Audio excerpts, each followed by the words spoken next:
Oh hello, this is a guy who likes fanfiction and is too lazy to read, so here is Protector of the Fairies in audio form. Check the description for the links to the author.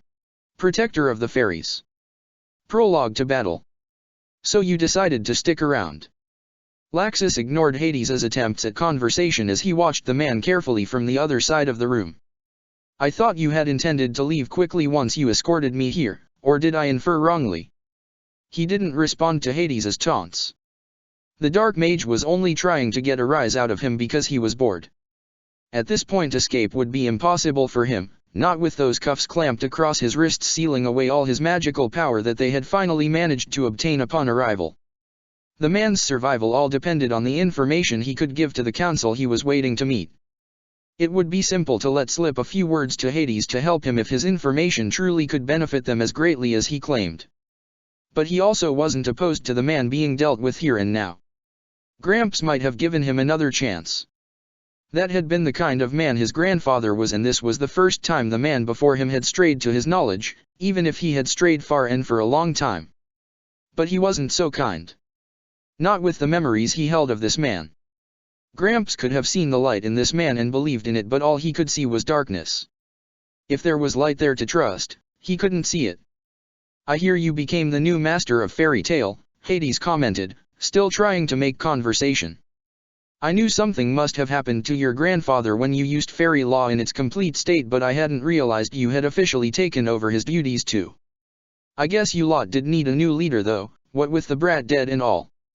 Laxus didn't reply, but he did at least note the fondness in Hades' voice when he called his grandfather a brat, the only reason he wasn't getting angry at him for calling him such. I am sorry for your loss. I know that's probably not much coming from someone who almost killed him in the past, but it's worth saying anyway. He was a great man, even when he was a brat. The only response he gave was a nod before he turned his head away, trying not to scowl when he saw Hades smirk out of the corner of his eye. How long would the council keep talking before bringing Hades forward? He wanted to leave already and get back to the others. But until he knew what was going to happen to Hades, he couldn't do it. His mind would not be able to focus on anything else. That was the only reason he hadn't already taken Ichigo up on his offer to have Nozomi take him back home. He had to know, if just to gain some peace of mind. He hadn't seen Ichigo since he had gone in with their Quincy prisoner.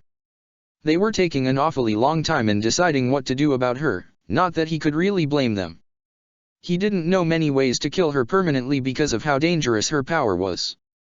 Would she live still if they chopped off her head? Would she live if they scattered her body across the land? The danger wouldn't be just in finding a way to killing her. It would be in the failure to do so and then having the magic sealing her power to come undone and allow her control over her zombies again. Finally hearing new noise, he turned his head towards the doors, Ichigo walking out with a strained smile across his face, dragging the Quincy along behind him. And unlike his friend, the Quincy had a more triumphant look on her face. Well? He asked. What's happening with her? Prison cell, Ichigo replied tensely. It was decided to be the safest bet in keeping her power suppressed, even if means keeping her alive. It won't last forever, Giselle chimed in happily. Eventually His Majesty will come for me and I'll be free again. And then when that happens, how many of you will die, I wonder? How do you know if some of my blood hasn't already started seeping into your soldiers on the front lines without you even being able to identify it? When I'm free, I'm going to love watching you tear yourselves apart. Add a few runic barriers to her cell if I were you, suggested Hades in amusement. If she can't die, I suggest a few more painful measures too to make her stay as unpleasant as possible. Who knows, she might not even be good with pain and might surrender any details you want about the other Quincy and their leader. Why whack was it? Like that's any of your business, dog of Zeref. Now that's just rude. If anything, I was a follower of him at most, and even then merely because I believed he would bring about the ideal world. Now then, is it my turn now? If so, I would appreciate hurrying this up. My wrists are starting to ache. You're already so sure they'll let you go? Laxus found himself involuntarily asking, cursing in his head even as he did so when Hades directed that annoying smirk of his towards him. Of course you are. Arrogant as always. It's not arrogance, boy. It's confidence. If you will not lead me in, I shall see myself in. Without waiting for a response, Hades marched forward towards the doors, Laxus reluctantly following after him when Ichigo gestured for him to go. You sure this is okay? He asked as he passed. I would have thought they wanted this meeting to be private.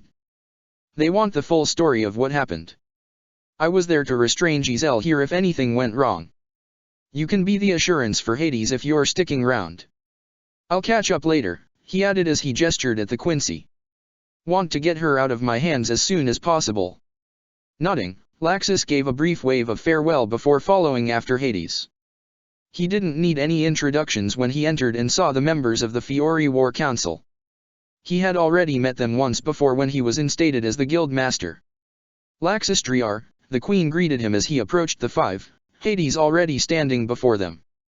Thank you for taking the time to escort the prisoners. We understand from the information that we gathered that it must have been a trying time for you. I handled it. So? Do you need much from me or do you lot already know the full story? The battle has been reported, stated Yoichi, his gaze locked on the dark mage nearby. We have the information we need, provided by General Mirti. What gaps you can fill in are minuscule. Stay and observe the prisoner. Watch and inform us if you recognize any threatening moves, or act yourself if there is no time. I'm sure it will not come down to that though, Yahima said, offering his own opinion.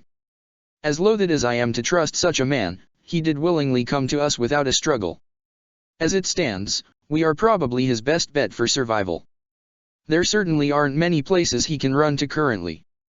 That doesn't mean he won't try something and attempt to seize control of this council, countered Tatsuya gruffly. Ziref kept us all fooled for 7 years. I don't think it would be too hard for a man of this caliber to do something similar given the opportunity. We can't afford to trust that he won't act out if this meeting doesn't go the way he wants it to. Where has Ichibe gotten to anyway? We could use him at a time like this. You know how that man is, muttered Rei in annoyance. I had fully expected him to show up like he normally does when something important happens, but it seems for once he failed to hear about this. That or he's not bothering today. It could be either knowing that man. Now, said Juoshiro in an attempt to calm the others down. Let's focus on the matter at hand, shall we? Hades hasn't even had a chance to speak yet and we're already declaring him guilty. Let's at least hear him out before we pass sentence. You lot are the ones passing judgment on me, huh? Muttered Hades in amusement, taking a step forward. I know who a lot of you are. 7 years may have passed but most of you are still brats to me. Yahima, you look just as old as Makarov did. But even with that age, I still remember the times where you were nothing more than a foolish youngling. And Her Highness over there, I remember a time when your grandfather was on that throne. You weren't even born yet. And yet all of you here think you can pass judgment on me. Why of course, Juoshiro replied calmly, the only one of the group to not show any reaction to Hades' claims. The 6 of us here make up almost all of the Fiori War Council. And we sit here because all of us have some influence over society in some way, whether it be through wisdom, reputation, or even power. And as much as you can try to claim otherwise, you are a citizen of our land. Age does not grant one immunity to be judged.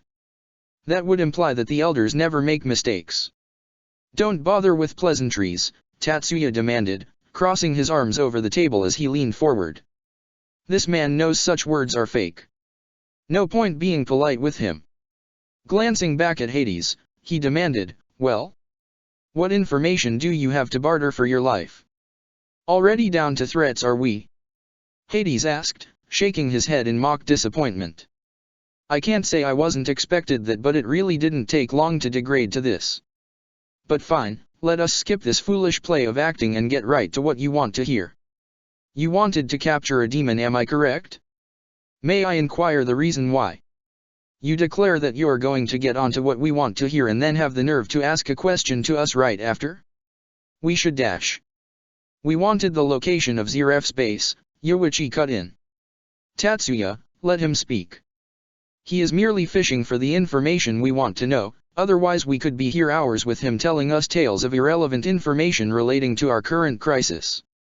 Scowling at being cut off but still acknowledging that the man had a point, Tatsuya muttered, fine then. We needed a high-ranking demon.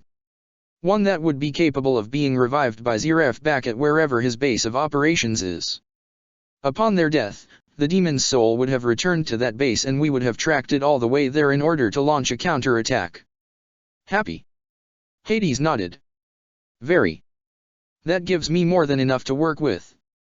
Raising his hands slightly, moving them slowly so to not cause alarm, he pressed them against his chest. What do you think this body of mine is? I certainly did die, that was not a lie, and yet I am now alive here. However, if you read the reports, then you should know that this is not my original body. That Quincy had it, even going as far as to make me fight that imprint left behind of my soul.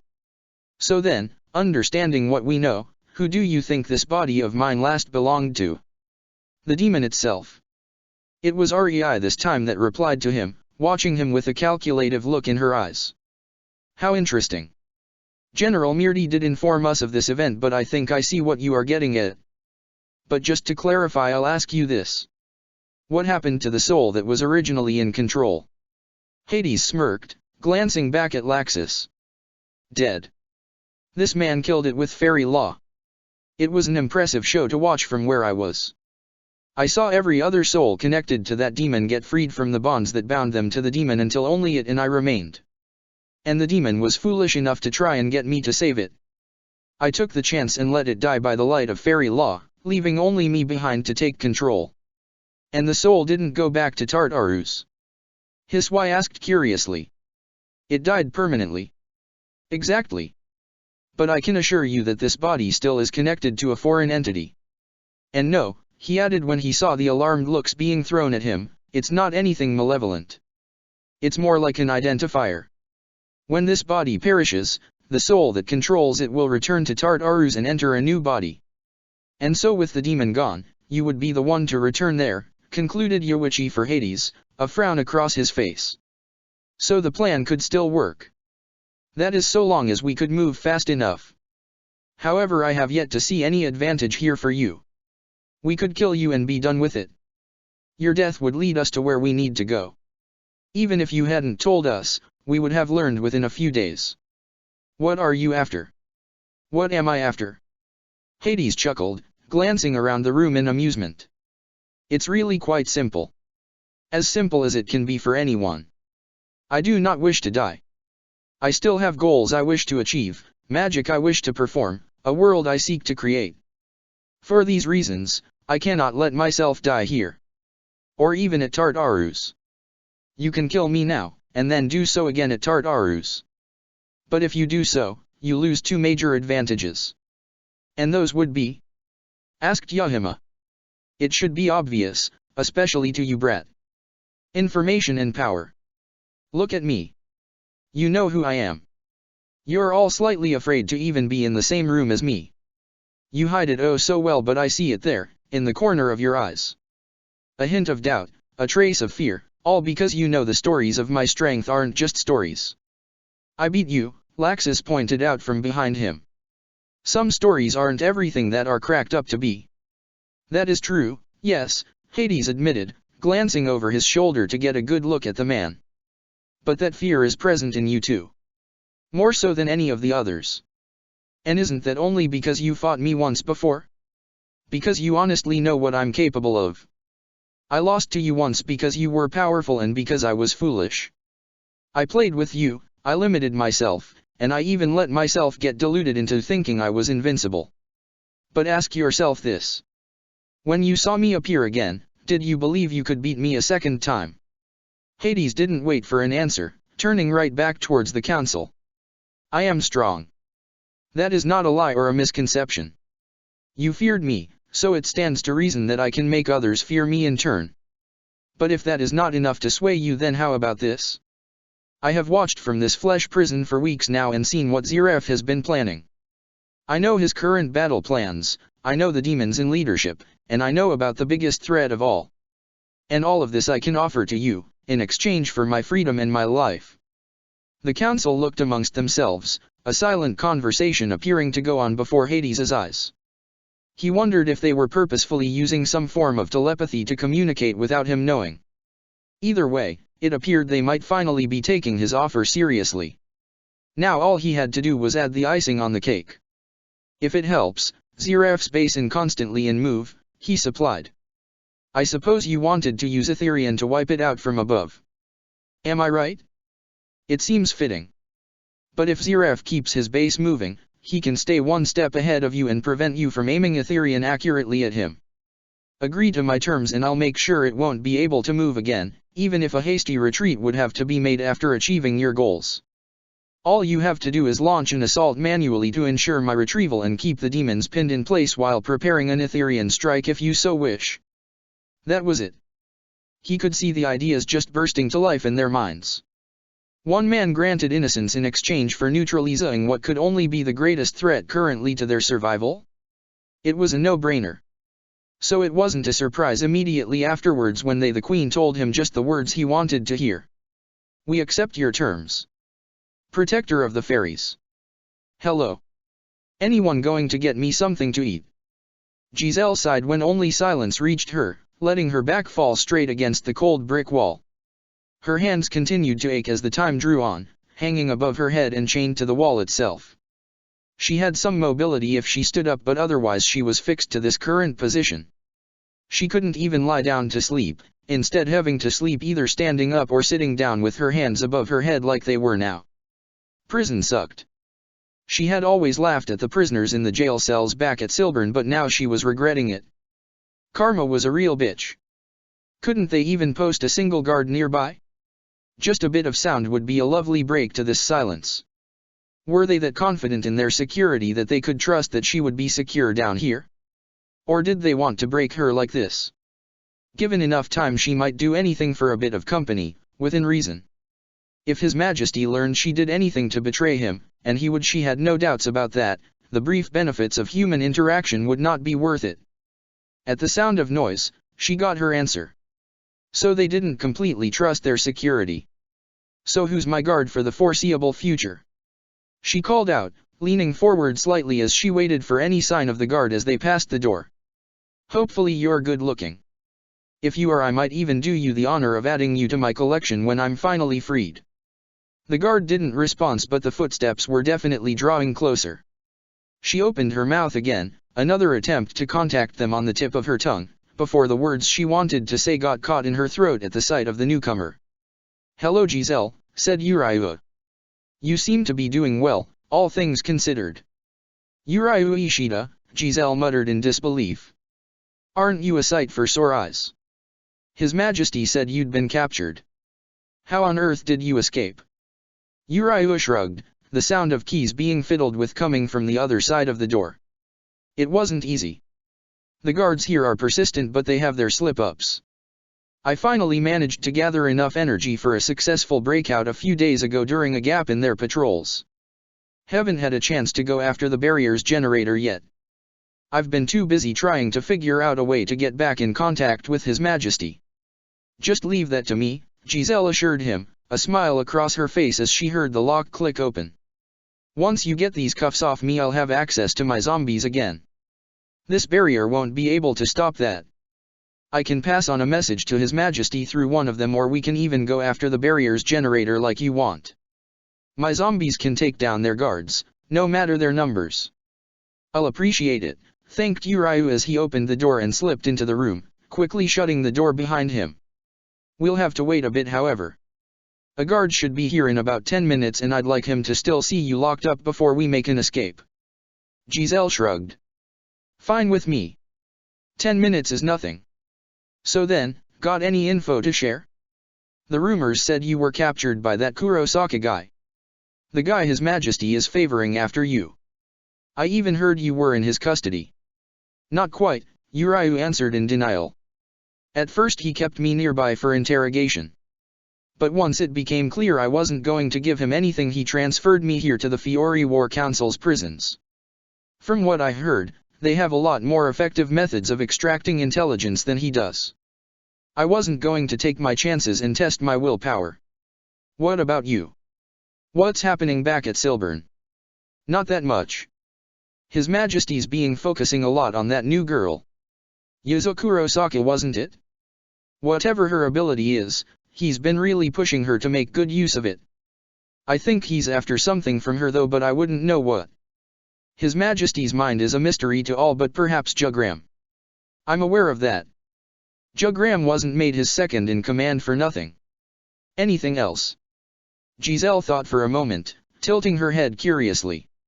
I think Bambi's been on prison duty a lot. Coming back without you really made His Majesty angry. Not that he'd show it, but you know what His Majesty is like when he's annoyed at something. Most of the prisoners are pretty quiet, but that Sky God Slayer is a real pain sometimes. She's so happy. Pisses me off like nothing else, and His Majesty doesn't even get mad at her for anything she does, even if he would for anyone else. Odd. That doesn't sound like him. Oh, but I know why, Giselle replied, a sinister smirk across her face. I think he sees her as a pet. You don't get mad at a dog if it disturbs you because a dog is just coming for a bit of attention. They aren't going to bite the one who feeds them either. Anything else? Giselle shook her head. That's it mostly. His Majesty didn't say anything about any more attacks yet, so I guess we'll waiting until Ishgar makes their move on Zeref. A pain really for us, but what can you do? Not much. Thank you, Giselle. You have been most informative. And then, before her eyes, he took the keys to the door and locked it. I was right, it seems. The others thought you would suspect something was up, but I knew you would let your guard down when you were able to see me and confirm it with the weak senses you currently have access to. It seems you were right, Uriah. The light in the corner of the room bent, Giselle recognizing it for what it was immediately. Akidu. I apologize for not trusting your judgment here. It's not a problem, Ichigo, Uriah replied, greeting the Shinigami as he stepped away from the wall's edge. Most wouldn't believe that she would give up such information quickly. Any method would have been a gamble, it was just that this had the highest chance of success. You too. Giselle felt her body go cold from realization, pressing her back against the wall in fear. You're working together. Uriah, you betrayed His Majesty. It's not betrayal if you were never on his side to begin with. You. At first she wasn't sure what to fear. Shock came first. The reason for that was obvious. Then confusion. After all these years, she couldn't understand how anyone could fake a role for that long if he truly wasn't their ally for any of it. And finally there was humor, resulting in her laughing right into his face. You mad fool. She chuckled crazily. After all His Majesty offered you, after making you the heir to his empire, you say you weren't even on his side in the first place? You could have a throne one day and instead you choose to give it all up? I don't, which makes you stupider. That idea or the idea that you think you'll get away with this? His Majesty will never let you live once he learns the truth. Is that what you think? Uriah asked her. And who is going to tell him, might I ask? You. You bet. How long can you keep me here? How long can you detain me before someone finally comes for me? I won't die in here, and I will make it back. My power is too valuable to His Majesty for him to let me rot away here. And when he comes for me, I'll tell him everything. You would. But tell me, would you tell him all this when you're alive? Or when you're dead? Her chuckling stopped, the knowing look Uriah was giving her filling her with dread once more. That's right. You failed, remember. You were captured. His Majesty gave you a task. And you failed to complete it. You may be untouchable to most, but do you really think he is incapable of killing you? Why should he trust you again when you have failed his expectations once before too? It would be far more efficient for him to use your power as his own instead. And what better way to take that power, took over Ichigo, than with your death? He won't have to spare time to hear you speak. He could kill you and then sort through your memories at his leisure. Nothing is stopping him, certainly not you. Once you die, everything that is yours belongs to him, whether it be your magic, your shrift, or even your own soul. You're bluffing, Giselle muttered weakly in response. His Majesty. She couldn't even try and lie. She knew the words were true. Everything she knew about His Majesty confirmed their points. She would be treated well so long as she always succeeded in his expectations. And she had failed them by getting captured. There was one thing she didn't get, however. Why are you telling me this? They must have realized that they couldn't buy over her loyalty here. She couldn't stay quiet once she died, and neither was there any way they could trust her and her zombies even if she tried to plead her services for her life. Not that she would. She might die, but she was no turncoat. What are you after? Insurance, Uriah responded coldly. The council here overestimates your form of immortality. You can recover from apparently fatal injuries and reattach limbs. You are a zombie, just like your own zombies, but you are also infinitely more persistent in clinging to life. But even you won't recover from being completely obliterated. Some doubt that claim, and because of that they cannot take the risk, but I know better. I was there when Wywak saw the truth of your power. Taking a few steps towards her, Uriah reached out and placed a hand against her forehead. That is why I know he cannot ever be allowed to get your ability. It is far too risky, and if it came into his possession then he would be unstoppable with the amount of power he possesses. You can only keep a limited number of your zombies in perfect condition. Wywak would be able to keep them all in that state with your power. What are you doing? Was he serious? All he was doing was placing his hand against her forehead. Was that meant to scare her? Death would set her soul and powers free to go to His Majesty. So what was his goal in all of this? Uriah ignored her question, looking at her as if he no longer saw her as an individual that he knew but rather a random existence. That power must be sealed away. But not within you. That will only accelerate the issue, especially if it becomes easier to kill you. So instead I'll look after it for you. You'll look after it for me? What are you talking about? My ability is my own. And you think you can take it? Uriah shook his head. I don't think. I know. Ichigo joined him, pressing his own hand beside Uriah's. It was only then when she finally began to feel unsettled. Neither of the two had been particularly threatening with their presence before. It had merely been a wary feeling. But now? It was starting to become suffocating. And for a moment, she didn't see them. Instead she saw a single man standing before her, towering over her with his large frame. This power. Your Majesty. Please no. You understand it now, Uriah stated. My script is known as the All. Ichigo's is known as the Absorb. Together, we carry enough of the discarded power Wywak broke away from himself in order to awaken.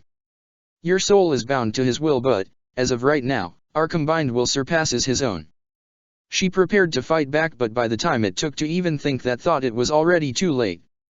There was no flashy light show, no explosion of power, it was merely over in an instant. One moment her power resided in her, the next she found herself empty. She was still connected to His Majesty, she knew that instinctively, but the power he had helped bring to its full potential was gone.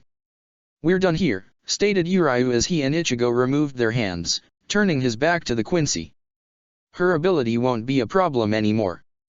So long as the council still believes that too, we won't have to explain ourselves nor worry about her dying too early yet. You won't get away with this, Giselle muttered at him, her voice hollow in the face of her power's sudden disappearance. His Majesty will find out. You'll regret this. He'll only know if you still remember. Goodbye Giselle Guel.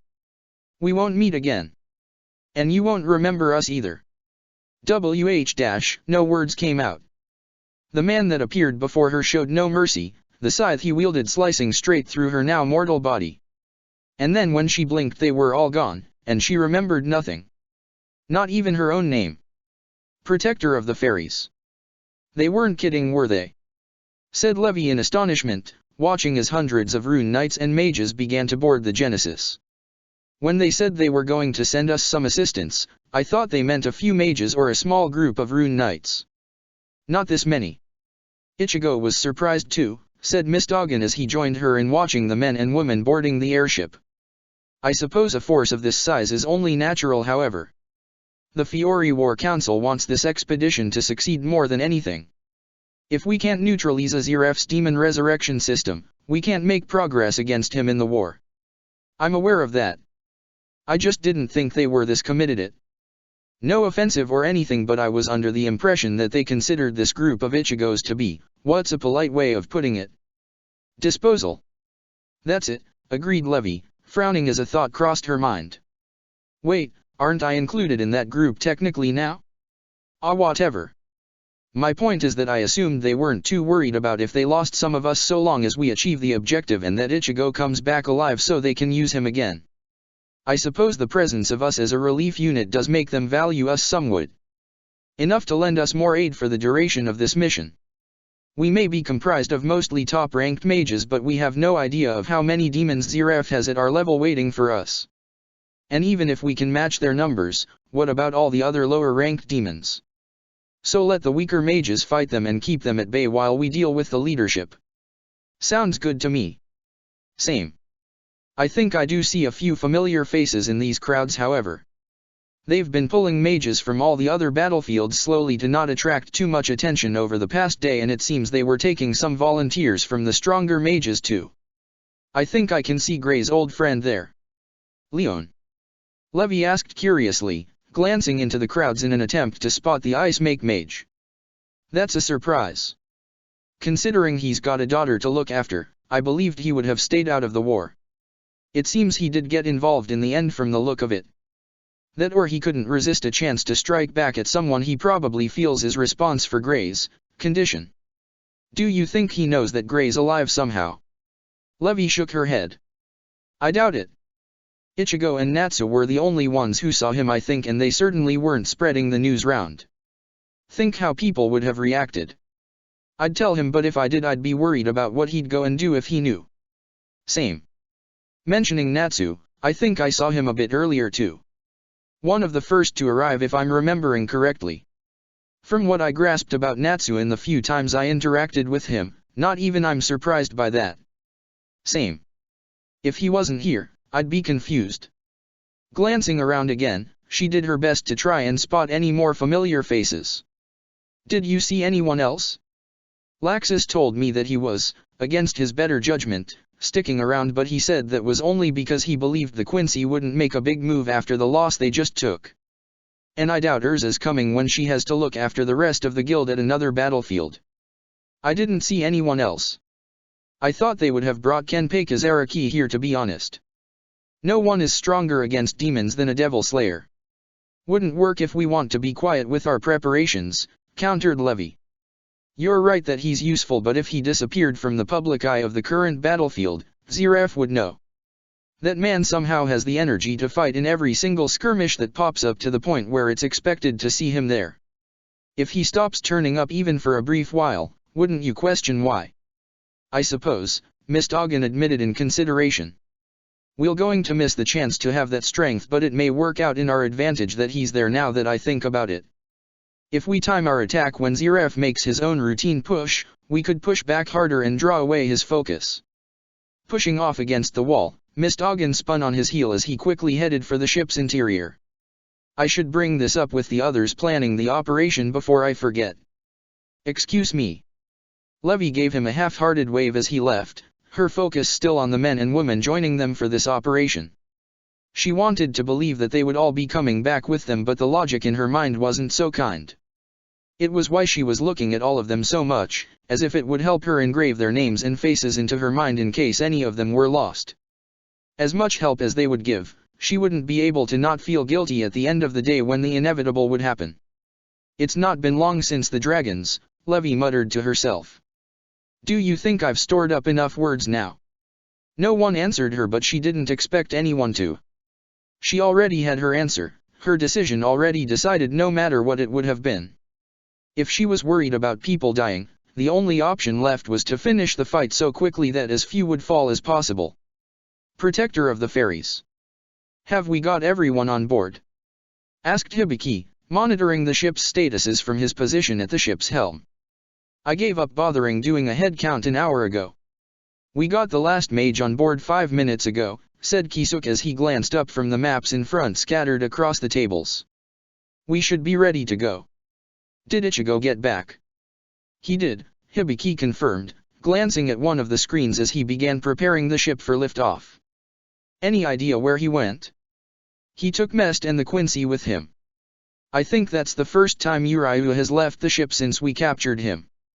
What Ichigo does is his business, said Kisuke in disinterest.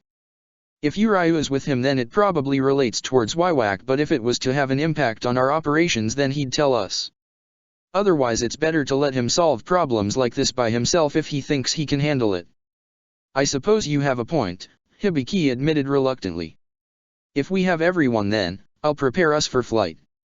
Flicking his hand towards one of the screens, his fingers tapping away at the keys that appeared before him, he rapidly composed and sent off messages to the relevant parties. Everyone should have gotten a message about now saying to prepare for battle. It won't take us long till we're face to face with the enemy. And Nozomi. Already told to prepare gathering magic for a portal for the ship. All I'll need to do is send her the coordinates the moment we have them and she'll link the portal up to our destination. Provided we actually get said coordinates. You should have more faith in your own abilities, said Hades from the other side of the table, glancing at the maps casually and ignoring the scowling Laxus behind him. You have Super Archive, right? With that power at your disposal it should be an easy feat for you to track my soul back to Tartarus. That is so long as your soul moves as we suspect it will, corrected Hibiki. If it changes in any way then I'll have problems finding it again. If it teleports back that will still take time since I'll have to scan a large area of Fiori to find you, maybe even further if Ziref has decided to hide far away. He won't have done, Hades assured him. The last location I remember seeing through Franmouth's eyes showed an area I recognized as within Fiori's borders. Ziref may be able to traverse great distances easily but the same cannot be said for most of his demons. If he wants them to be able to get anywhere in reasonable time without his help then he has to ensure that his base is somewhere close enough to the battlefield that they can reach it in time. And you're sure this isn't all a lie so you can escape in secret? Demanded Laxus, Hades merely sighing in response as he glanced over his shoulder. You really don't trust me, do you? Do you expect me to? Well no, but a bit of faith would be nice. I have nowhere to run. I can be either here or I can go to Ziref, and I'm not interested in the end result with him. Have faith that my self-preservation will keep me allied to you lot. So long as you stay away from the ship's systems then I have no quarrels with what you do, commented Kisuk. Just don't step over that line without our permission. A shame. And here I wanted to see what advancements you had made from my old airship to build this masterpiece. I suppose I'll have to leave it up to my imagination. Turning back to the others, he gave a small nod of greeting to the new arrivals in the pretense of being friendly. And here is the last of us needed for this meeting. Ichigo Kurosake, Shinji Hirako, we meet under normal conditions this time.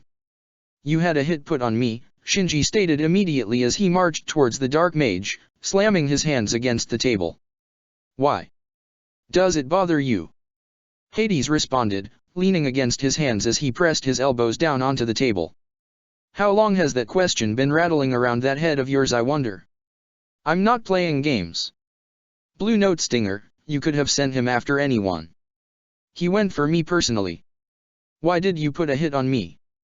And I'll ask you a question in turn. Why do you assume I was the one who put a hit on you? I merely was fulfilling my end of the deal. And who was on the other end? Who wanted me dead? You really have no idea, do you? Hades spoke back in amusement. It must drive you wild, knowing the answer that must have plagued you for so long is right there in front of you and let you can't have it. Tell me. No. It's more amusing to watch you flounder around and reaching for straws. You think you're in any position to deny demands? We don't have to kill you now. We can draw it out first and dash. Enough, Shinji, Ichigo demanded, grabbing his friend by his shoulder and pulling him back. He's not going to tell you what you want. And since he's our ally right now it wouldn't be right to do what you want to do to him. He has information. And looking at him right now, I'd say he's the type of guy to keep it from you out of spite, even if you tried to make him talk. Let it go. Glancing towards Kisuk, he asked, are we all ready? Pretty much, the scientist declared, pushing himself up with his hands against the table. Since everyone for this meeting has gathered, we might as well get into it. The 6 of us here currently will make up the command structure for this mission. As of right now, Kenpei Kizaraki should be going wild against the latest demon assault. As such, the time is right to make a strike. Thanks to Levy's idea, we are even having them push out further, potentially drawing away some of the high-ranked demons from Zeref's base. If there was ever a better opportunity than this, then won't appear soon enough, so this is what we're going to work with. Hibiki. The man nodded, bringing up many screens around them of a variety of different locations. With the location of Zeref's base an unknown, he could be anywhere. And we won't know until we get a hold of Hades' location. As such, we have little knowledge of the battlefield itself. It could be grassland, it could be in the mountains, it could even be off the coast as a worst case. Ichigo, I'm sure you are already aware of your role in this battle. Ichigo nodded. Keep Zeref occupied. He won't pass up the chance to catch me alone, and neither can he leave me alone in fear of the damage I might do if left unchecked. With what little we know about his abilities beyond his death magic and his demon creation, I can't guarantee I can do more than keep him in a stalemate with me, even with my Bankai. That'll be fine, stated Kisuk. In the first place, having you pull him away greatly reduces the threat the rest of us will be facing. Our jobs will be in handling the high-ranking demons with Tartarus and destroying the resurrection system. If possible, Hades could destroy it when he's resurrected, but we need to be sure that we get it all before we pull out. I should at least be able to locate any other sources of it while I'm connected. Shall I take down as much as I can before I lose my chance? Offered Hades, Kisuk nodding in thanks. It would help. Once we arrive, we are going to divide down into 3 major strike forces. The first shall be led by Laxus. You're going to be alone, I'm afraid to say, since we need your speed to quickly have you regroup with Hades while he recovers. Between the two of you, there should be no problems further down. Don't forget that he also wants you to continue your duties as my watchdog, pointed out Hades in amusement, Laxus continuing to glare at him in response. At least react a bit more, will you? Moving on, continued Kisuk, Shinji will be in charge of the second squad. Mistogen and Mest will be backing you up, so you should have no problems in making your way through or retreating back if necessary. Does that sound satisfactory to you? It's fine, said Shinji simply. The 3 of us shouldn't have any problems. Good then. As for the final squad, I shall lead them into battle. That will consider of me, Levi and Nozomi. We may lose the latter at some point if that demon that has taken an interest in her appears, otherwise we'll clear the floors as any other group would. Even if it is just Levi and I, we should be fine. As for me, Hibiki took over, I'll provide constant support from the Genesis. I'll do my best to keep communication lines open between groups when needed and warn you of any incoming enemies before they appear. I'll also be in charge of managing the mages and rune knights with us. What's their role? Ichigo asked. Distraction for the most part. Since there will certainly be resistance, they will be unlikely to be able to push into Tartarus properly. But so long as they can keep our way out clear, our strike forces can infiltrate quickly and end the battle before it becomes drawn out. If any strong demons come out to fight them in our absence, then we'll be counting on them to hold their own. But with someone like Natsu around, they should be fine. And even then we have some fairly strong mages present too. Not quite on the same level, but more than another for anyone who comes out to face them. I think the strongest demons will have their hands tied with dealing with us, to be honest. What about our retreat? Laxus asked. Do we have a general fallback point? Unfortunately, the potential battlefields are too vast for me to prepare any. Once we arrive, I'll immediately begin identifying key locations and altering the plan as the battle goes on. If I can direct our forces from up here, I should be able to redirect the battle's flow to put us in an optimal situation later on. So long as Ichigo keeps Zeref far away from us. I'm not going to be able to account for that battle if it gets too close. I'll keep him away, assured Ichigo. You just do what you can and don't worry about him. Thanks. As for our 3 strike teams, you will probably have to fight your way out and then make a run for it. If Nozomi's available, she can teleport people out if I give her locations, otherwise get out and regroup with Mest. He's more than able to get the lot of you back to the Genesis at that distance. If that's everything, Hades started to say, getting out of his seat as he did so, we might as well move on to the main act. Please tell me you have a harmless method of killing me. Failing that, a quick one. I'm not the biggest fan on experiencing the many types of painful deaths out there. You don't need to worry about that, stated Ichigo. Shinji, you got the poison right. Shinji nodded, reaching into his pocket and pulling out a see-through bottle filled of a few small tablets. Here, he said as he chucked the bottle at Hades, the man catching it with one hand. Harmless as you wanted. Be thankful Ichigo decided to be kind. Humane you mean, Hades said, correcting him absently as he opened the bottle and poured the tablets out into his hand. Remember to destroy my body once I die. I don't know how this works, but having an old husk might slow the process down.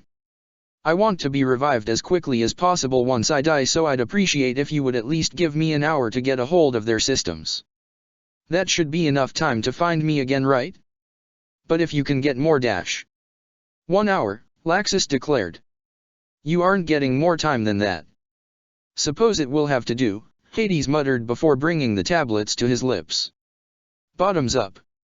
The rest of them waited as Hades swallowed the tablets, the man looking fine at first.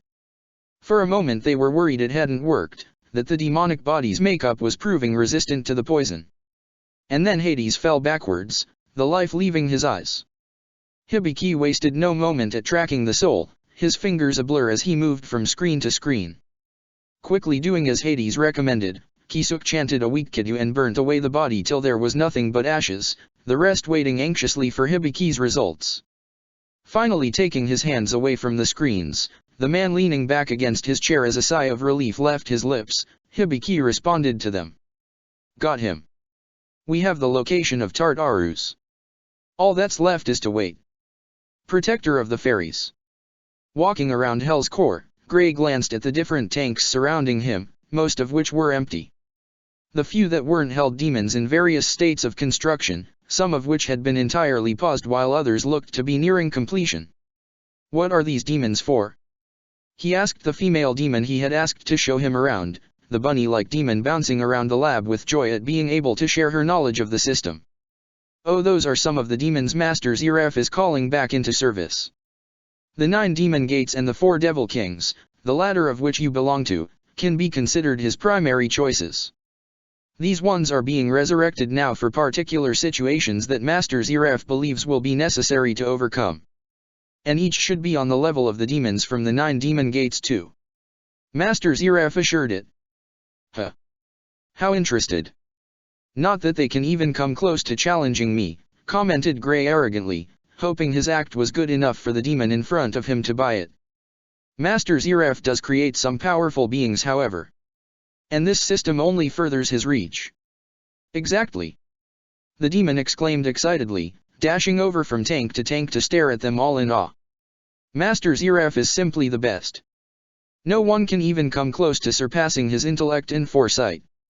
He created a demon specifically to help speed up the creation process of defeated demons and brought it into reality. Thanks to his wisdom, we have even conquered death. All that is left is to spread our influence onto those still living. As we should. Glancing at some of the tanks, Gray took note of the more humanoid forms present in the tanks. Are these all full demons? Or do they have human essence in them? You mean like the experiments done to you in the past? Gray nodded. I believe Master Zeref was doing some tests with a few of the less critical demons to the war effort. The results you gave him must have proved satisfactory. They did lead to the creation of the Heavens King and the Mist King from what I remember. And what about this demon? Gray asked, looking at another large tank which housed an almost fully formed demon. Unlike most though, the demon looked completely humanoid. While the flesh was definitely that of a demon's, it was more like his own body. It looked entirely human on the surface. Was he once human? This one. Glancing at the tank, the female demon frowned. Leaning in carefully, her head almost pressed fully against the glass, she looked directly at the demon's face, in particular his one closed eye, the other hidden behind an eye patch of some kind. Before she could express her curiosity, she leaped back away from the tank, landing on her back and looking at the now open eye in shock. And then it morphed to fear. This tank is Franmouth's. What? Franmouth? That round demon? He certainly looked different now, but he doubted that was what had alarmed this demon. Who's this demon then? I don't know, the demon muttered fearfully. Master Zeref is methodical. He would not use a tank already reserved for another. It would require a complete restructuring of the biological and spiritual code to do so and would leave Franmouth without a return point. The one in here can only be the one registered as Franmouth. Which means that this is Franmouth, but he is also not. Getting to her feet, the demon dusted herself off before shooting one last look at the demon warily. I need to report this to Master Zeref. This anomaly may be just an action he took without informing any of us, but it might also be something worse. He needs to know before dash. That's enough out of you, Gray said, lowering the hand he had swiped out to the side as he kept most of his attention on the demon within the tank. Who are you? He asked, the demon within seeming to recognize his attempts at communication but not enough to actually respond. You know what, it doesn't matter too much. Zeref didn't do this. Which means it's the work of others, right? Turning his back on the demon, he began to walk away from it, content to leave it to do whatever it was planning. Feel free to do as you wish. Just hurry up. I doubt Zeref will not notice you forever. He sidestepped around the new ice statue of the room as he left, sparing a glance to the frozen demon stuck forever in her attempt to try and warn her creator. Good luck whoever you are. I'll do my best elsewhere. If you plan to strike, I might as well pull my own fair share of the work too. Protector of the Fairies. You two are recovering nicely, Arlok commented on, watching as Levi tried out her newly formed limbs. How are you handling your alterations? It's odd, Levi admitted, flexing her new hands. She could still feel the ugly scars that ran across where they had been severed, the same type of scar that went across her left leg where it had also been severed. But the one she hated the most was the one running down her face, right where Ichigo had stabbed his sword through to her brain. The three new limbs she had were unusual. Compared to her paler appearance of her flesh, these limbs were as black as night, made from the magic barrier particles in a super condensed form. I feel stronger, she added, getting to her feet and giving a few test punches with her fists. It's an odd feeling though. I also feel weaker too. That will be from the further deterioration of the magic you possess. In exchange for gaining more power from the magic barrier particles, the energy of our god, you rid yourself of more of the filthy energy that was forced upon us. Before the two of you failed to beat Ichigo Kurosaka when he was only using his Shikai. But with this increase in power, the quantity of magic barrier particles that you now possess should be more than a match for him at that level, potentially even helping you reach towards beating him with his Bankai. And time will only make you grow stronger as you adapt further to this energy and gain more from it. All I want to know is how long, stated Laxus impatiently. We've waited too long to try and kill Ichigo. And when we finally got the chance he still managed to beat and kill us. How long will it take before we possess enough power with the magic barrier particles that it can overcome the power he gains as Nukin? Arlok sighed, frowning behind his mask. Be patient. It will take time. You two were hasty, but you were also the strongest users of magic barrier particles that we have ever encountered. All you have to do is wait and allow more of your magic to deteriorate and be replaced. You will know when you are strong enough, that I am sure of. We'll need experience against others first though, Levi stated, sitting back down and lifting her leg up over her other to examine it. We only had minimal knowledge of what to do with this energy at the time.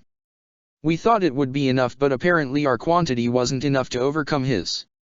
We need to fight other mages, strong ones, so we can understand the limitations further. There is no point at trying to block an attack if we aren't aware of how much energy will be required to tear apart the magic within it. Oh? Anxious to perform judgment already? Arlok asked. Very well, I can provide you assistance there as new avatar initiates. We have gained intelligence that a certain attack is happening on Zeref. One where many strong mages will be present. Avatar already had business they beforehand, so we can easily bring you two along so you can have you fill of violence. You will just need to be the decoys for us, so to speak. Does that interest you? Extremely, Laxus spoke up, clenching his new fist as he slammed it against his other palm. Just throw us at them. We'll be your distractions or whatever so long as we can get what we want.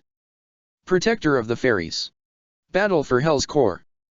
You will do nicely, muttered Zeref as he closed the thick book he was holding, his hand caressing the bound cover.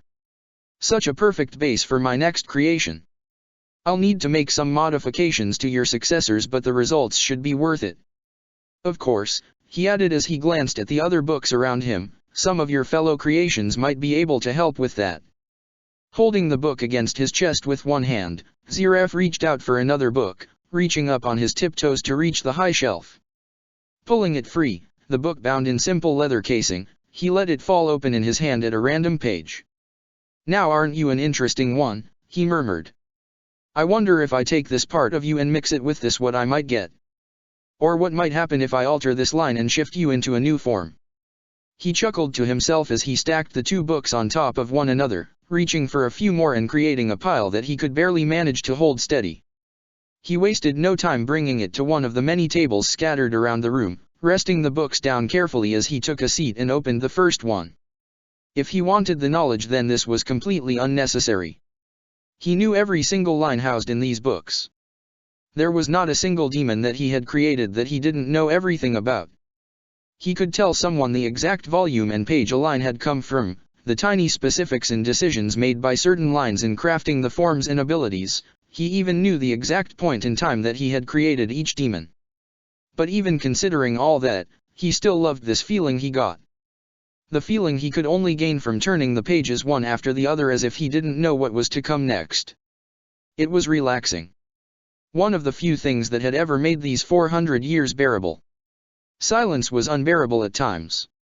To him it typically meant isolation and some more painful memories. But the silence he found himself in here was a pleasant one. No one would disturb him here unless it was urgent, leaving him all the time in the world to get absorbed into his own works. Sometimes he might be in here for days, sometimes weeks, and he might never know the time had passed until he finally left and could reach civilization of some kind again.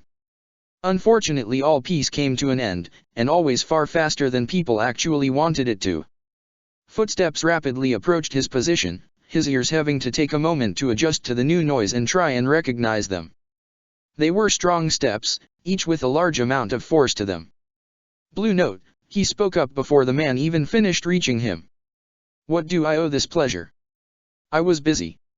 I am sorry to disturb you, Master Ziraf, Blue Note said respectfully, but I have the latest reports from the front as you requested. Perfect. Closing the book in front of him carefully, a mental note being made to return them to their shelves later on, Ziraf got to his feet and faced the demon. So? What changes have been made? The Mist King has taken direct command of your forces, leading them against the increased pressure from the enemy. Jackal and Sela of the 9 demon gates appear to be following his commands as intended, however I wonder if they will be enough. I presume that Devil Slayer is going wild again. Ziraf sighed in annoyance. He's such a pest. Most would fall to my demons, but Devil Slayers have the annoying habit of destroying even the demons crafted to kill them. I should be thankful there is only one of him at least. If he keeps being an annoyance, I may very well have to take matters into my own hands. You can leave it to me if you wish, offered Blue Note, a hint of emotion creeping into his voice. I would be interested in seeing if he can fly. Another time perhaps. You have more power than your old self, but you also have a weakness against his kind too now. No, the most likely option will be for me to make a move myself. All he has is raw power, and that won't be able to harm someone like me. As you wish. Still though, this bothers me, Ziraf muttered, more for his own benefit than Blue Note's. Did my previous attack make them want revenge? What are they trying to gain by pushing back? Reports indicate the same static level of defense everywhere else, so they can't be planning to try and expand the barrier. Why only push back against me? What are they trying to achieve? Does it matter? They will all fall. If ants act the same way for days and then suddenly flip their actions into reverse, would you not be suspicious? But then you do have a habit of crushing. He cut himself off as he felt the ground shake, one hand stretching out and grabbing the table's edge in an attempt to stay in place. What is dash? He was again cut off when he lost his grip, falling to the floor as the demon they all resided in shot forward in the air. Cube was moving faster. Why? What on earth was that demon doing? He had given it no commands and no orders. Reaching out in his mind to the demon, harsh words and commands on the tip of his tongue, he froze when he felt the lack of a connection there. There weren't many different cases of this happening. The main case was with death. That was the one he experienced the most. The second, however, was when the connection was forcefully taken. Such a thing was beyond rare. The chances of it happening were simply ludicrous. Except of course if the enemy was able to manipulate the weaker consciousness of the demon and manually latch onto it and sever the original connection. There were few people capable of such a feat, and he could count them all on one hand. He could also count the number of them that he had killed on that same hand. But however unlikely it was, the truth was right before his eyes. Cube would never act out like this. It was created exactly as he had intended it to be. That meant someone else was calling the shots. And that infuriated him. This demon had been one of his personal favorites. It was massive. Not fit for combat, but it had allowed him to store his library safely for hundreds of years and had always been a safe place to return to. And so he killed it. Even having all those fond memories, even with all the sentiment he felt towards it, it still didn't cause him to even hesitate. His hand only had to press down against the ground. The ring he wore emitted smoke like energy, before the magic tore through the entire body of the massive demon. They kept moving still, but now they were only falling, the demon already dead in the air. You may want to hold on to something. His warning to Blue Note came just in time, the man applying pressure on the room with his magic and stopping them from even feeling anything as Cube crashed down into the ground. Sound the alarm. Have all demons present scatter throughout Cube's remains. Whoever caused this is here, have no doubts about that. Find them and bring them to me. It will be as you say, declared Blue Note, leaving the dark mage to his thoughts. Steadily getting to his feet, Ziraf glanced around his library, a few books scattered across the ground from Cube's initial sudden movements. Ishgar pushing back, and now Cube's loss of control. What are you all planning? Whoever had done this, whoever had planned all of this, was going to pay. He would make sure of it. Just when he thought he couldn't get any angrier, he felt it. That despicable sensation that he hated even being in the presence of. Of course, he muttered darkly, his hands clenching into fists. It always comes back to you, doesn't it, abomination? Protector of the fairies. They're on the move, stated Hibiki urgently, his hands rapidly moving across all the archive screens up. Nozomi. Get the portal open now. He screamed through the link to her, desperate to get her to act before it was too late. Everyone brace. Picking up speed, the ship sped forward as the space tore open, the black and green dimension ahead of them swallowing them whole and spitting them back out the other side. Hastily keeping the ship under control, Hibiki brought it rushing down from the high point in the sky they had appeared from, chasing after the speeding magical signature coming from Hades. As they left the cloud level, they were just in time to see the giant form of a cube crash in the distance, digging itself into the ground from the impact. So that's their base, Kisuk muttered, observing the object in the distance carefully for any signs of a trap. Are you getting any readings? A lot, Hibiki replied, glancing at one of the screens as it transferred the relevant knowledge directly to him. And one massive reading that just vanished? I think that base of theirs was alive. Hades must have taken control of it and made it move before it was killed when Ziraf realized it was out of his control. You think they've noticed us yet? Asked Shinji. What am I saying? Of course they have. Hang on a bit longer, Hibiki requested as he maneuvered the ship quickly in the air. We can't afford to let this chaos pass us by. I'm bringing us in hot. The ship dove down as Hibiki directed it towards the cube, pushing the engines as fast as he could to close the gap. The peace wasn't to last, however, specks in the darkness appearing by the hundreds and getting closer and closer as both sides moved towards the other. Contact. Ichigo, can you dash? Hibiki froze for a moment when he glanced round, the orange-haired Shinigami missing from sight. Where did he dash? He bolted from the room the moment we arrived, stated Laxus. I think I saw him pass by the window as we were moving. He's already gone to draw Ziraf away from us. Damn.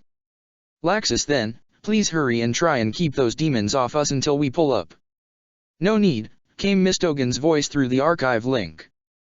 I'm already out here, so leave this to me. A speck of light shot forward through the sky ahead of them, large blasts lighting up the sky only moments after.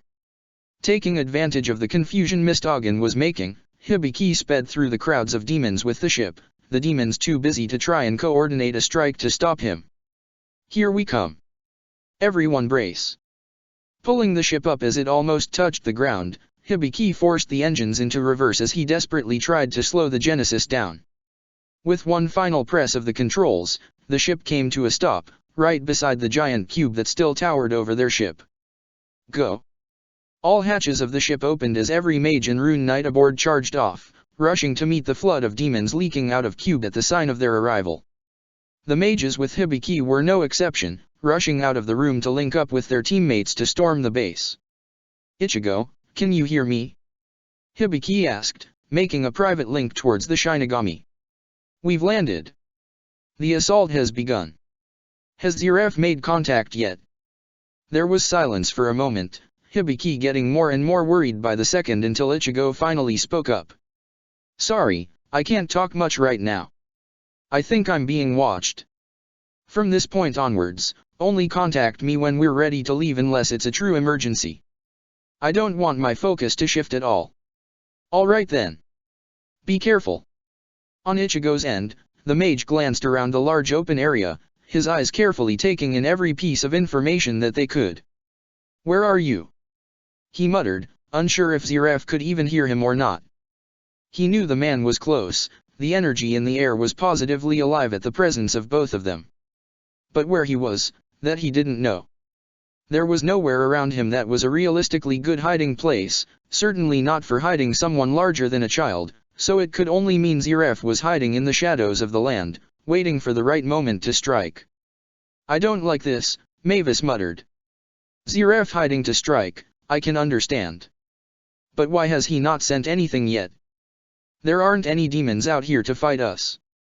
Did he not sense our presence? He did, I have no doubts there. It's odd. From past experiences he tends to show himself immediately. So why acting on pure instinct, Ichigo vanished in a burst of shunpo, barely avoiding the blast of death magic that erupted from behind him. The small orb of darkness floating there, barely the size of a hand, swirled and expanded, Ziref's entire form appearing from it as he stepped from the mass of shadows. You took your dash. Ichigo was cut off once again when a wave of death magic expanded all around Ziref, forcing him to move back if he wanted to live. It was then that he took note of the expression on Ziref's face. Pure anger. What did I do to piss you off so much already? Ichigo found himself asking, drawing both blades from their sheaths. You're angrier than usual. Did I do something worse than just existing today? You don't need to know, Ziref replied, the darkness spreading out from his feet and releasing hundreds of demons into the world around him. You only need to die and let me extract Mavis from your wretched soul. But for once I want to take out some of my anger on you, so please do your best and live for long enough for me to have my fun. Protector of the Fairies. Well, that went by quicker than I expected it to, muttered Hades to himself as he broke the glass of the tank he was in, carefully climbing out to avoid the sharp edges left behind. As expected, Ziref, your ruthlessness knows no bounds, even when it comes to your own creations. Walking over to one of the nearby functioning tanks, he glanced into it curiously as he attempted to get a glimpse at his appearance from the reflection from the liquid within. Not bad, he muttered, one hand raising towards his covered eye and pulling at the strap around his head. Quite ingenious too. Flesh that can move to any desire and flesh that can form layers of separate flesh? I don't think I ever encountered something like this before. Once again I have to tip my hat to you, Ziref. You never stop surprising me.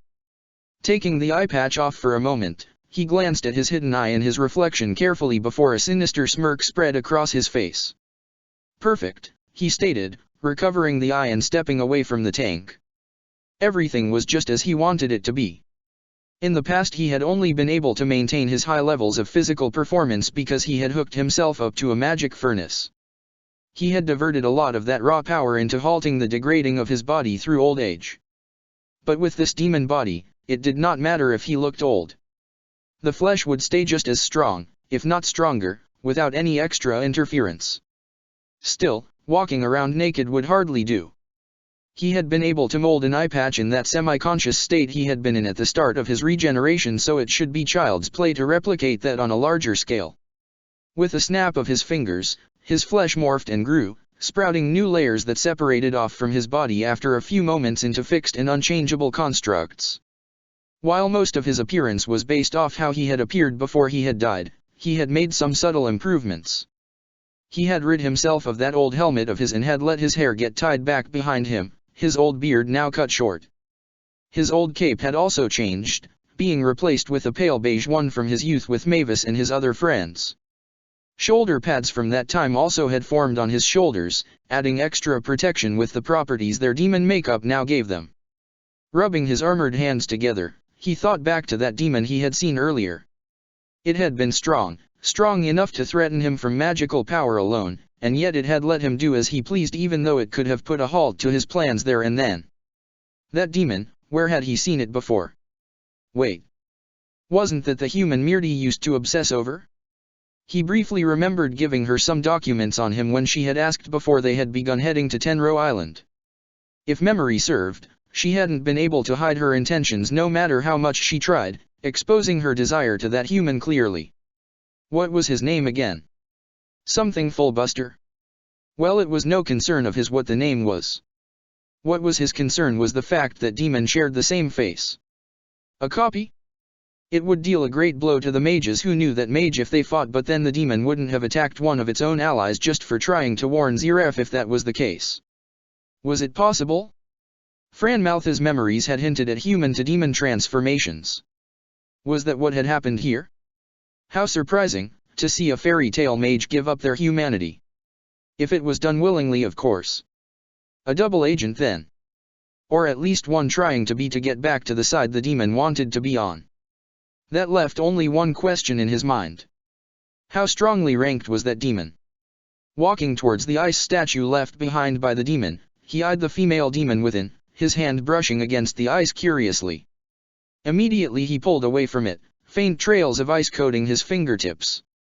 He could almost feel the ice trying to spread further before the magic powering it gave up. This was one powerful curse if its effects could still be felt even now after having separated from its creator for so long. He couldn't sense any life from the demon trapped within too, so he would have no luck getting answers out of her either. But it didn't matter. With a curse this strong, the demon could only be one of the strongest present. Which meant there was one less enemy to fight.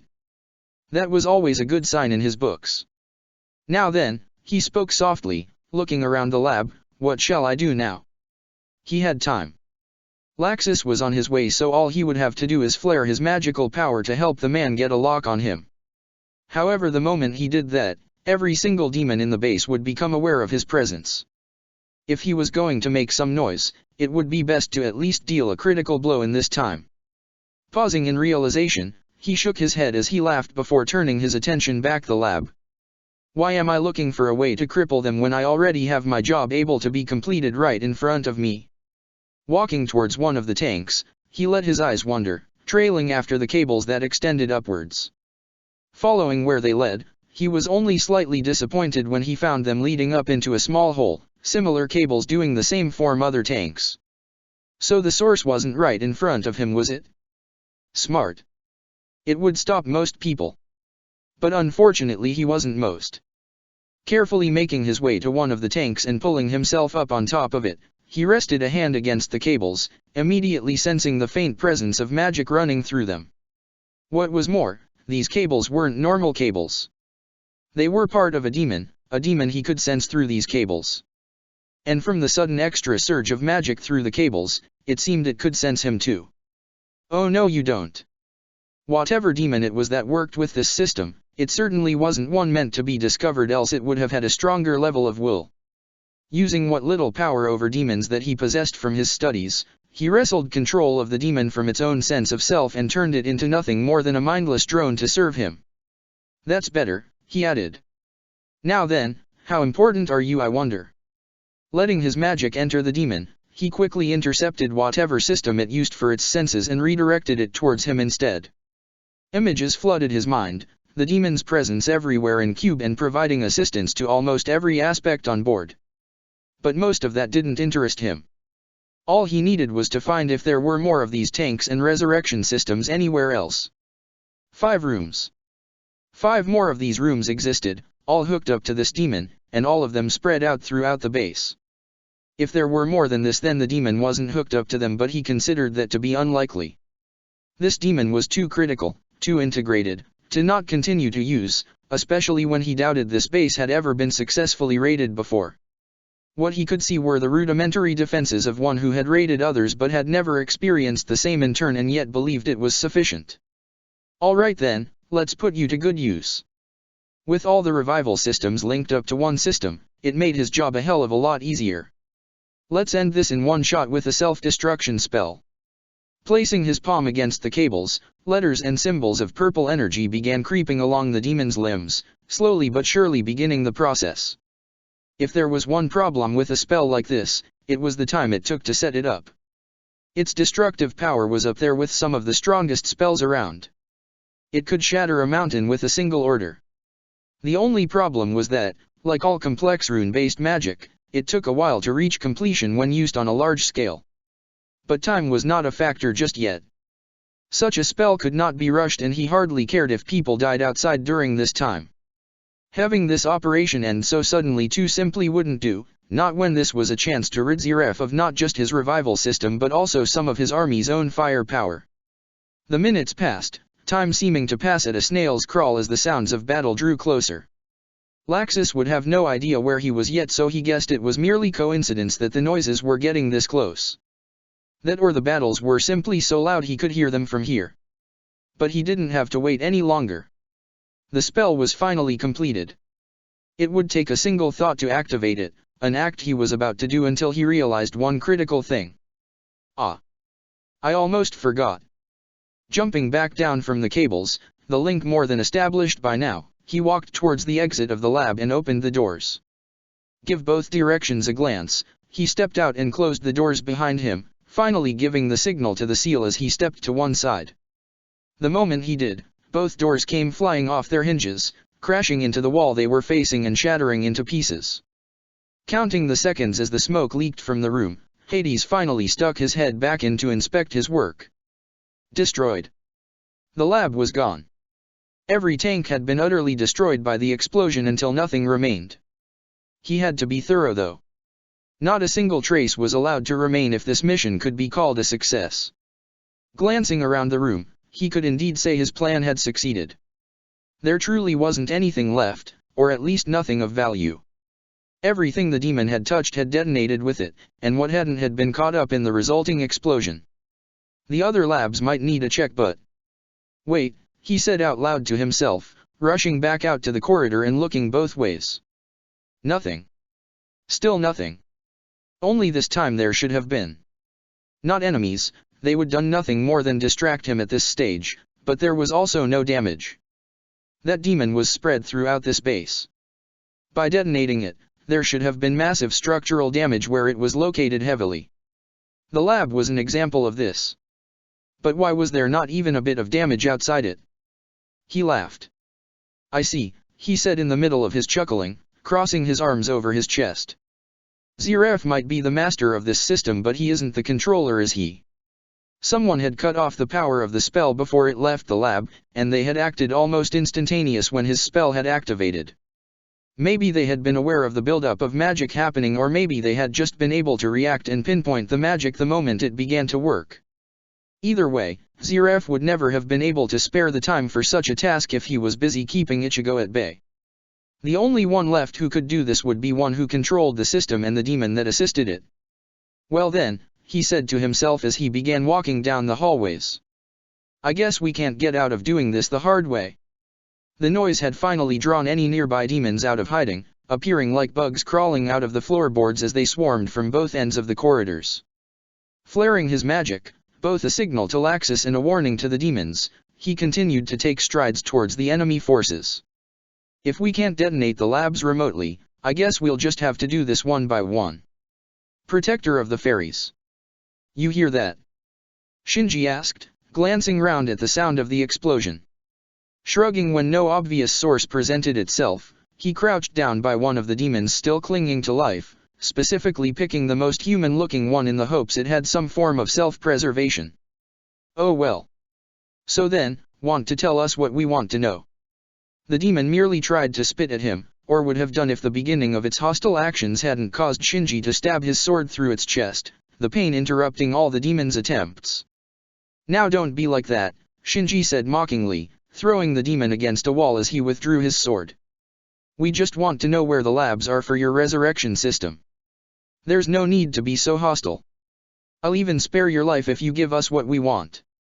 The demon tried to spit at him again, his attempts falling short. Pushing off against the wall, it lunged at him as its arms began to morph. Before it could finish, it was already cut in half, Mest appearing at the other side of the demon with his scythe finishing its swing. Sighing at the failed attempt of interrogation, Shinji glanced round for any incoming demons before taking a break for the moment. We aren't getting anywhere here. I thought all things had some form of self-preservation. The more human these demons are, the more they should want to live. But this is the seventh demon to not even consider trying to save itself. I did warn you that they may not break, stated Mistogen as he rested his spear against his body. From what I've gathered, at least we can infer that they may not even be able to be broken. Speaking from experience, I could never even fathom betraying Ichigo. I can almost relate to these demons because of that. Only it's possible that for them it goes beyond this. I don't think it is even a matter of choice for them, but something they can never even consider, let alone do.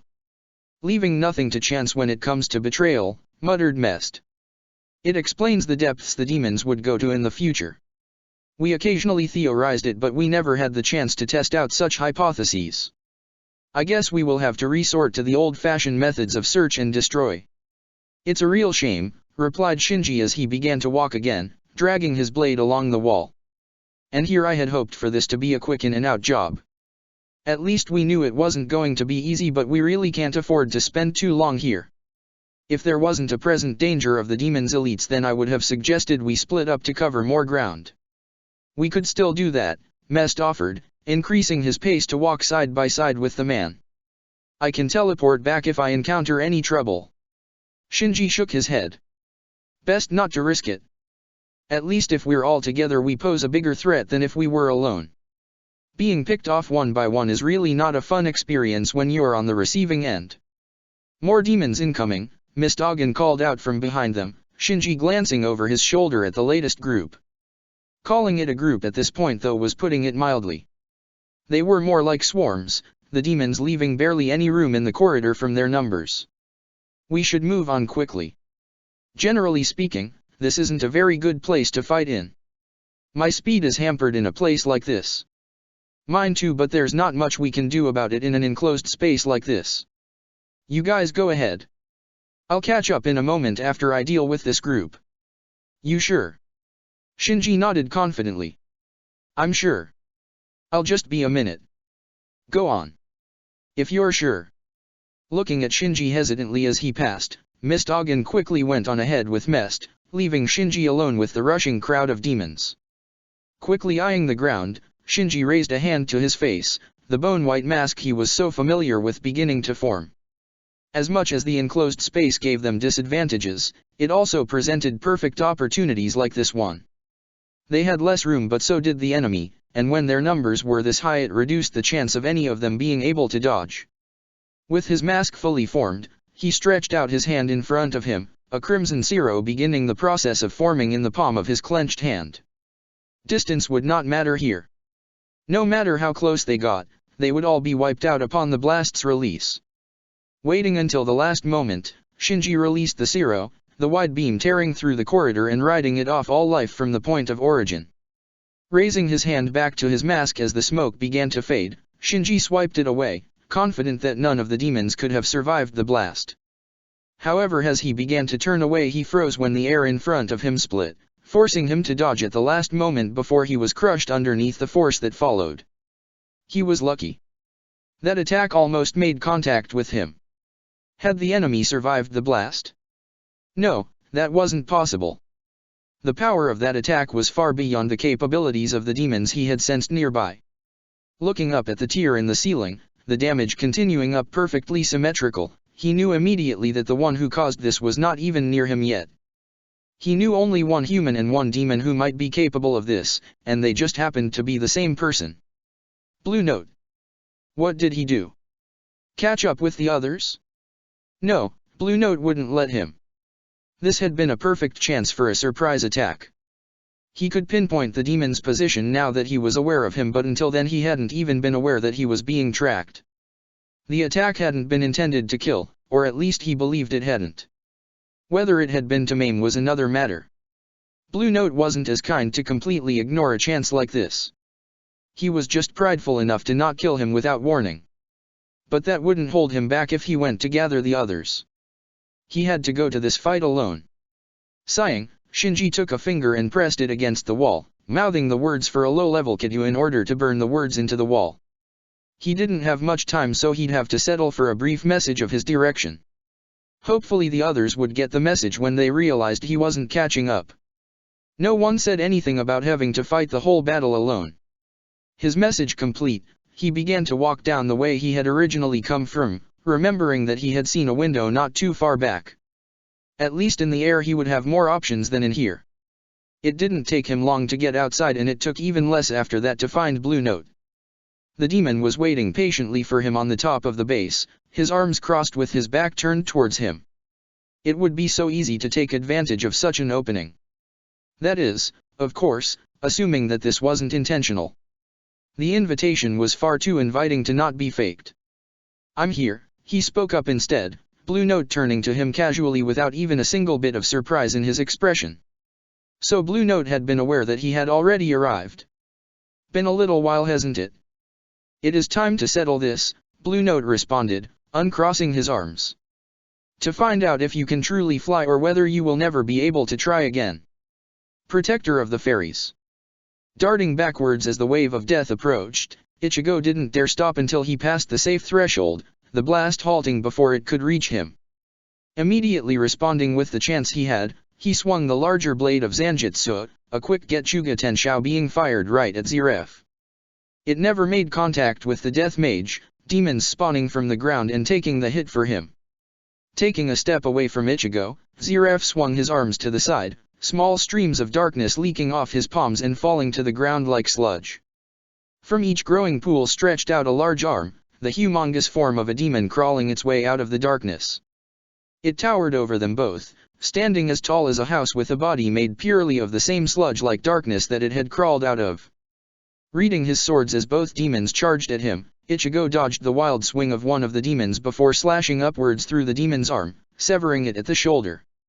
The sludge-like arm fell to the ground next to him, but, instead of lying there motionlessly, it still tried to reach out for him, grabbing him by the leg and tightening its grip. Seeing the other demon already attacking, Ichigo swung back round with his larger blade as he crouched down, blocking the fist and barely stopping himself from being sent flying with the arm. Using the smaller blade, he plunged it down into the detached arm, energy pouring off the blade as he released a Getsuga Tenshou directly into the limb. It had the effect he wanted, the sludge-like darkness being scattered everywhere. Wasting no time, he disappeared away from the arm, Shunpo getting him far enough away from all his enemies currently present. Watching carefully as the arm slowly began to reform itself, he scowled as the demon picked up its reforming limb and stuck it against its shoulder once more. It connected without a single hint of rejection, no sign left that it had once been damaged apart from the regeneration it was currently undergoing for the lower half of the arm. This demon would be a pain, he just knew it. He knew just how annoying people found it fighting him, so the reverse would not be a pleasant experience here. However, any regeneration tended to have some set of rules or limitations on it. Either the demon would eventually take too much damage that it wouldn't be able to recover from, or it had one area that acted as the core of the demon's magic and where the demon's actual life force would reside. Time to test the first option. Patiently allowing the two demons to make their move first, the action also keeping him away from Zeref and his dangerous death magic for the time being, he allowed them to get almost right on top of him before he acted, putting his full force into his swing as he slashed at the first demon with his large blade. The resulting force tore apart the demon as the blade cleaved through it, wiping out most of the demon's body bar anything from the knees down and the shoulders up. The second demon hesitated for a brief moment in that time, during which he was not afraid to take advantage of its momentary weakness. Releasing his hold on his larger blade in the air, Ichigo spun at the second demon, a small fake Zanpakuto forming in his hand. His attacks so far had already helped him determine how much force he needed to cut these demons. Their bodies were not strong, so even a fake blade should have no problems cutting through it. Using the small blades he now wielded, one fake and one real, he tore into the demon, moving as quickly as he could and trying to cause as many wounds on the demon as possible. Finishing with a final slash, Ichigo left the fake blade inside the body of the demon, cracks forming in the blade as he filled it with enough magic to break it. Grabbing the large blade of his real Zanpakuto just before it could hit the ground, he dashed away, just in time to avoid the shards exploding out of the demon's body from the blade breaking. Eyeing his results critically, Ichigo watched as only one of the demons began to regenerate. The first. Either he did too much damage to the second or he hit something crucial by accident. At least it proved that they could be killed with a bit of effort once he found their weaknesses. Even if Zeref brought one of these out again, he wouldn't be caught off guard. And as it to send that same message to Zeref himself, he swiped out in the air with the smaller blade, a faint trail of blue light being left behind. The larger blade was already swinging down before the energy had a chance to begin to fade, firing off a Getsuga Jujishao and completely obliterating the demon. When the smoke cleared where the demon stood, not a trace of it remained. Turning his full attention back to Zeref, the man watching him for any weaknesses he might show, he found himself get annoyed when he saw the almost bored look on Zeref's face. Did it really take you that long? I'm surprised. I expected more from an abomination. He couldn't let himself fall for Zeref's taunts. He had seen the pure hatred Zeref had showed when he had arrived. Zeref wanted him to lose his head and run in foolishly. And then, once he was all but defeated, Zeref would do whatever he planned to try and extract Mavis from him. Honestly, he didn't really understand how the Dark Mage intended to do that. Neither did Mavis, to be frank. Zeref had no shown any hesitation at using his death magic against him, even though it meant a single hit would kill him instantly. The only conclusion he could come to would be that Zeref had some way to fulfill his goal in those few moments after death, otherwise Mavis's consciousness would die with him. At least death magic that worked on an absolute level tended to be extremely short range. So long as he didn't get too close, so long as he could move faster than the magic could expand outwards, he would be able to avoid it. With his Shikai alone it wasn't the easiest task, but it could be done. Realistically, he should have already broken out his Bankai. It would have given him far more power and speed. But the problem lay in how long the others would take. The moment he used his Bankai, Zeref would be forced to counter with a mass amount of demons rather than the small groups he was currently using to test his strengths and weaknesses. And such numbers would only consist of stronger and stronger demons each time he wiped them out, to the point where he would be forced to use his full power, and once that happened the time limit on how long he could fight in that state for would begin. Zeref wasn't aware of that just yet, hopefully, but it wouldn't take a genius to put two and two together if he ran out of power midway through the battle. One eye glancing to the side, he eyed his surroundings, being careful of any demons appearing out of the shadows. Past experience had proven that Zeref's range of creation was far greater than it might initially appear. "I'm curious," he called out when he was sure it was safe to relax briefly. "You and Spriggan? Not that I know much about the man, but what did you do to get an alliance with him? You must have offered him something of great value to get him to listen to your plan." "My plan?" asked Zeref mockingly. "And how do you know it isn't his?" "Because I don't see a man who surrounds himself by his own creations as someone who would listen to the will of another. I'm pretty sure these demons of yours don't question what you do, am I right?" Zeref shrugged. "Who can say? I won't tell you anything that can help you. Even the idea of offering up information is, quite frankly, sickening to me. Besides, are you in any place to ask me that when you yourself teamed up with Wywak? Was that your plan or his? I'll repeat your answer. I won't tell you anything that can help you." "I see," muttered Zeref in annoyance. "A shame. Well, as much as I would love to continue chatting, I am in a rather foul mood. Your actions resulting in me being forced to kill my own base. I can always replace it given time, but you could say that I have some sentimental value towards it after these hundreds of years." Stretching out his hand in front of him, his palm facing upwards, Zeref stared into the darkness forming into the shape of an orb in his hand. If you have any worth at least, you're a stress ball. Crushing the orb in his hands, the darkness was sent scattering all around them, demons crawling their way out of the small fragments and growing upon their arrival. Ichigo could already tell they weren't like the sludge-like demons from before. They were too solid for that. Instead their mass seemed to change at varying amounts. Some were at normal height, some were as tall as the sludge demons, and some were still growing at stretching up to the clouds. That wouldn't have bothered him normally. 1 or 2, hardly a big deal. 5 or 6, maybe a bit trickier but still easy to manage with. But this? There was at least 100 of them. With Shikai alone, it would take a while to take them all out. Even so, he could do that if he had time. But as he saw Ziref's lips moving, mouthing words that sounded so familiar to ones he had heard before, he knew he did not have time. Ziref was stopping playing around and was now summoning his demons in mass. And if they were given the time to arrive continuously before he could wipe out the last set, he would eventually be overwhelmed by their sheer endless force. Bankai. His energy tore upwards like always, the pillar of dark energy stretching up the sky and then creeping along it in an instant, darkening the land as it began to block out the sun. Swiping one of his cloaked blades out immediately, Ichigo forced the energy around him to part, not willing to allow his view to be obstructed for more than a second or two with all the demons that were forming. Even that was still too long, 2 of the human-sized demons appearing right in front of him with their legs stretched out towards his head.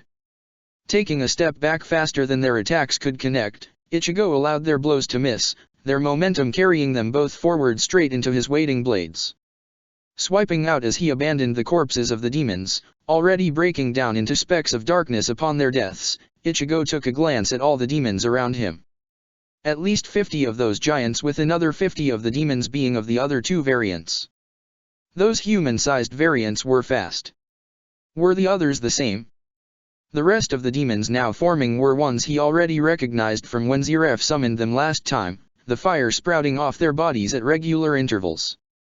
Looks like it won't hard to keep you focused on me, Ichigo muttered, raising both cloaked blades towards the enemies. Let's get started. Protector of the Fairies. Intruders! Exclaimed Keys in shock, frowning as he turned away from the demon that had delivered the message to him. Tell Mardgear I will be on my way momentarily. And he said that they are after Hell's Core, correct? That is correct. Alright. I'll move to defend the closest section once I've stabilized my latest experiment. Go. Waiting for the demon to leave, Keys sighed in frustration as he turned to the girl coming out of her hiding spot. Is this your doing, kid? Mary shrugged, leaping back onto one of the operating tables and swinging her feet off the edge. Gramps didn't mention anything to me about it. I can also sense another one of Magic's annoying servants nearby, so it's likely to be his doing. I find it hard to believe you were not involved in some way. You've been popping up here far too often for it to be a coincidence that you are here now of all times. Hey, I told you the truth. Whether you believe me or not is your own problem. I know I'm being truthful. Leaning forward slightly, Mary pointed a finger at the skeleton demon. But never mind that. Have you made a choice yet? Our invitation is still open for you to join us. Scowling in disgust, Keys spun to face her, aiming her staff threateningly between her eyes. I thought I told you I didn't want to hear such disgusting words again. My only master is Master Ziref. Do not dare to try and tempt me. It won't ever work. Because you lack free will, right? The smile never faded from Mary's face. That was probably what unsettled him, Keys noted as he took a step away from her, his staff lowering slightly. Surprised? We did our research on all the demons created by your master. We were extensive, and we were even more invasive. You demons don't break, no matter what we do. We tore into your bodies, we killed your own friends in front of your eyes, and yet not one of our test subjects broke. They didn't even consider the idea of betraying Ziref. And why would we? Countered Keys. Master Ziref gave us life. He is the reason for our existence. His magic even sustains us to this day. So long as he lives, we continue to be allowed to exist, a life form that would have otherwise never have been able to manifest. We are not like true demons that evolved and are bound to their own strength. Do you want to be? Mary asked curiously, a tilt to her head as she spoke. Be a true demon, I mean. The idea is interesting to me for the power I would have. That's fascinating. You actually considered it for a moment. Considering being an existence not bound to Zeref. Mary smiled, as if she had found the answer to a question she had been stuck on. I knew there was a reason you were the demon I revealed myself to. Let's celebrate this. Pushing off the operating table, Mary strode forward until she was almost right in Key's face, reaching forward with one hand and pressing it against his chest. Keys looked at her in confusion before Mary's hand lit up in that same energy he existed to seal away, immediately forcing himself to push away from her. The damage was done, however. He could already feel something changing in his body, his power quickly trying to isolate the energy and seal it away. How do you feel? Mary asked, even as the energy she had expended on the demon was completely sealed away in the demon's body. Do you feel different?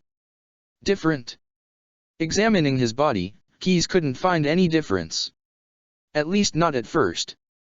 But the more he looked, the more he noticed one single fact. His curiosity wasn't as restrained as before. He was actually considering ideas he hadn't before, ideas of how to use the energy within him and ideas of how to incorporate such power into the corpses he could bring back to make them stronger and deadlier. But such an idea contradicted the limitations placed on him by Zeref. Why was he considering such ideas? It's gone, isn't it? Mary asked. It should have worked. My power allows me to invade the bodies of others and inject magic barrier particles directly into them. With the area I targeted, I should have completely destroyed the part of you that shackles your will to Zeref. You did what? She was right. If he could consider ideas Zeref had ordered him not to, it meant that part of him was damaged. But even so, what did she expect to accomplish through this? To betray Zeref? His loyalty was not so easily broken simply by removing the restraints placed on him. This changes nothing, you understand. I am loyal to only one. Is that so? We'll see. Clicking her feet, Mary let the darkness below begin to shape as the magic barrier particles she used took form into the large black hand that had swallowed her in the past. I'll be waiting a mile to the north. Come find me after the battle is over if you change your mind. I think you might after you meet with your master one more time. In fact, I guarantee it. Protector of the Fairies. Opening one large eye, Acknowledge glanced into the distance out of the cave he had taken refuge in from the elements, a large growl escaping his jaw. He couldn't see Cube anywhere in the distance.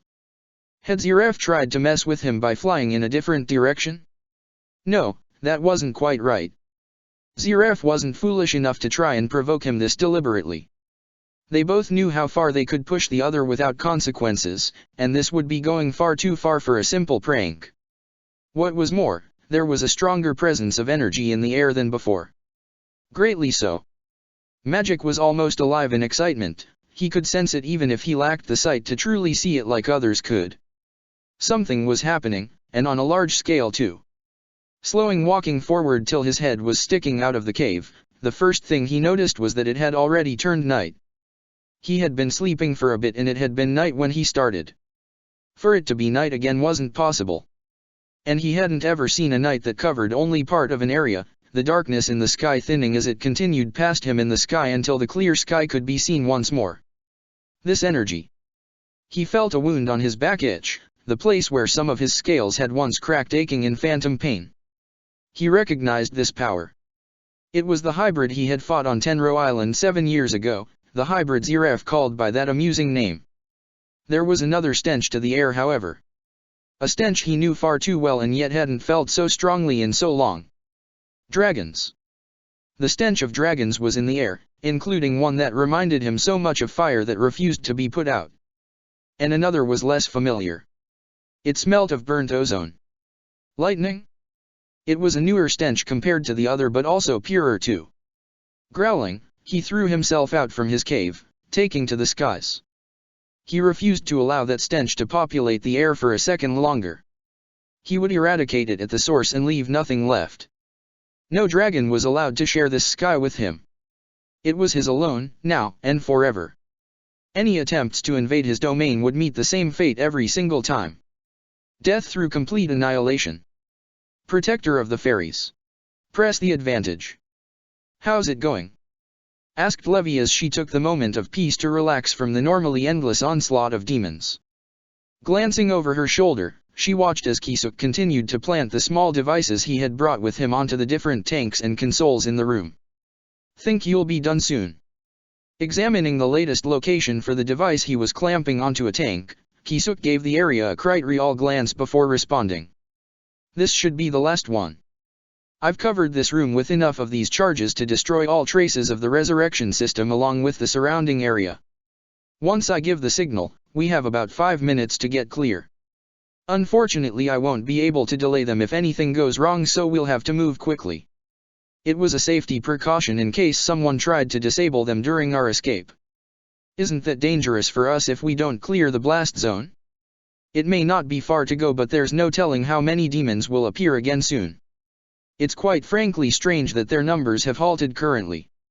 They're heavily occupied outside, said Nozomi as she appeared in the room through one of her portals, swiping it shut behind her as she stepped out of it. The battle outside is going well for us. The amount of demons appearing outside has actually begun to slow. Ichigo activated his Bankai in the distance too, so it appears that Zeref may be shifting his focus completely onto him, reducing the amount of demons he can create in this area quite substantially. What worries me is the lack of elite demons in the battle outside. So the demons are here hunting us, stated Kisuk as he stepped away from the last of the devices. It's the only logical conclusion. They want to pick us off and stop us from finishing our objectives. I'm priming the charges, so get ready to run. We want to move out of here as quickly as possible. All right, said Levy as she walked back towards the door. I'll keep a lookout and dash. She cut herself off as the wood of the door behind to shatter, forcing herself backwards towards the ground as an arm pierced its way through the door and sliced through the air where her head had been. Company. Keep them busy, Kisuk stated. I'm setting the charges anyway, so hold them off. I'll try. Rolling back away from the door, Levy brought her staff back up, just in time to see the door get sent flying off its hinges at her. Swiping her staff forward, the wood reinforced by strengthening words, she knocked it out of the way, just in time to see the rushing form of one of the few demons they had knowledge on. Ezel, the demon Kisuk had reportedly fought during the attack on the Magic Council. It was because of that knowledge that she knew immediately to not try and block the demon's arms with her staff as it swiped down at her with 2 arms, knowing that no matter how many strengthening words she used it wouldn't be enough. Of all the demons to face, Levy muttered in annoyance, quickly reapplying the words she needed to keep her mobility up. When you couldn't block attacks, you had to be a hell of a lot faster than normal to make sure you avoided everything, and this was the one demon you wouldn't want to block an attack from. Solid script, lightning. It was a pretty poor opening by her normal standards, but she had to get a feel for this demon's power if she wanted to try and make plans. She had to see with her own eyes how much of the report was truly accurate. Just as the report stated, the lightning was cut without hesitation, no damage being done to the demon as it continued its wild charge at her. Signaling Nozomi with one hand, Levy dodged under the demon's swing carefully before swiping up with her staff, sending a shockwave word down its edge with enough force to break bones normally. The demon, however, had limps to spare, bringing its remaining arms into a defensive stance and taking the brunt of the attack across its armored body. Even with the lack of damage, however, the demon could do nothing to completely stop the momentum transferred to it, being sent flying back towards the wall. Ezel wasn't meant to make it there. Appearing behind him with her weapon drawn, Nozomi spun on her heel and lashed out with the large blade weapon, preparing to leave a large slash across the demon's back in the hopes to cripple it in one move. Only instead her instincts screamed at her to move, forcing her to change her attack into escaping with her spatial magic instead in order to avoid the whip-like talons that tore across the ground where she had been standing. Reappearing beside Levy, both girls glanced warily at the second demon, this one unfamiliar to their reports. Unlike the inhuman appearance of Ezel, this demon had far more human characteristics, the exception being some of its aviary characteristics in the form of talons and feet. The revealing attire the demon wore, however, helped identify its gender immediately, the female demon wearing what many would have considered beyond inappropriate for casual wear and definitely not suited for battle. Green hair stretched down the demon's back with two strands framing her face along with other parts jutting out in various directions. "What are you doing here, Kyoka?" Ezel demanded, looking at the female demon in annoyance. "I was perfectly fine with dealing with these pests. And how much damage would you have done to Hell's core in the process?" Kyoka asked mockingly. "I am here upon the orders of Mardgeir Tartaros to eliminate the intruders while minimalizing the damage we take in the process. You would have torn up the whole place without any care for the damage you'd inflict. Like it matters. I heard them discussing stuff. They're blowing this place up. Way I see it, I can't do anything worse than they would have done." "Is that so?" Glancing around at the many charges set up around the room, Kyoka scowled in annoyance. "You're right, it appears. It seems the humans decided to play dirty today. I quite prefer when they stick to their righteous plans." "Sorry lady," Kisuk called out jokily as he finished his work on the last charge, "but I've always failed at such stuff. Hope that's not a problem." "You had Kisuk Urahara here?" Kyoka asked to Ezel, her scowl increasing in intensity. "I'll take these two. You deal with him and quickly. Don't let him have time to think of anything, otherwise it'll be the death of us." "You think quite highly of little Dash." Kisuk didn't have time to finish before Ezel slammed straight into where he had been, Kisuk being forced to retreat back to avoid the slashes of air from Ezel's swings. "Never mind then, no time for chatting. Nozomi, Levi, the charges are set. Evacuate the area and regroup once you're done with her." Kisuk didn't have time to say anything else before Ezel was charging at him again, quickly forcing the Shinigami to use a kata to blow open the wall behind him and retreat back through into the corridor it revealed. "So, I just have to deal with two little girls then?" asked Kyoka mockingly as she turned towards Levi and Nozomi. Her attitude quickly vanished when she found herself staring directly into a word for fire, the flames it released barely missing her face as she ducked down underneath it. "That was not a wise idea. I hope you've realized the mistake you've made, little girl. Even if you have, I'm going to enjoy making you both scream for mercy." Protector of the Fairies. Darting through the sky, Shinji narrowly dodged the blast of gravity as it tore through where he had been, slamming against the top of the base below. Instantly the roof gave way and fell down to the floors below, unable to handle the force it had been briefly placed under through Blue Note's magic. Keeping his distance carefully, Shinji raised his fist and fired off another Zero, his mask already equipped and left on for the additional power it granted. Right before the Zero could hit it began to be redirected, the beam bending downwards as Blue Note's gravity magic began influencing even the magical construct. Using the delay Shinji was forced under as his attack ended, Blue Note rushed through the air towards the Shinigami, moving freely through the air without any resistance from the gravity of the earth. Shinji immediately began to back away the moment Blue Note started closing the gap, even the small distance that the man had traveled causing him to feel the man's influence in far greater amounts. Just being close to the human-turned-demon made everything feel heavy, as if the very sky was pressing down on him. Shinji had a rough idea of what it was. Blue Note's magic revolved around gravity, so for this power it only made sense that the man was emitting some form of gravity shield around his body.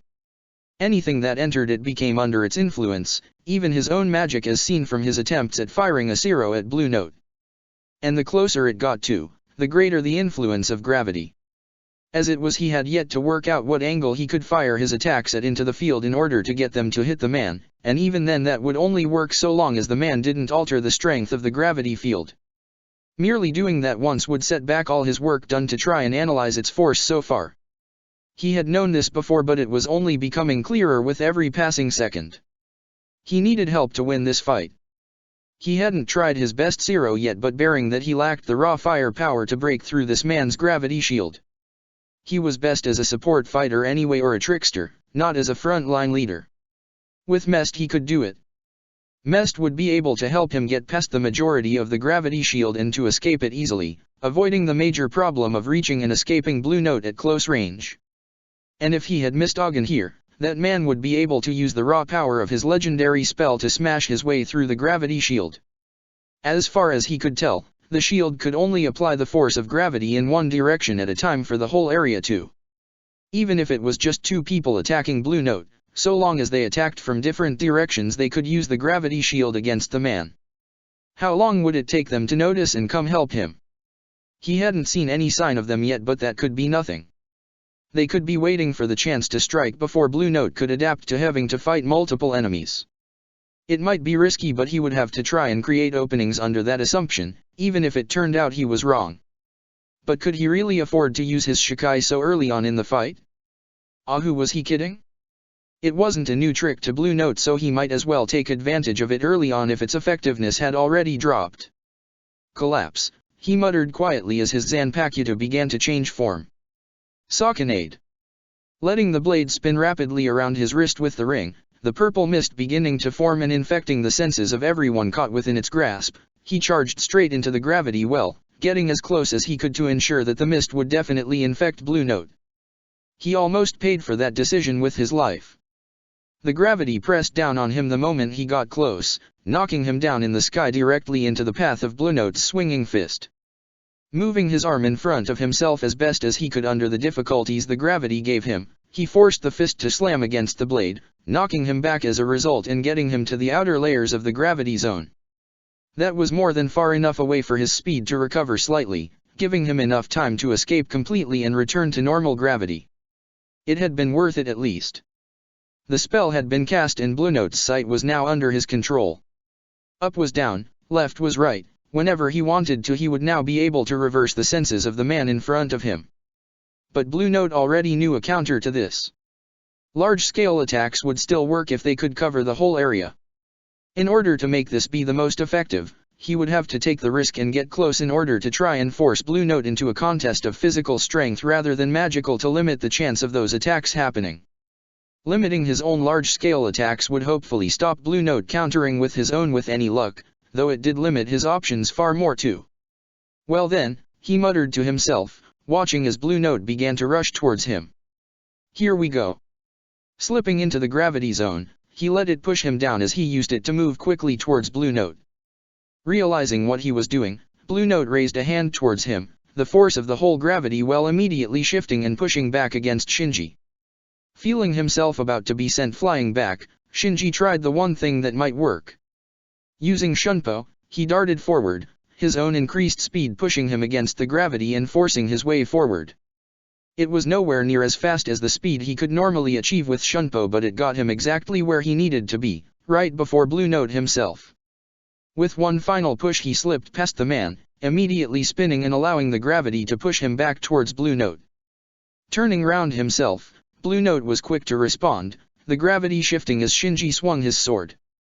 Because of the sudden extra force, Shinji found his sword swiping through the air far too quickly, missing Blue Note before he could reach the man.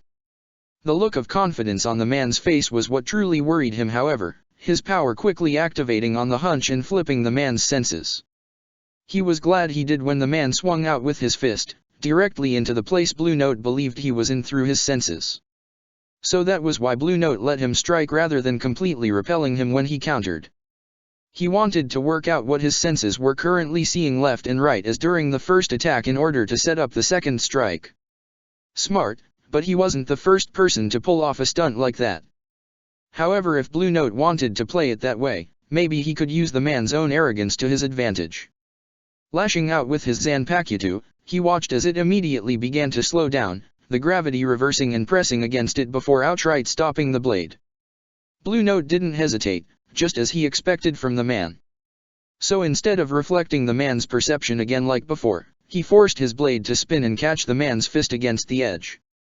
The gravity behind the blow caused the blade to crack, something he would worry about later as he thrust his hand forward against Blue Note's chest, a Zero charging as fast as it could within his palm. Zero. As much as he tried to not be, he was too slow. Or maybe Blue Note was simply too quick. The gravity increased massively and it was all forced away from the Zero's direction. He felt himself go flying back even as the Zero fired, the beam halting in the air before being split and bent back round towards him. It didn't harm him as it hit, it was his own energy, but even he couldn't not be blinded by it as it exploded in front of him as he flew backwards. And in that moment he felt a fist slam through his guard and into his chest. The moment the punch connected, the moment Blue Note was sure he had actually hit, the gravity reversed once more, pushing Shinji directly into the force of the fist and causing him to cry out in pain. Struggling through it, he raised his arm as his blade tried to spin around it only for the gravity to shift once more, sending him flying down. And then the force vanished. Shinji looked at his savior in relief when he realized how far they had suddenly traveled. "Took you a while, Mest," he stated happily, the man helping to get his feet on the ground below. "How long have you been waiting?" "Sorry."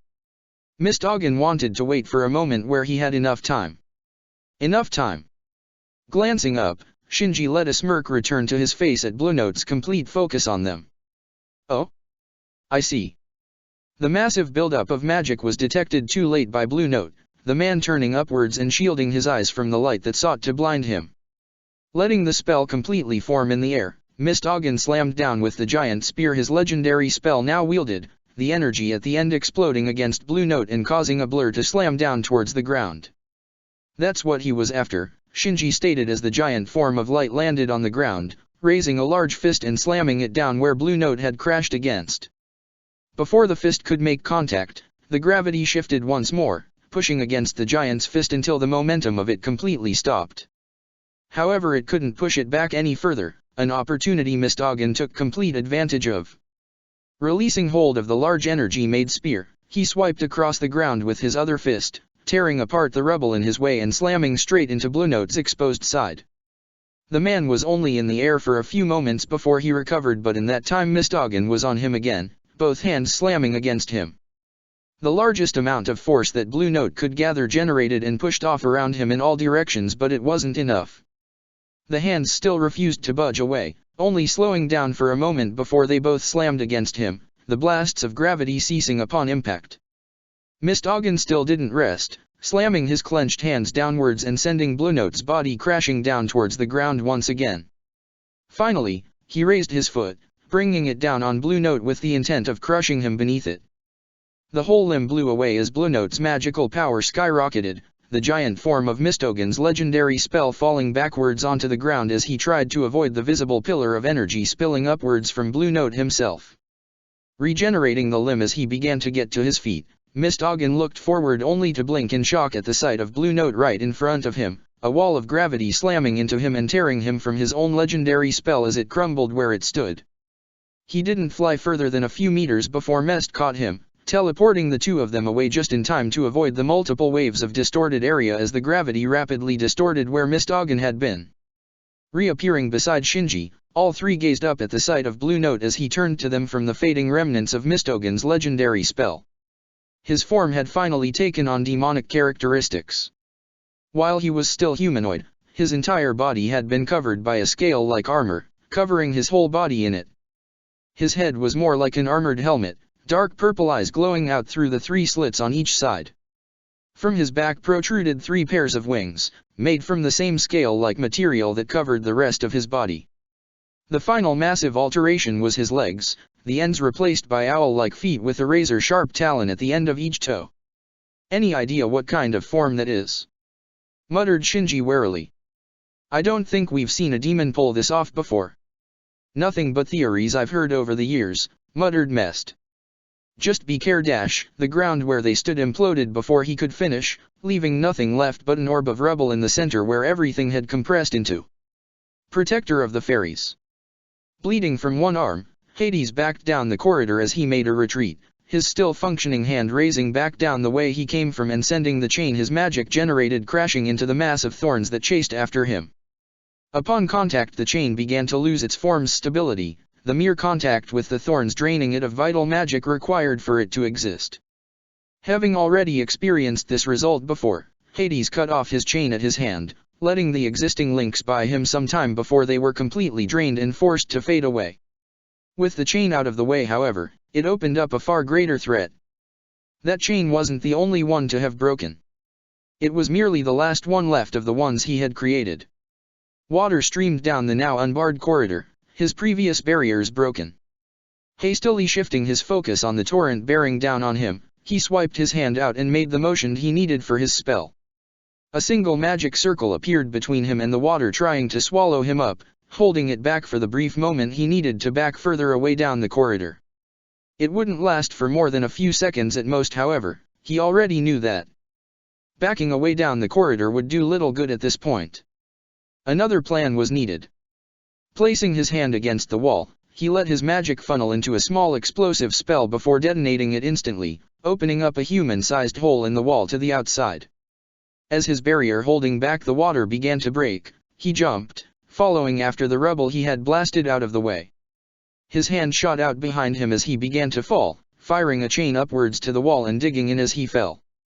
Feeling a response from his wounded arm again, the healing he had been performing finally returning the limb to a usable state, he fired off a burst of wind magic as he continued to fall and extend the chain, using the boost to swing downwards across cube.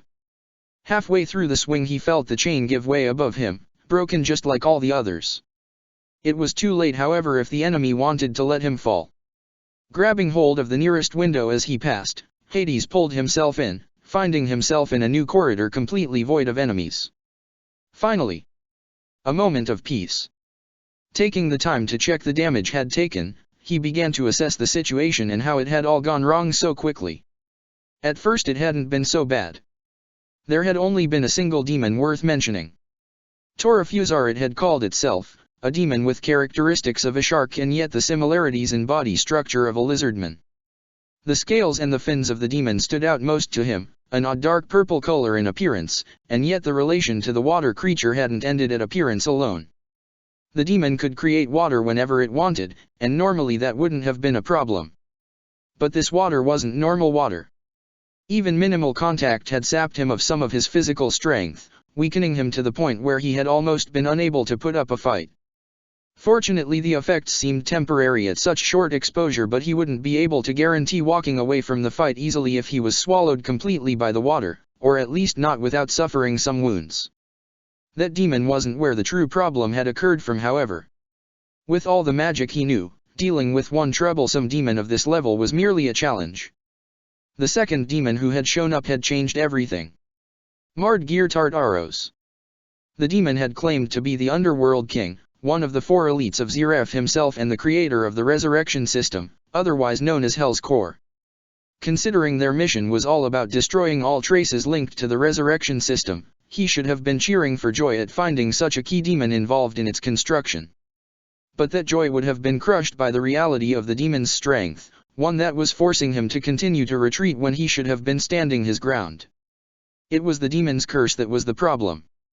Mardgir could coat an entire corridor in thorns in just a few seconds, thorns that sucked the magic out of everything they touched.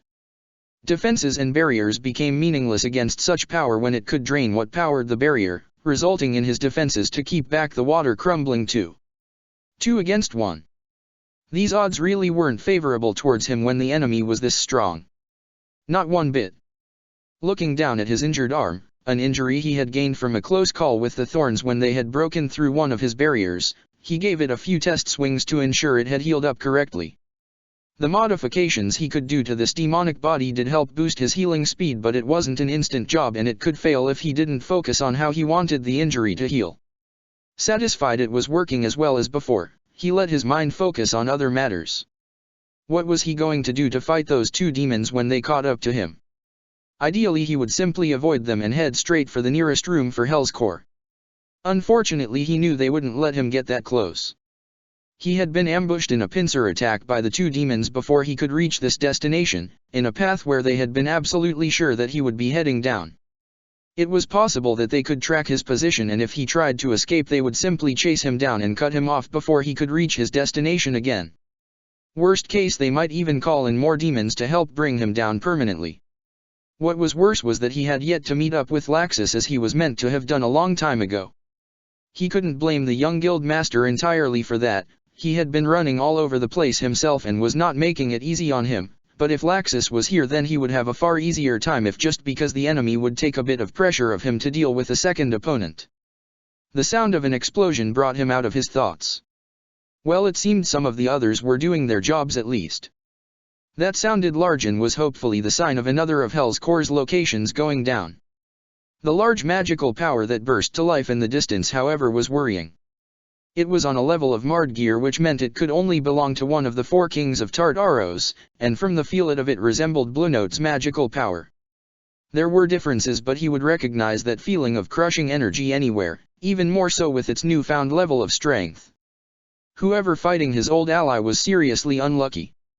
Having to deal with a foe like this, if his predictions for how strong the man could have become in 7 years were true, was not a pleasant topic.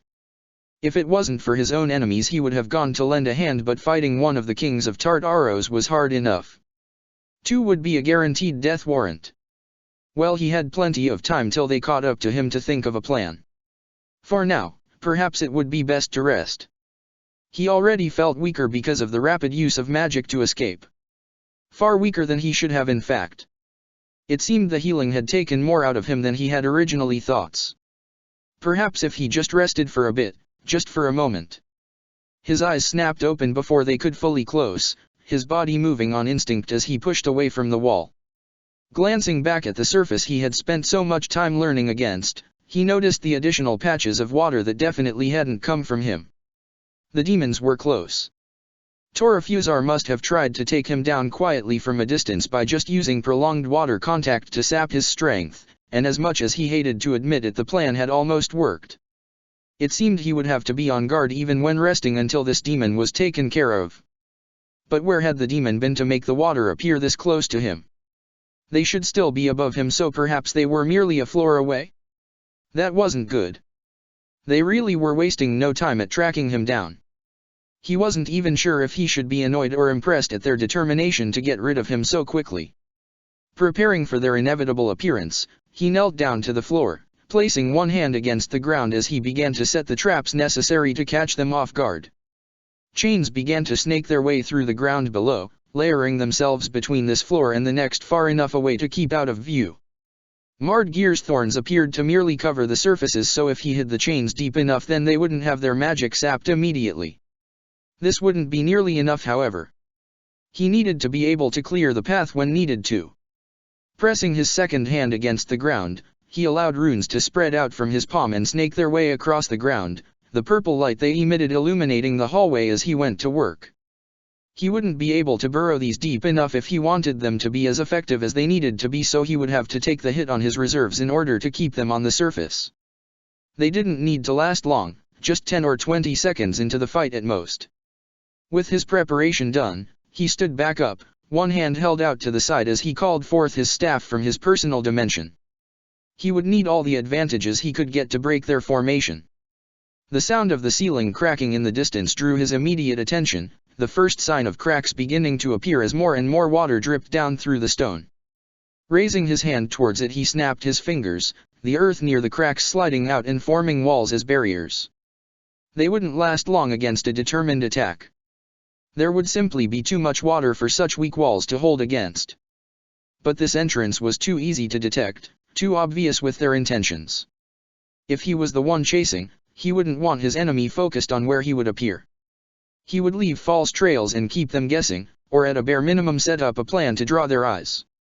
So instead of focusing on the walls, he turned his attention to the areas left to watch. It was far too quiet down the other way. That left only one possible entrance within a few moments of his position. The window. Raising his staff towards it, the top glowing with dark light, he waited, carefully listening and watching for any sign of the demon's approach. The sound of the ceiling breaking signaled their potential trick had activated, which meant if they were coming then they would be there in the next few seconds. Nothing. There was no sign. And he hadn't seen any signs from around him either. His chains hadn't been disturbed below either. So which way were they behind him? Spinning round, he fired straight at the blank wall, the beam blowing apart the stone and sending it flying into the mass of thorns waiting behind it.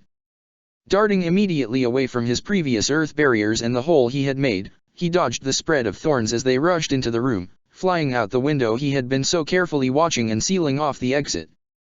He could hear them still moving outside, the other windows down the corridor slowly being covered over to prevent their potential use of escape routes. Close, Mardgeir, Hades called out, warily watching out for any more traps the demons might have set around him, but you still missed. Come out of hiding. It doesn't suit a king to act in such a way. Mardgeir apologizes, said the demon as he began walking out of the hole, thorns spreading out along the path of his feet as he moved. In the demon's hands was that same book it had been carrying for a while now, that same book that he couldn't deny unsettled him.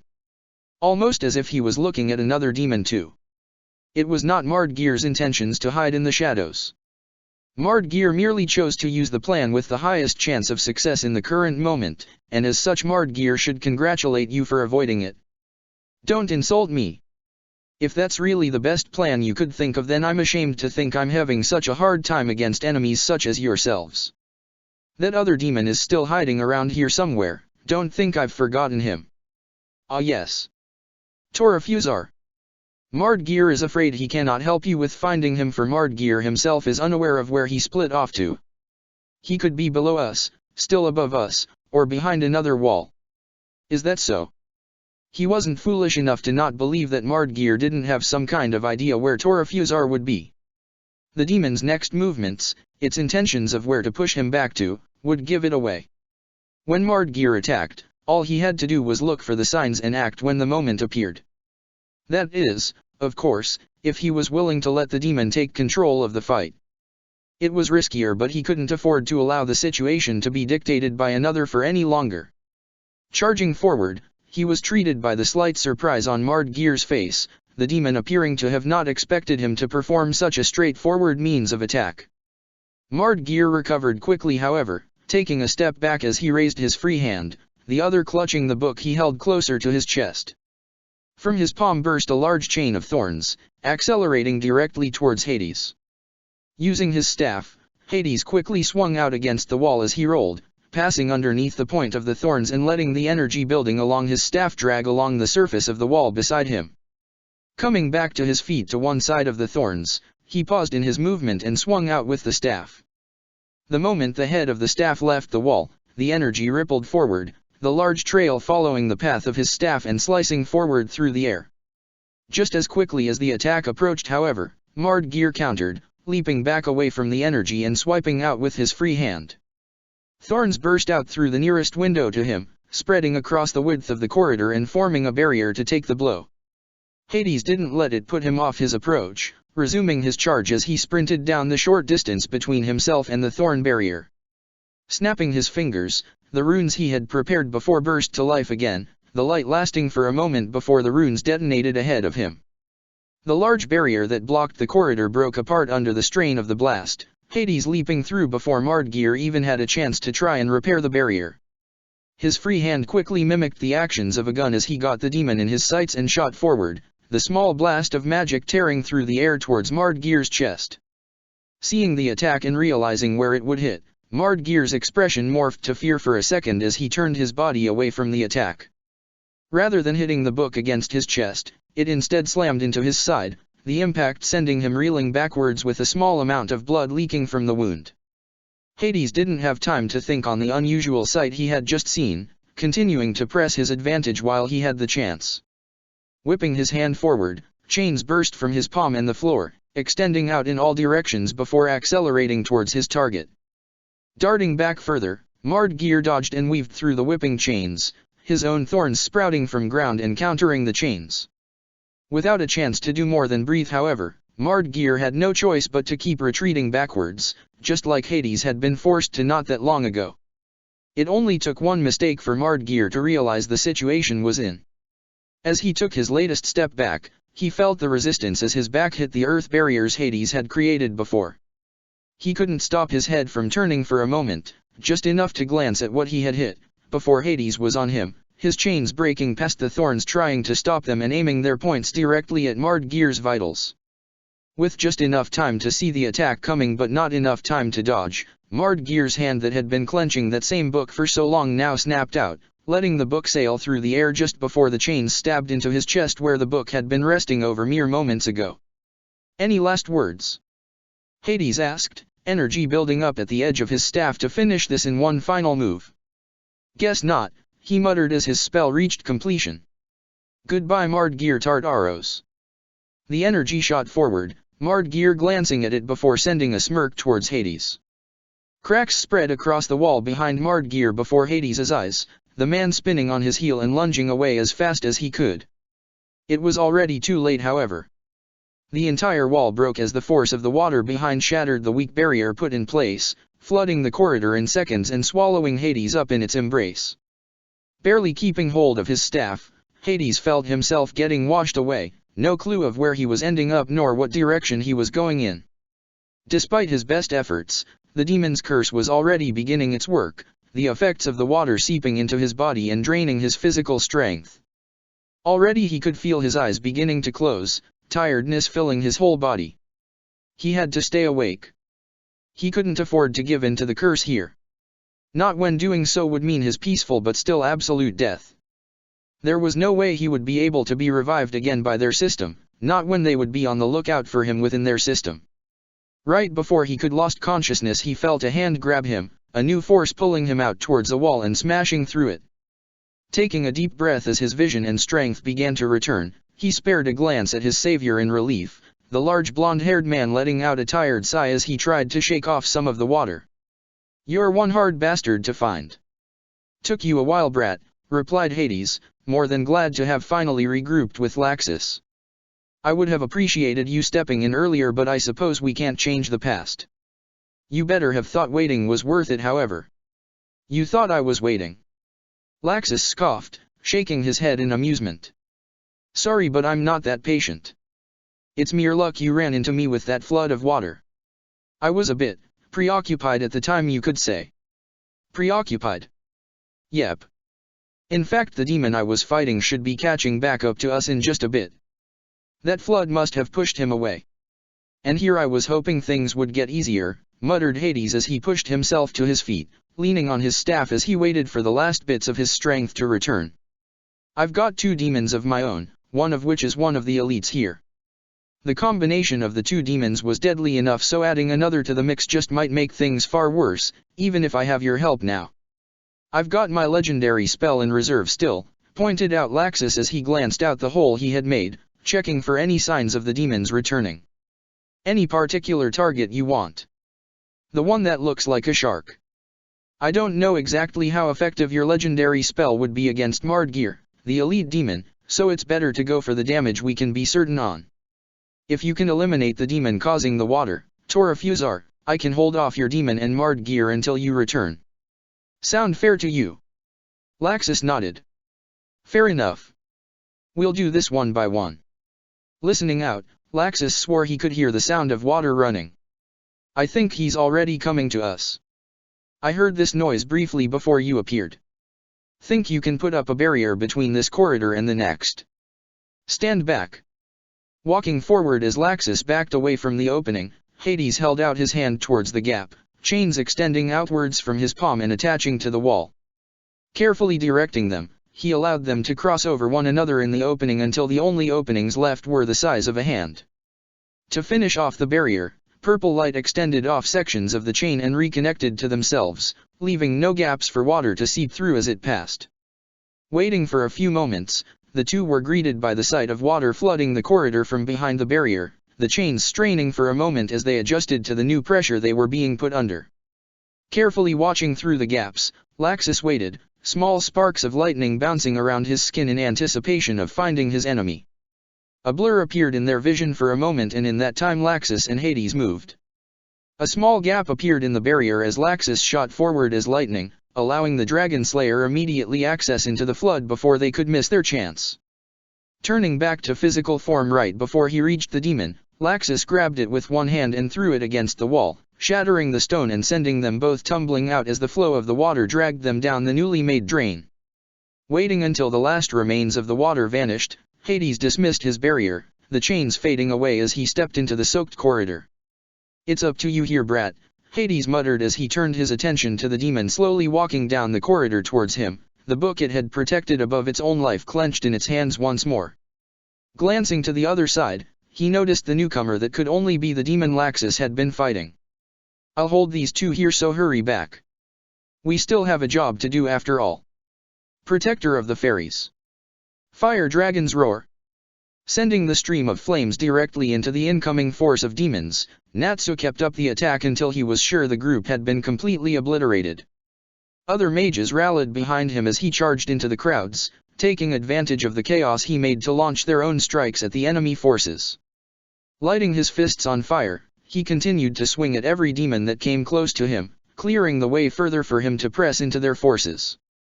Before he could let himself get dragged in too far in his battle mindset, he retreated back, allowing the demons to once again come to him in their slightly shattered ranks. He couldn't afford to press too far and break away from the others mages nearby. If he was here, then there was more pressure on him rather than them, and it meant he could save any of them if needed or cover their retreat once the order was given. If he moved in too far, then he might even be delayed in falling back when the time came. This fight was tough for this very reason. He couldn't let himself rely on his instincts too much or he'd inevitably run too wild. It didn't help that the demons didn't seem to be stopping any time soon. It was better than at the start though, when their numbers had only ever increased as time dragged on. Now it was more of a steady stream, though some areas were reporting by word of mouth that the demons appearing at them were decreasing.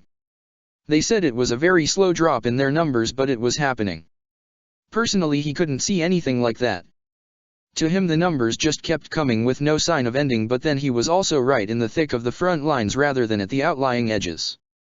Natsu. Glancing around almost on reflex, Natsu caught himself before he could look any further as the voice continued to speak, jogging his memory of who it was and where it was coming from. "Can you spare a moment?" "What's happening, Hibiki?" Natsu asked, backing away from the crowds of demons and letting the other nearby mages take over for the moment. He didn't trust himself to be able to split his focus evenly between the conversation and fighting when he already had to limit how he fought. "Is there any trouble with the others?" He heard Hibiki sigh through the archive link. That didn't sound good. "Not at all. Hibiki. Sorry. This battle is just stressing me out. I'm monitoring all the others, and so far, while there is a lot of spikes in magical power, no one has contacted me for emergency assistance." "We can do that." "They can," Hibiki explained.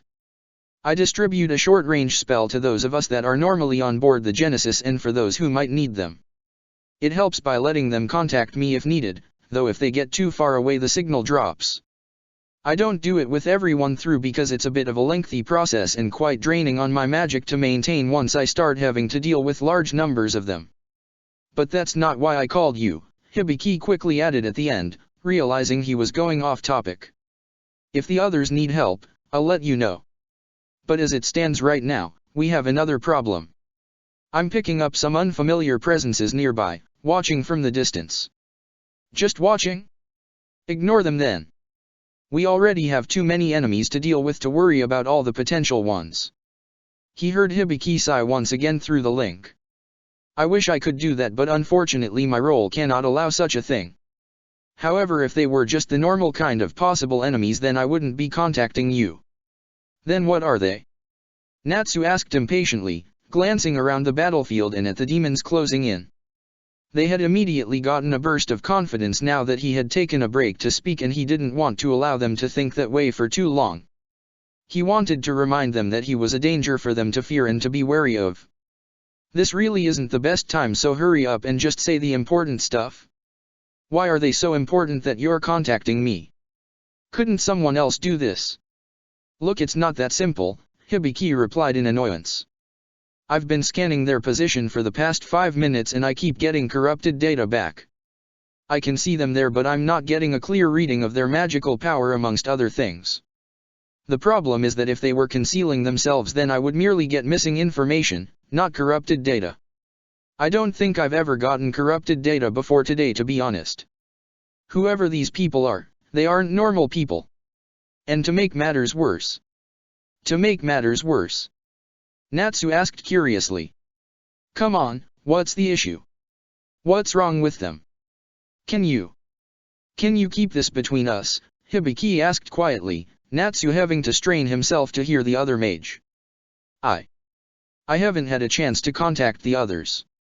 I need to consult with them about this later. To discuss the implications of this.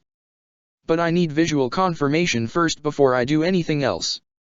Just to be sure. Given time, I can try and get my magic to scan the environment and build up a rough image of them from a distance, but if they attack, the easiest method of confirmation would be visual confirmation. Is this so worrying that you don't want me to say anything?"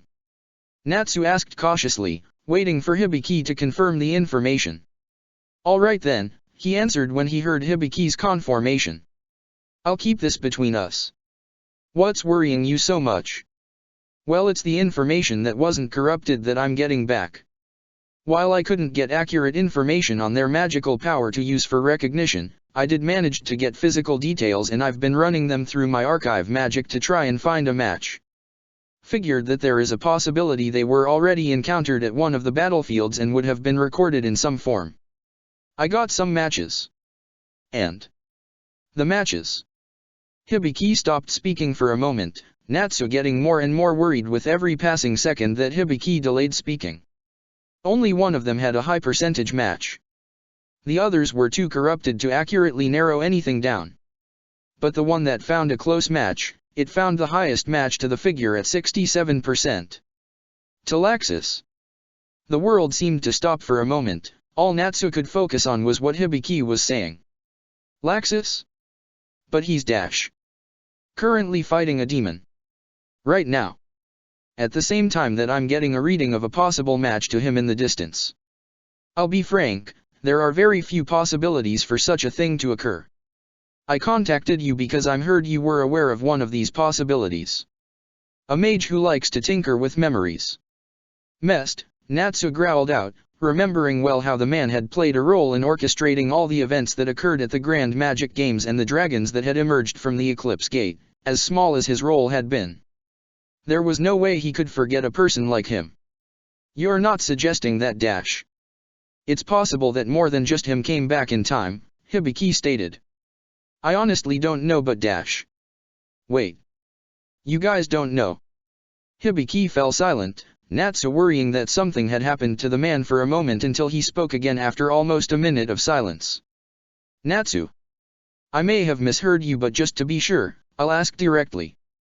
Did you encounter any mages that came from the future beyond Lucy, Rogue, and Mest? Yeah, Natsu replied seriously.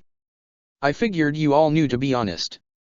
I didn't say anything to the rest of the guild. At the time it never really crossed my mind to do such a thing, but I did still figure they would have told you lot. It hurt to remember. It wasn't physical pain, that would have been more pleasant than this. It was the memory of members of the same guild fighting one another, not because of any petty reason or because they got into a row, but because one side truly wanted to kill the other. There was a few of us present who saw them. The ones who orchestrated everything about the Eclipse Gate and its usage. Me and Mest were two of them. The Celestial Spirit King was the third. And the fourth. It was Ichigo, wasn't it? Yeah. I can kind of see why he didn't mention it though. He had to fight them. A future version of both Laxus and Levi. Fight them? Hibiki asked, horrified. So that's why he never mentioned it? I'm not surprised, to be honest. He probably didn't want anyone to have to deal with this problem but himself if he felt responsible for it. With the match I've got, it appears that when Laxus escaped that can't be the same Laxus as the one Ichigo fought though. On the other side of the archive link, Hibiki frowned in confusion. There's few other possibilities, Natsu.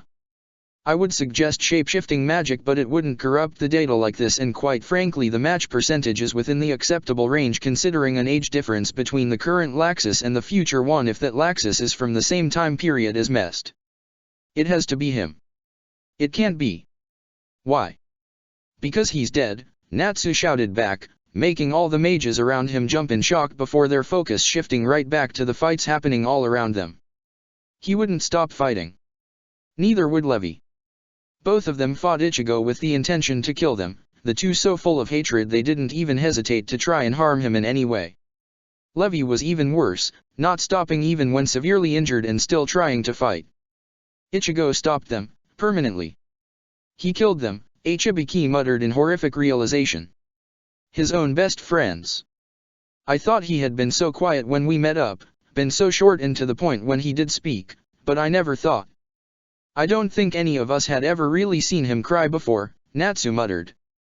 But he did so in front of the entire guild when he saw the two. He refused to let them go for ages. That's why I can't believe that the future version of Laxus could still be alive. Because Ichigo broke his own heart in order to kill him. The match is still worrying Natsu.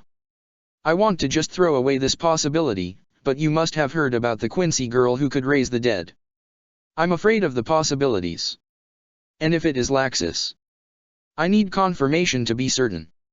Ichigo cannot know this if it's fake. I don't think he'll be able to cope if he encountered him again and it was the same person that he had to kill. Please, can you check for me? All right, Natsu answered immediately. I'll do my best. Since I did see him once, I should be able to work out if it is him or not. Where do you need me? The west side of the army. They're watching quite a bit away in the distance, but if they begin to make a move, then the west is where they will hit immediately. I'm redistributing some strong mages over to your location to make up for your lost presence, so head over there as soon as you can. Team up with Leon from Lamia Scale for the time being if they don't make a move. You should remember him well. I do. And if they make a move, get them away from the army, Hibiki muttered quietly. If it really is Laxus, let no one see his face. Let no one even spread a rumor around. And deal with him here and now so that Ichigo never needs to know. Protector of the fairies. So that's the situation, is it? Gray asked, the demon behind him struggling to keep up with his fast strides. We've already lost 2 of the 6 zones for Hell's Core. That's correct, sir, the demon behind him responded. Oddly, this demon was the exact same copy of that demon he had frozen before, and yet it didn't remember that event. From the demon's explanation of its multiple copies, it seemed that they only were all activate upon an emergency situation, during which they began to share information between one another remotely.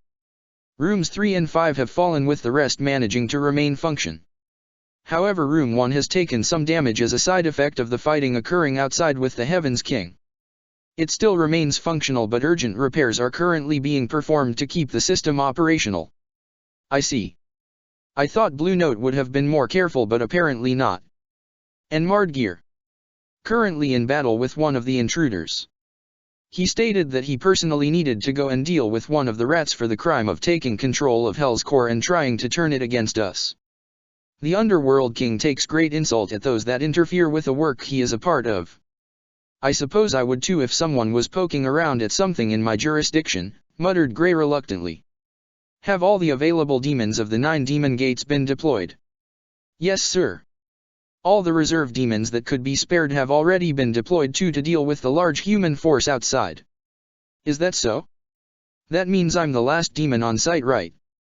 Yes, sir. Very well. Leave me. I have a job to take care of. Sir. The demon made to say more but froze at the look Gray shot her as he turned back to glare at her. Perhaps I didn't make myself clear, he stated coldly. I have a job to take care of. Leave. Now. Yes, sir.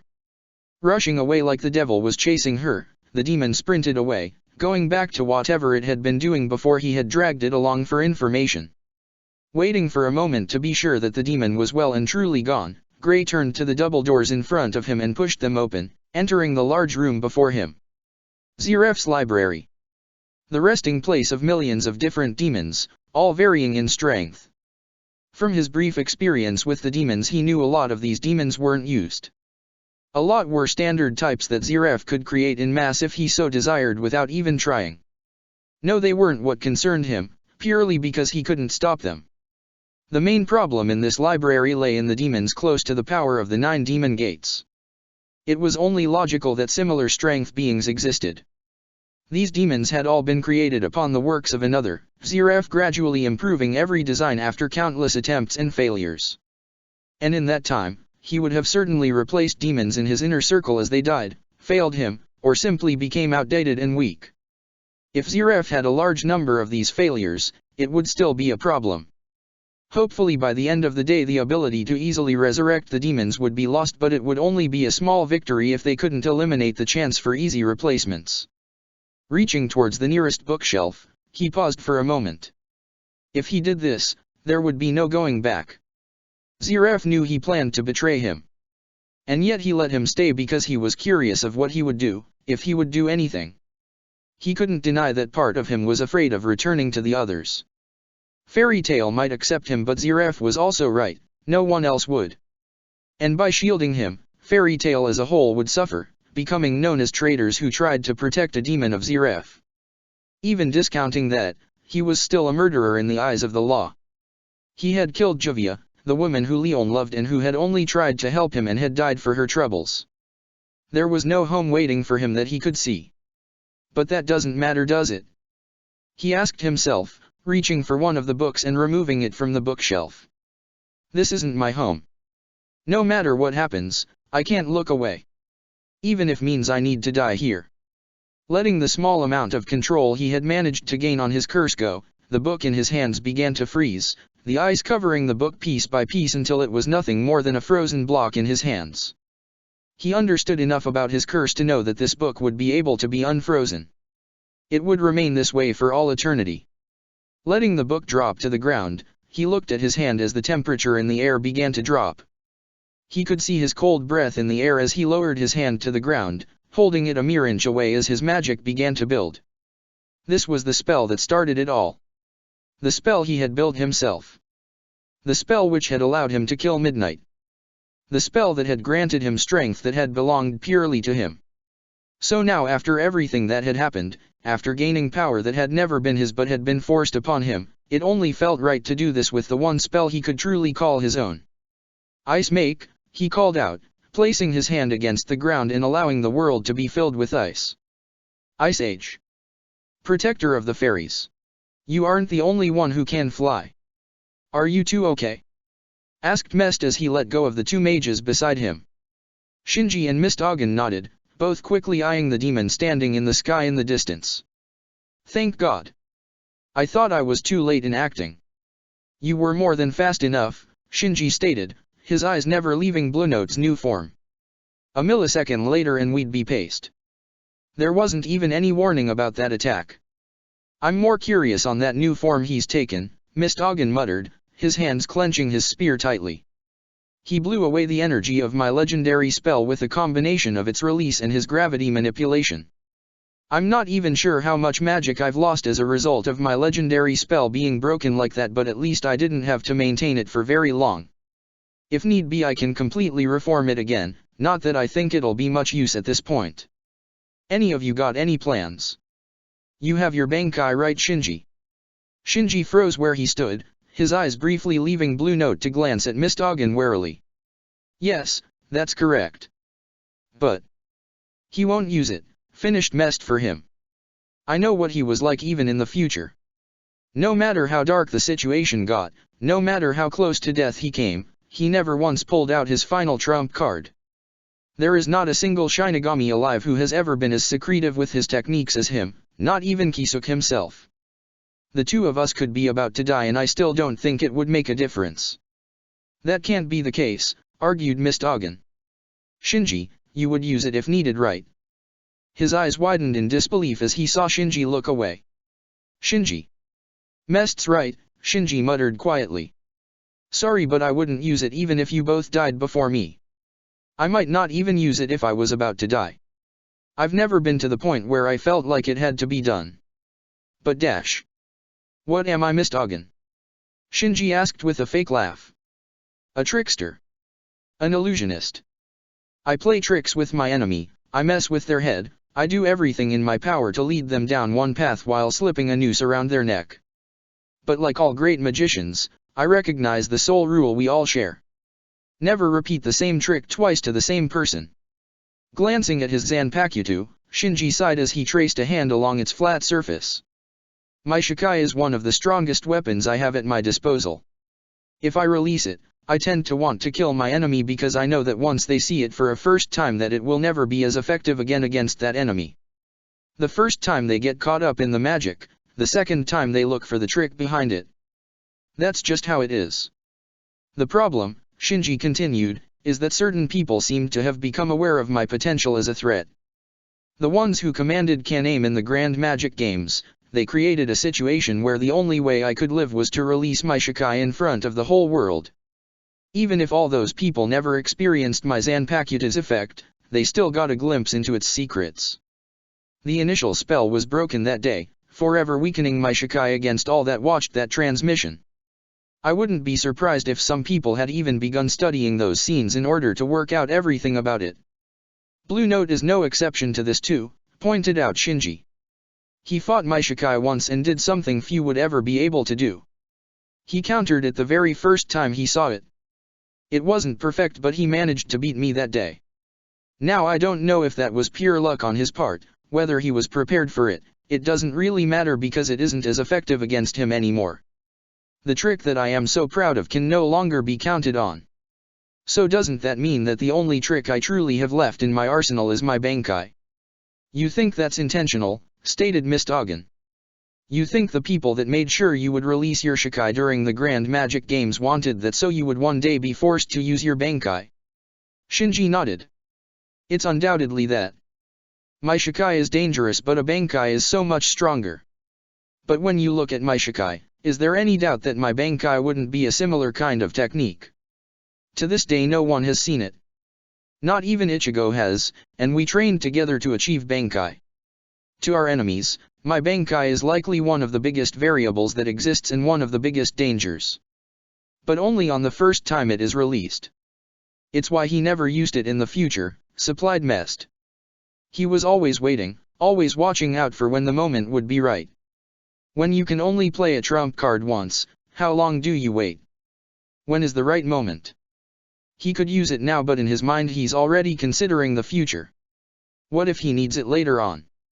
What if by using it now he gives away the tricks behind it? So long as it is unknown, it's a threat many will admit to being wary of. And I'll be honest, that unknown danger is worth more than our own lives. So we can't count on you for this fight, muttered Miss Doggin in annoyance. At least not with any support. Afraid not, Shinji chucked half-heartedly. My Shikai can still do some work but with that level of power I think almost all of his attacks will end up being widespread. I don't think I'll be able to divert his focus enough to make a real difference. But in terms of firepower, I still have the Gran Ray Zero. Don't underestimate the power of such a technique. I'm familiar with what your technique can do.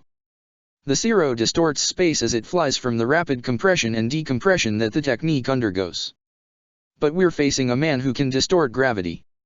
He'll mess up your aim and there's no telling what effect it would have on the Zero as a whole if the space the gravity tries to influence is already distorted. Then if you think he'll be the problem, give me an opening.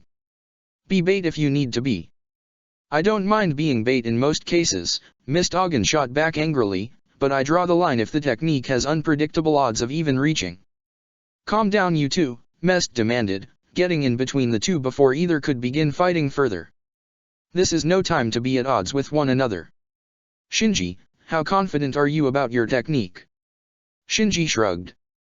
I managed to stop a fully hollowified Kaname during the Grand Magic Games with it when nothing else could work.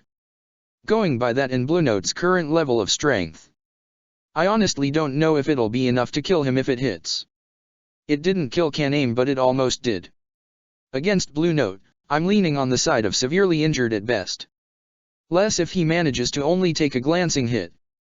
And the chance of hitting. If I can get behind him and close enough, 80%. That's still a 20% chance of missing, pointed out Miss Doggin, but I can accept those odds. Alright, I'll draw his attention.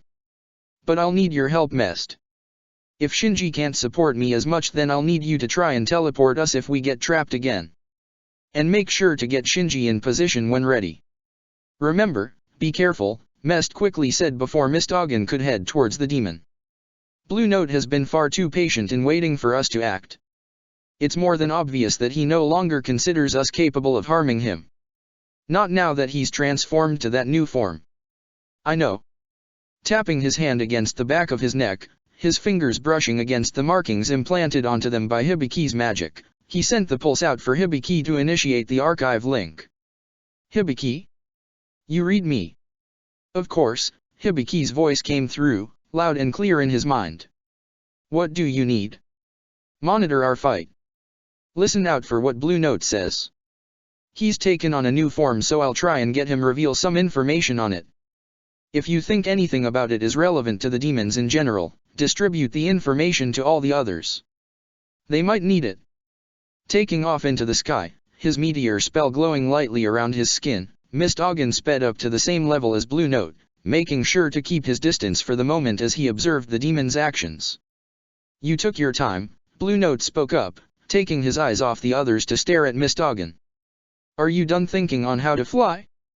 I have already determined that you cannot, so your efforts are nothing more than a waste of the short time you have left crawling on the earth.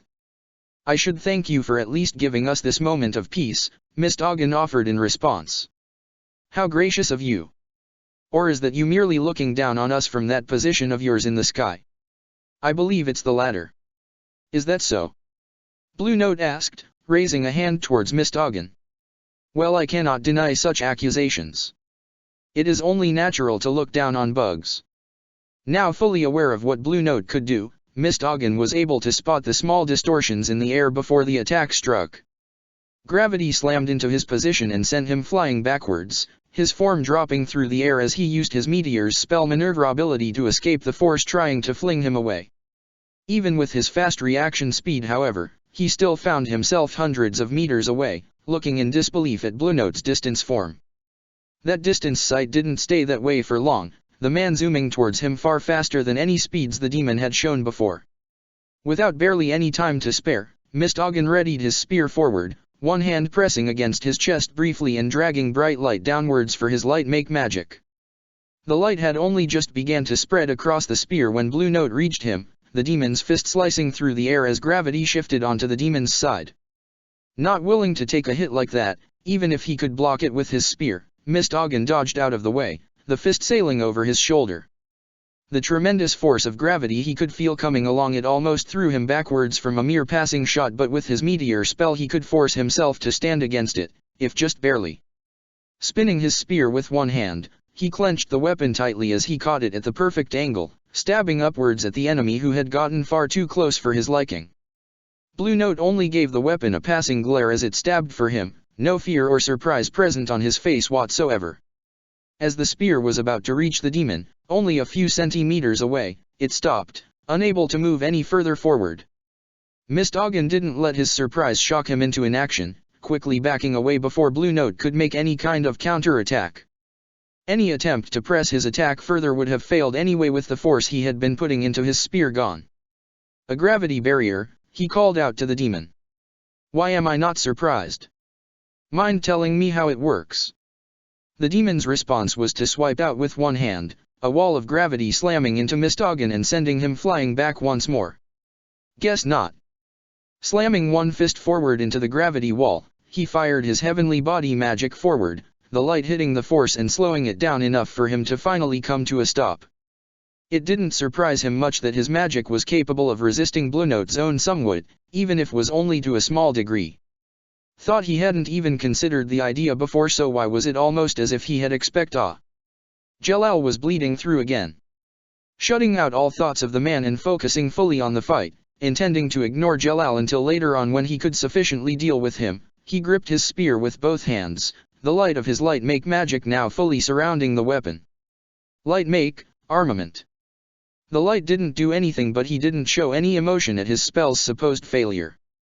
Unwilling to let Blue Note keep full control of the fight, he flew at the demon heading towards him, his spear aimed forward to clear the path. The gravity only increased against him as he tried to approach, forcing him to dart upwards before the force became too much to resist. That was just where Blue Note wanted him, the man coming to an abrupt stop right below him and swiping up with a clawed hand. The gravity changed drastically as Mist Ogden tried to drop down on the demon, knocking him up further into the sky until he reached the clouds. He had only a second to question why the force had let up before he felt it increase once more, only this time sending him back down the way he had come from. He could already see Blue Note holding out a hand towards him, his other clenched as a fist ready to slam into him. So that was how the demon wanted to play it. Fine then. He could use that. Letting himself appear trapped, his spear held unsteadily in one hand, he waited until the last possible moment before swinging out with the spear, the act catching Blue Note off guard as the tip of the spear threatened to slice across his face. Abandoning his own attack, Blue Note brought his armored hand in front of his face, taking the blow across the scale like armor as the spear dug past the armor and into the flesh below. Not flinching at the pain, Blue Note pulled his arm down, using the spear stuck in his flesh as a way to drag Mist Ogden into his reach. Acting quickly before he could be hit, Mist Ogden poured magic into the light surrounding his spear, the energy blasting forward into the limb and forcing his spear back out. The resulting momentum had him knocked back just far enough to avoid the claws that swung for his neck, but not far enough away to avoid the weak gravity waves that blasted off Blue Note in all directions, sending him flying back a few steps in the air.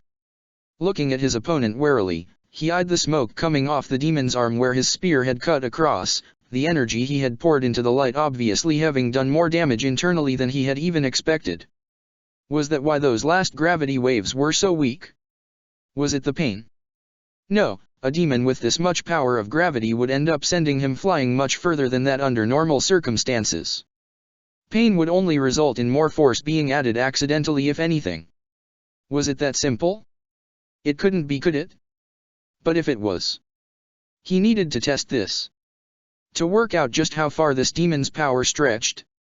Using the power of his light make magic around his spear, the light morphed without any command, the preparation work he had done before allowing close to instant alteration of the form already present.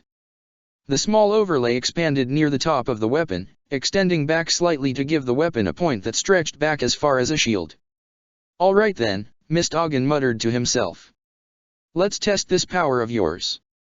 Darting forward, he watched as Blue Note began to raise his hand towards him before altering his direction, firing off to one side just as the gravity wave began to be released. Circling past the affected area, he began to close in carefully, keeping his speed up as Blue Note tried to redirect the forces round to him with one hand. It was dangerous what he was doing. At range he had plenty of time to dodge, but the closer he got the less time he would have to make it out of the gravity waves area. All it would take is one glancing hit, perhaps even one passing hit, and he would be sent flying back, his progress instantly reset back to zero. Finally happy with his distance, he began to shot upwards, Blue Note moving to intercept him. For once the demon was faster than he was, the distance between them far too short for him to have time to try and outrun the gravity wave before it would hit him. But that was what he wanted. Instantly switching directions now that he had gotten what he wanted, he shot downwards and around, rushing at Blue Note from below. The demon recovered quickly, as surprised as he was, but it was too late now to try that technique again. Mist Ogden was finally in range once again. Clenching his spear tightly, Mist Ogden lunged forward, the massive point of energy rushing towards Blue Note's chest. At the last possible moment he felt his weapon hit a wall of force, his lunge slowly down drastically as he tried to continue to push through. And yet no matter how fast he tried to move towards Blue Note, it was far too late for his attack to do anything. The energy around the spear slammed against Blue Note's chest harmlessly, not even leaving a dent across the scale armor covering Blue Note's whole body. Blasting backwards with his meteor spell, Mist Ogden felt his momentum abruptly stop, his arm almost pulled out of his socket. Blue Note had grabbed his spear just as he tried to leave, and it looked like the demon wasn't willing to let him go anytime soon. Acting quickly before the demon could crush him with gravity, he focused on the light surrounding his spear, the energy morphing rapidly until spikes protruded from all areas of the light except where he held the weapon. Blue Note instantly released the weapon on reflex, the spikes not enough to damage him but still enough to make him wary in case they could. That was all the chance Mist Ogden needed to dart away, knowing he would never be able to damage Blue Note at this distance without preparation. Coming to a stop a few meters away, he let the energy around his spear morph again, returning to the brief overlay that it had originally taken. "That's an interesting spell you've developed," Blue Note commented from afar, the man raising himself into the sky further. "Creating the raw materials you need at first and then molding it on command at later intervals. A rather basic concept for molding magic, though one that few take further than what they need." "Well, you can't argue with the results," Mist Ogden shot back, spinning his spear a bit before letting it rest across his shoulders. Blue Note didn't appear hostile currently, so he could give the appearance of letting his guard down for a moment if it helped the man talk a bit. He still wanted to know what his form was. "I use whatever it takes to produce results. And when using a weapon like this, I can't use my light make magic as freely as I normally could. The price I have to pay for using a weapon that can deal real damage when it hits rather than just hoping to wear the enemy down with magic." Raising a hand towards Blue Note, he tilted his head curiously in the hope it would fool the man. "This has been bothering me for a while now, but what is that form?" "As far as I know, demons don't tend to transform." "They don't," replied Blue Note arrogantly. "But then the typical demons of this world are not as superior as we are. By the generosity of Master Zeref, we were created differently. Officially, our species of demon would be called Aetherius. To my knowledge, We are the only demons to possess what has been dubbed an Aetherius form. So like Dragon Force for Dragon Slayers or God Oversoul for God Slayers, you enter a new form to draw out more power. Or, to be more accurate, you tap into the full power of what your potential truly allows. So Zeref took inspiration from those that were meant to hunt beings like you and other such creatures when he created you lot. Perhaps. But it does not matter what inspired him. Regardless of his choices, we exist and are stronger because of the choices he made. It is because of him that I obtained this power and can fly unopposed. Is that so? Mist Ogden shot back in amusement. I seem to be doing a decent job at interfering with your flight. You dare dash. I dare, Mist Ogden shot back, bringing his spear back off his shoulders and pointing it directly at Blue Note. It's hard to harm you, I'll give you that, but for all the power this Aetherius form has, it doesn't make you invincible. That scale-like armor protects you far more than your flesh could ever do, but they aren't as hard as dragon scales. Trust me, I know. So with enough force, even my spear can cut you. Glancing at his arm in annoyance, Blue Note made a show of raising it up for Mist Ogden to see, the wound slowly but surely beginning to close up. And yet the damage you have done is being undone. Zeref was gracious enough to grant me the ability to restore my scales. While the injury itself will not fade for some time, you will not be able to deal such an injury again. I have already evaluated you and found you wanting. Your spear will no longer be able to harm me. Because of your gravity barrier, right? There it was, Mist Ogden thought. That look he wanted to see. Uneasiness. I've experienced it a few times now, and on that last strike I finally got the answer to what I wanted. It's always up, but it exists on a far different level to the gravity you emit everywhere else. Is that so? Well, you are not wrong. When I desire it to be, my barrier is impenetrable. Of course, Mist Ogden replied, a smirk across his lips. When you're focusing on a single direction. The unease was stronger now. He knew it. He was right. The actual barrier that protects you, the one kept close to yourself, you cannot increase the force it emits beyond a certain point. If you could, I would have been sent flying long ago and I never would have managed to injure you. No, Mist Ogden continued, not willing to stop now that he was on a roll. The barrier itself is weak, always emitting forces of gravity away from your body. That is how you can fly so easily in the first place. You are suspended in the air by gravitation forces pushing in all directions away from you at once. And it is why whenever I strike at you I feel a force resisting my movements. Any attack too slow will hit the barrier and have to fight against those forces. Bringing his spear back, Mist Ogden tapped the side of the spear. That's why my last attack didn't even leave a scratch. It lacked anywhere near enough force behind it by the time it made it through the barrier. In contrast, when I harmed you I used your own gravity well against you, using all the force you pulled me down at and poured it into my spear. That's why you blocked. Because you knew yourself that at that speed my spear would break through and still have power left. I'll admit your powers over gravity are dangerous, Mist Ogden added. When you use force in a single direction, you are immensely powerful. But multiple directions adds far too complexity. Am I right? For a moment he thought he saw a trace of surprise in the demon's eyes. It was hard to tell, the rest of face being covered shielding any other signs of expressions the man might show, but he still thought he saw it. But then his thoughts were disrupted entirely as Blue Note began to laugh. Is that your answer to my powers? Blue Note asked while laughing, arrogance seeping into his voice once again. If this is what you have decided, then I guess I truly have nothing to fear. What was that? I am saying that you are wrong, Blue Note replied in amusement. I will not do such a thing and lie about my gravity barrier. You are entirely correct about it. But why do you think I would admit such a fact? Because I still do not deem you a threat to me even with that knowledge. And in regards to when I use my power beyond my person, well, you are wrong in your analyze. Have you already forgotten?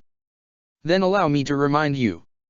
Moving with great precision, each set of wings began to unfold from Blue Note's back, extending out to their full wingspan. It was an impressive sight to see, the wings stretching out a full meter each, layered so that the total area the three sets covered was the length of his whole body. But it was at the moment where they fully unfolded that Mist Ogden felt something dreadfully wrong. It hit him without any warning. From all sides his whole body began to be crushed, the force of the gravity making any escape impossible. He felt his spear slip from his grasp and yet it still hung there in the air with him. Everything in this space was being crushed into one central point. As quickly as the force had struck, it was gone. Mistoggen glanced over to his savior, Mest holding him and his spear with a strained look across his face. The man didn't say anything as they fell through the space just next to where he had been about to be killed, simply releasing him and his spear before vanishing once again. Grabbing his spear and reactivating his meteor spell, the teleportation and gravity having disrupted his power, he quickly tried to return his focus to Blue Note again. He found the demon waiting in the same place in the sky as before, staring down at him with his arms crossed. "I told you," Blue Note called down to him, "I have found you wanting. I finally see why you have been fighting alone. Only you possess the power to break through my barrier and inflict damage. That I have determined from your overall power. The others merely wait to support you in what little ways they can. Go on. Call for their help more. How many times do you think they will be able to save you?" Blue Note was right. What Mest was doing would not work forever. Just being under those kind of forces was enough to weaken anyone, their strength sapped from trying to resist the strain of being crushed. A few more hits like that and he would be. He didn't even have time to finish his thoughts. He was suddenly being pulled upwards into the sky. And it wasn't only him. Everything around him was being pulled up too, even the ground far below. He was suddenly very glad that their fight had drawn them away from the enemy's base, if just for all the lives that would have ended up in danger upon this technique's activation. Being pulled up into the sky as if he was racing towards the ground, Mistoggen didn't even dare to fly back towards the ground. Who knew how far the earth would stretch down from the area that Blue Note had pulled up from the ground? Instead he rushed at the demon in question, the light around his spear tightening around the tip and extending forward into a deadly thin point. Blue Note kept his arms crossed as he approached, the demon not making any motions before the wave of gravity struck Mistoggen. Even if it was motionlessly cast though, Mistoggen still recognized the signs in the air before it hit. It was barely enough time to reach the edge of its range, but when he hit the edge he found the force far larger than it should have ever been. Darting further to one side, he finally made it out of the gravity well before realizing how far he had been sent back. He was further away than when he had started. There was no way he could dodge the attacks on such short notice if they were this large. With no choice left, he rushed directly at Blue Note, watching for the sign of a new wave of gravity to appear. It appeared just as he expected, but at the last moment he stretched out with his arm forward, massive amounts of light stretching out from the spear, around his back and then forward across his hand into a massive construct. It wasn't quite his legendary spell. He had no time to fully form such a massive construct. But what he could do was at least make one limb. The energy expanded into the massive arm of his legendary spell, the hand clenched tightly shut in an attempt to decrease the total surface area it covered. Pushing his meteor spell as hard as he could make it go, he stopped trying to dodge and instead switched to trying to break through the gravity well with raw power. It wasn't quite a perfect guess. He had no idea if this would even work. But to the best of his knowledge, there would be a space between the gravity well and the demon's own barrier. A small area that existed as a dead zone, an area where the force was unable to be altered due to the confliction between two different spells working at once. If he could just make it far enough, he was sure he could do it. The giant construct of light in front of him took the full brunt of the blast, extended as far forwards as he could make it. Already it was beginning to break under the pressure, but he kept going, rushing forward as fast as possible. His speed was dropping, but he was sure he could still make it, his body getting closer and closer to the giant hand with every passing second. Energy vanished from the limb as he got closer, letting him take advantage of the wall he had created as a shield. So long as the arm could stand the pressure, he could approach it and only lose speed from trying to force it forward. Gripping his spear tightly with one hand, he held it ready to throw before chucking it forward with everything he had, the spear reaching the hand just as the construct broke down entirely. Gravity hit him once again and he was sent flying back, but his spear still shot forward, the energy that had been poured into it speeding it up to speeds that wouldn't be stopped by even a force as strong as this. His aim was true. The spear would slam directly into Blue Note, and with the time he had been able to grab to charge up his attack, for he knew with absolutely certainty that it would be able to pierce through the demon's armor. But as his spear was about to reach the demon, everything changed. The entire world stopped being pulled upwards and instead shifted left. The spear moved just as quickly as before, but his aim had been taking into account the forces pressing up on it. He had never anticipated any forces pushing it in another direction.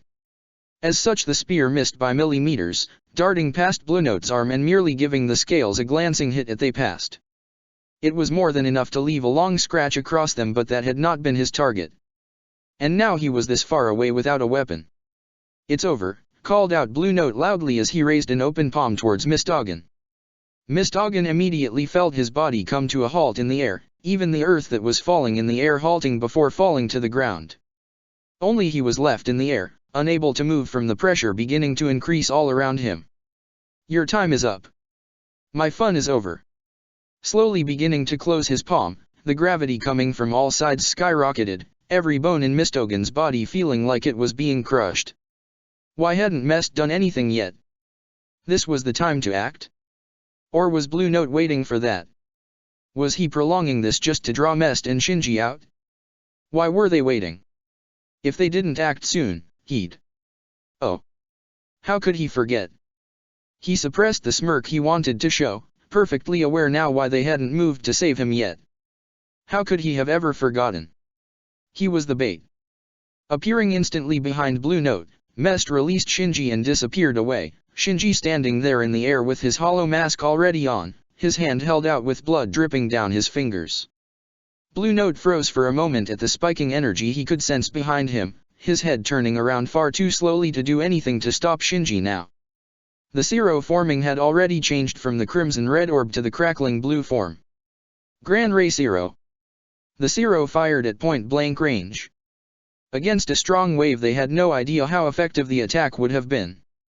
But Shinji had been listening to what Mistoggen and Blue Note had both said.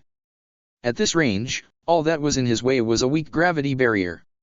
His Zero would not miss at such a short range, and neither would it lose power. It was the superior force here. The attack slammed into Blue Note at full force, the explosion blowing Shinji back from his close proximity as the area Blue Note had been in was covered in smoke. Slowly lowering his hand as he recovered himself in the air, the faint trail of smoke coming off his hand from the burns from his own technique, he didn't dare lower the sword in his other hand. In all the confusion, Mest made his move, waiting for the signs to appear that Blue Note had stopped using his magic and then appearing and grabbing Mistoggen as the man began to fall. It was at that moment everything went wrong. The moment Mest appeared to help Mistoggen, gravity smashed into him, causing him to slam straight into his friend before gravity pulled them both straight downwards. Teleporting at the last second, Mest crashed against the ground away from the gravity with Mistoggen held close, taking the blow for the both of them. He immediately released the other mage and tried to teleport, Shinji already trying to put as much distance as he could as possible between him and Blue Note. It was still far too late. Appearing before both of them just as Mest appeared, Blue Note struck before Mest could make another move, his claws slashing deeply across the man's chest. Caught by the attack in shock, Mest failed to grab Shinji before falling, his last bit of focus just enough to cause him to teleport before he could fall much further. Out of the corner of his eye Shinji could see the man hit the ground in the distance and then not get up, the injury obviously too much for the man to deal with currently. He paid for his slip of focus however when gravity slammed into him, sending him flying across the sky. Instantly it reversed and he felt himself getting pulled back. Deciding to take a page out of Mistoggen's book, he prepared to strike only to find his entire momentum halted mid-flight, coming to a stop a few meters away from Blue Note. "So this is how it will end," commented Blue Note, his hand outstretched toward him. Raising his other hand, he clenched it slightly before pressure began to build against Shinji's wrist, increasing the more Blue Note closed his palm.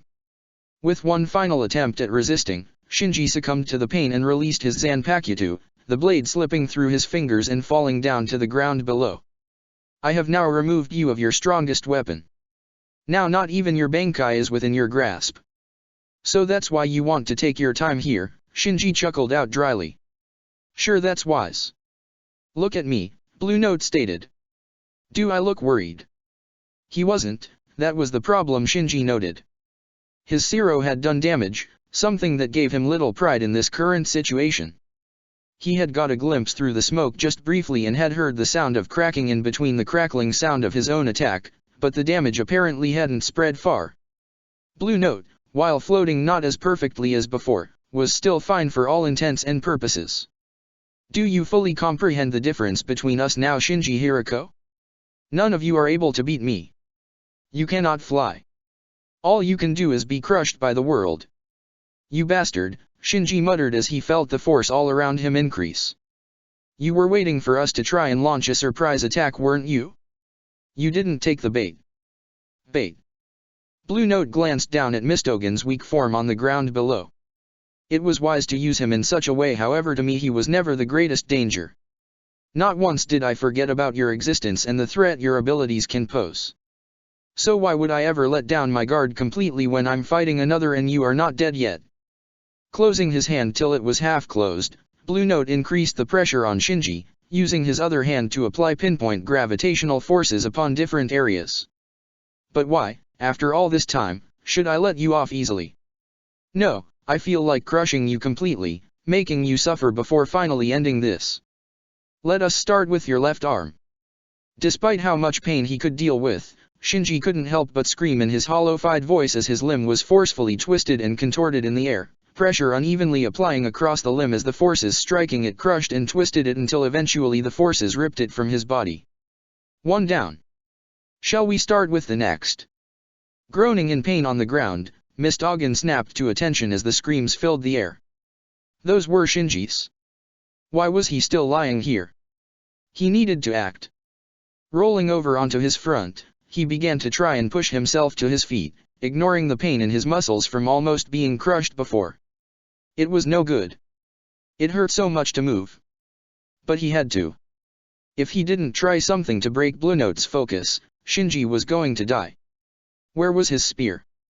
Oh yes, it had already been lost somewhere. He could summon it back with his magic, it would still reach the spear and trigger its homing feature, but it would alert the enemy faster than he would be able to launch a counter-attack. Right now he needed to act as quickly as possible. Looking at where he was, he frowned for a second before smiling. Whether it had been a stroke of luck or had been Mest's intentions, he was currently right underneath Blue Note himself. And looking at the demon's height. Yes, he could do this. The focus for his spell, the spear, may have been far away, but the link it had with his magic meant even at this distance he could still receive the minimal amount for this.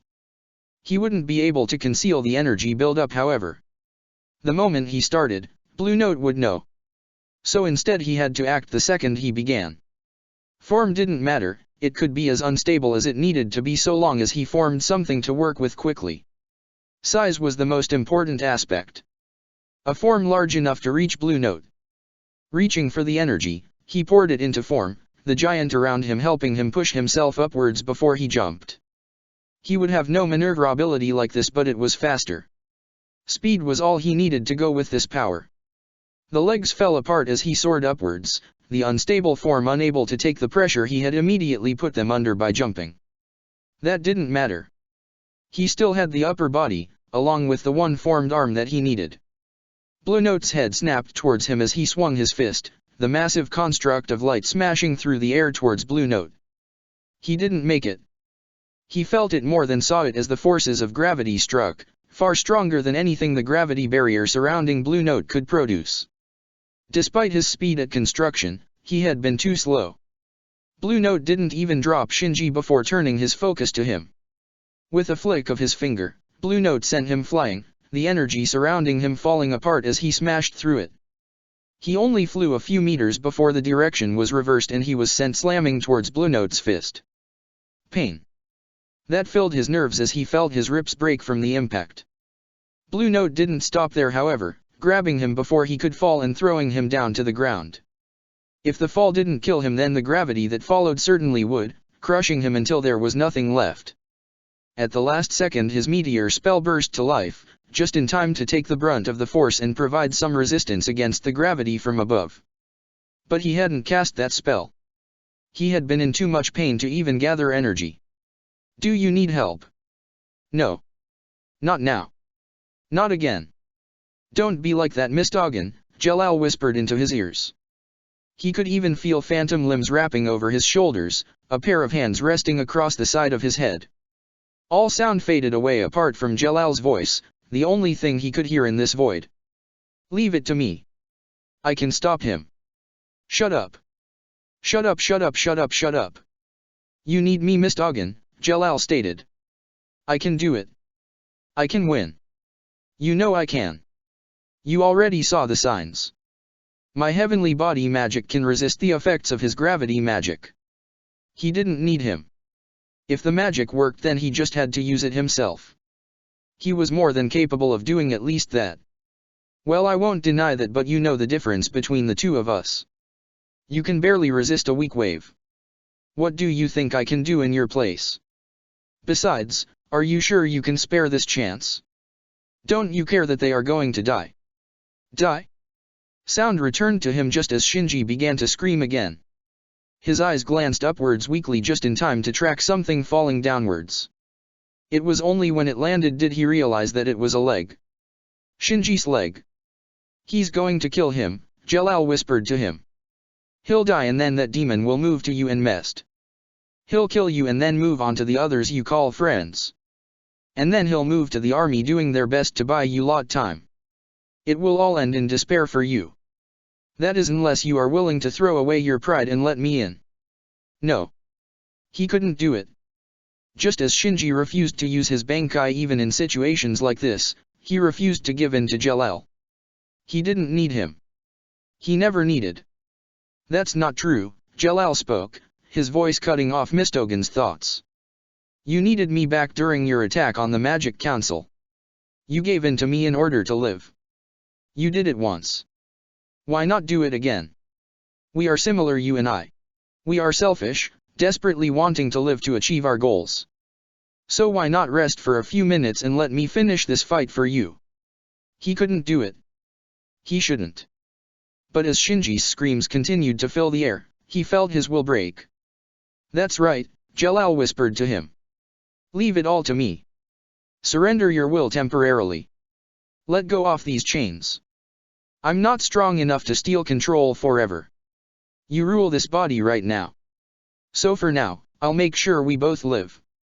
Now then, Blue Note spoke, holding Shinji up with his magic. The other mage was barely conscious, the pain finally enough to almost force him into unconsciousness in order to escape it. Shall we end this? In one move, he closed his hand completely, fully intending to crush Shinji with the full force of gravity that he could control. Only nothing happened. Instead of Shinji being crushed, he felt enormous pain, his eyes darting over to his arm and watching in almost slow motion as it separated from his body and began to fall. You let your guard down, commented a voice from behind him, Blue Note turning to find Mistogan standing almost right beside him with his spear leaning against his shoulders, blood falling from the tip of the spear. Instantly he lashed out with his other arm, gravity rushing towards Mistogan only for the mage to speed back faster than the wave of gravity could move, darting around its range before it could even touch him despite how close he had been to the demon. How did you sneak up on me? Blue Note demanded, gesturing with his lone hand to force the gravity below him upwards. His severed arm shot up towards him before he grabbed it in midair, pressing the limb back where it had been and letting his scale restoration begin to reattach the limb. You shouldn't be fast enough to get to me unnoticed. Is that the case, huh? Mistogan flicked the spear upwards before grabbing it with one hand, giving it a few experimental swings as he brought it back down. Sorry, but things are going to change a bit. Messed. Eyes widening, Blue Note spun back to Shinji, the man being grabbed and vanishing before Blue Note could even move to stop them. Now then, said Mistogan, moving forward a few steps in the air with his meteor spell, shall we continue our fight? I think I've got your moves down at this point. You dare boast dash, Blue Note cut himself off at the sight of Mistogan vanishing, appearing as nothing more than a golden blur to his eyes. Tracking the blur as fast as he could, he swung his arm out, a large wave of gravity rushing towards where Mistogan was. The only response he got was an abrupt change of direction from Mistogan, the mage moving to avoid the area the gravity wave covered entirely. Shifting his hand, he swiped downwards, the gravity well's direction shifting downwards and sending all the force directly down on Mistogan below. The mage slowed down for just long enough for him to notice surprise on Mistogan's face. And then the man was gone, moving almost as quickly as before even under the intense gravity he was putting on the man. No, that wasn't quite right now that he looked carefully. Rather than being able to resist it fully, Mistogan was instead moving to escape the gravity well, using the downward force for speed to reduce the chance of being an easy target. Still, it would not be so easy to escape his wraith. If he could redirect the gravity once, he could do it again and again as many times as it took. Waiting until Mistogan was almost out of range, he purposefully switched the gravity's direction once more, putting Mistogan right in the firing range of the blast. The moment the force shifted, however, Mistogan darted backwards, flying directly into the source of it and breaking through before the gravity could settle. Spinning in midair until he faced Blue Note, Mistogan threw his spear, the weapon slicing through the air and barely missing the demon himself. Only quick timing on Blue Note's part had given him the time to move. He couldn't be happy about it, however. Considering this was the first time since transforming into his Aetherius form that he had needed to dodge, not just block, it was nothing short than infuriating. One thing was becoming apparent, however, as he dodged the spear on its return flight, the weapon not even trying to pierce him this time.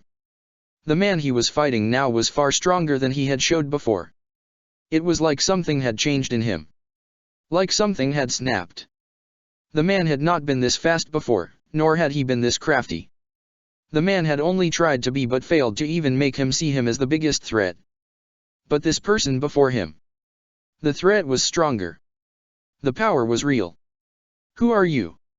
He found himself asking, unable to even work out how all this could be the case. Are you even the same man I fought? What did you do? Many questions, spoke Mistogan, holding out a hand and catching the spear in it as it passed. Those are some tricky questions to answer, you realize. Am I the same man? Physically, yes. This body has not changed, nor has the magic that resides within it. As for what I did, call it a chance in mindset. And for your final question, I suppose that is the easiest to answer. Smirking as he turned his free palm upwards, golden light tracing along from his palm onto each finger and thumb, he fired the energy upwards, letting it sail until it was just below the clouds before each point extended into a magic circle each. Well, why don't you call me Jalal? Jalal. Even with all his strength, Blue Note still backed away a few steps at the sound of that name. It wasn't quite the name itself that frightening him. No, it was the fact it was this man saying it, this man claiming it. He knew about Jalal. He doubted any dark mage in the world didn't. Jalal was the man who single-handedly brought down the Magic Council and tricked them into firing Etherian at the Tower of Heaven in order to fulfill his plans, and even if Altair had been manipulating him, she had only been capable of so much. All she had done was push him down a path and keep him on it. It had been Jalal himself who had possessed both the raw talent in magic and the intelligence to master countless types of magic and to infiltrate one of the most powerful organizations in the world, even with them being aware of the possibility of his claims of being the brother of Jalal could have been lies. It frightened him to see this man. If he hadn't been controlled by Altair, if he had acted on his own free will and had decided to create his own plan rather than being brainwashed into becoming obsessed with Zeref and trying to resurrect him, just what kind of evil could he have unleashed? Given time, could he have even come to revival the late Master Hades himself? Are you scared? The man claimed to be Jalal mocked, an arrogant smirk spread across his face. Does my name frighten you? The big brave demon. Such an idea is absurd, claimed Blue Note as he steadied his nerves. The fear of the name was just that. Fear without basis. He was strong, far stronger than the Jalal of old. In the end, I am the only one here who can fly. And all who oppose me will fall and be crushed. Is that right? Snapping his fingers, the magic circles above them glowed brightly and spun. Starfall. From each circle rained beams of light, each shooting through the sky like arrows. Raising a hand upwards towards them, Blue Note deflected them all with a wave of gravity, his attention still locked on the man making his move. Darting towards him, Jalal held out his free hand in the air as he moved, leaving trails of light from his heavenly body magic. A wave of gravity was already being sent at the light before it could fully form magic circles, a decision he saw as necessary after seeing what the first 5 were doing. Don't let Jalal get time. That was the golden rule here. Using heavenly body magic, the man could trace out magic circles from pure light and fire beams down at him. If the man could place enough around him, he wouldn't be able to block them all. So before they could reach completion, he would destroy them. He didn't dare lose focus on Jalal, however. The man was too dangerous to ignore. Slamming both hands together, twin waves of gravity swiped from each side of Jalal, threatening to crush the man between them. It didn't stop Jalal in the slightest. The moment he hit one of the gravity wells, he pushed back off, using the force to move himself faster diagonally away from both attacks. The moment he was free, the spear was thrown, piercing through the air like a shooting star. However, the angle wasn't as good as before. It was a simple matter to dodge, one eye keeping track of the spear as it flew past him and halted. Instantly the spear spun rapidly before shooting right back past him towards Jalal. Suddenly, using his full speed, Jalal appeared before him just as the spear finished passing him, grabbing it, and swiping out with it in an attempt to harm him directly. The spear still had enough momentum behind it from its return trip, but it only managed to leave a faint cut along Blue Note's arm, most of its power lost through the gravity barrier. Rather than being upset at the lack of damage, however, Jalal continued to smirk, energy firing off the tip of the spear and slamming directly into Blue Note himself.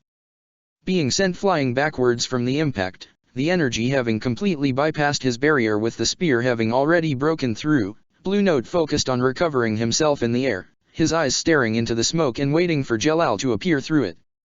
A second later and the spear shot through it, easily able to be dodged on both trips. He didn't let his focus wander, not when he knew how fast Jalal could move. Returning back into the fading smoke, the spear vanished, being caught by its wielder hidden behind it. If you will not come out, I will force you to appear. Swiping out with his hand, Blue Note forced the smoke to fly to one side, revealing the arrogant face of Jalal patiently waiting behind it, 7 magic circles traced in front of him. Grand Chariot. The beams slammed into the wall of gravity he forced up, each making it halfway through the wave of force before halting entirely. He didn't leave it up to chance. These beams would break through if he didn't use enough force to stop them. It's useless. Is it? Spinning his spear around, Jalal let it rest against his shoulders once more in a relaxed stance.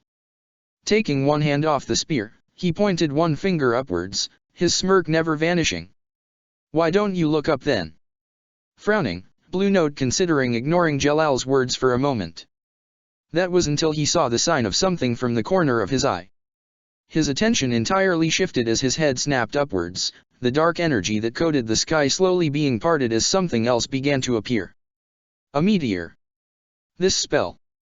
This was the one he had seen attempted during the Grand Magic Games, the one Mistogan had tried to create only to be destroyed by Kenpeka's Araki.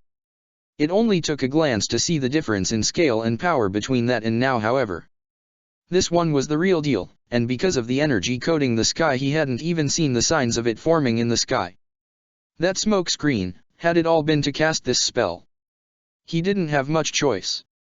If that attack struck, then he would die, he was certain about that. Raising both hands upwards, he forced his power to fire towards it, shifting the gravity of the world upwards and pushing against the meteor that threatened to crush him. It wasn't as easy as it was to lift the earth from the ground. This meteor already had speed present, it was already trying to reach him. So he had to counteract that first if he wanted to even slow its progress. As it began to slow, he pressed his hands together, additional forces pressing against the meteor and crushing it from all sides until it was as small as a boulder. Forget me, did you? Realizing too late that the spell itself had been the division, he dodged to one side, not fast enough to avoid the spear piercing straight through his chest. It missed his heart and lungs, but the wound itself would cause him no end of pain.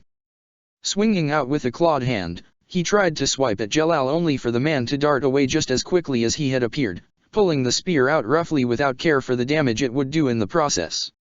Have you had enough? Asked Jalal mockingly. Want to surrender? I'm sure this lot would find you some favorable terms. Oh, but wait, you demons don't surrender, do you? You'll fight until the bitter end to defend your beloved master. Clutching his chest, Blue Note settled for staring angrily at the man before him.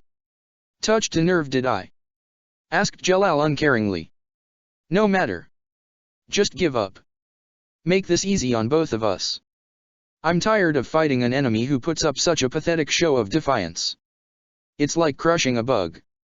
I actually have to expend effort to find it in me to do so." "A bug? Him?" This man had the nerve to call him the bug? He didn't care anymore. This man dared to insult him. Dared to harm him. Dared to belittle him. He would show him just how frightening an enemy who could fly was. Pulling his hand away from his chest, he pressed both hands together, intertwining his fingers around one another. At first Jalal seemed confused at his actions. That didn't last long when the changes became apparent. All the gravity around them changed. This wasn't like when he shifted the gravity of a massive area towards one direction, nor was it like the time when he fired gravity from all sides upon a small area. This was both at once, pulling all forces in towards him. However, at the same time the energy around him manifested, hardening into a dark orb that shielded him from his own magic. This was his ultimate spell. This orb was the black hole. All gravity would be pulled towards it, from all directions, and when Jalal finally hit it he would be pulled against it and flattened by all the gravity trying to crush him. Looking from the outside, his meteor spell barely enough to keep himself from being pulled head first towards the massive sphere, Jalal smirked as he threw his spear backwards, letting it sail away with its speed. Crossing both hands above his head, the magic circle for his spell forming over them, he dropped his smirk for a look of relief. "So you did have something up your sleeve. Thank you, Blue Note. You acted exactly as I wanted you to." From the magic circle began to form a dark orb of energy, all nearby shadows and darkness being drawn into the orb as it began to grow in size. Alta Iris. Throwing his arms down, the orb flying forward, Jalal chased after it, the gravity all around him fluctuating as his spell moved. Blue Note's power was dangerous, he knew just what it was capable of from fighting him. But he was not the only person to know a gravity spell. His spell would pull in everything around it, even gravity itself, just like a black hole. Making contact with Blue Note's own barrier, it halted before the sphere began to crack. The cracks continued to stretch out, widening with each second before the front half of the sphere finally opened. When it did, however, Blue Note was ready, slamming his hand into the orb and using his power over gravity to cause it to implode. He didn't waste any time, leaping forward from his position behind the orb towards the demon. There was many choices he could do here. But there was only one way to end this demon here and now.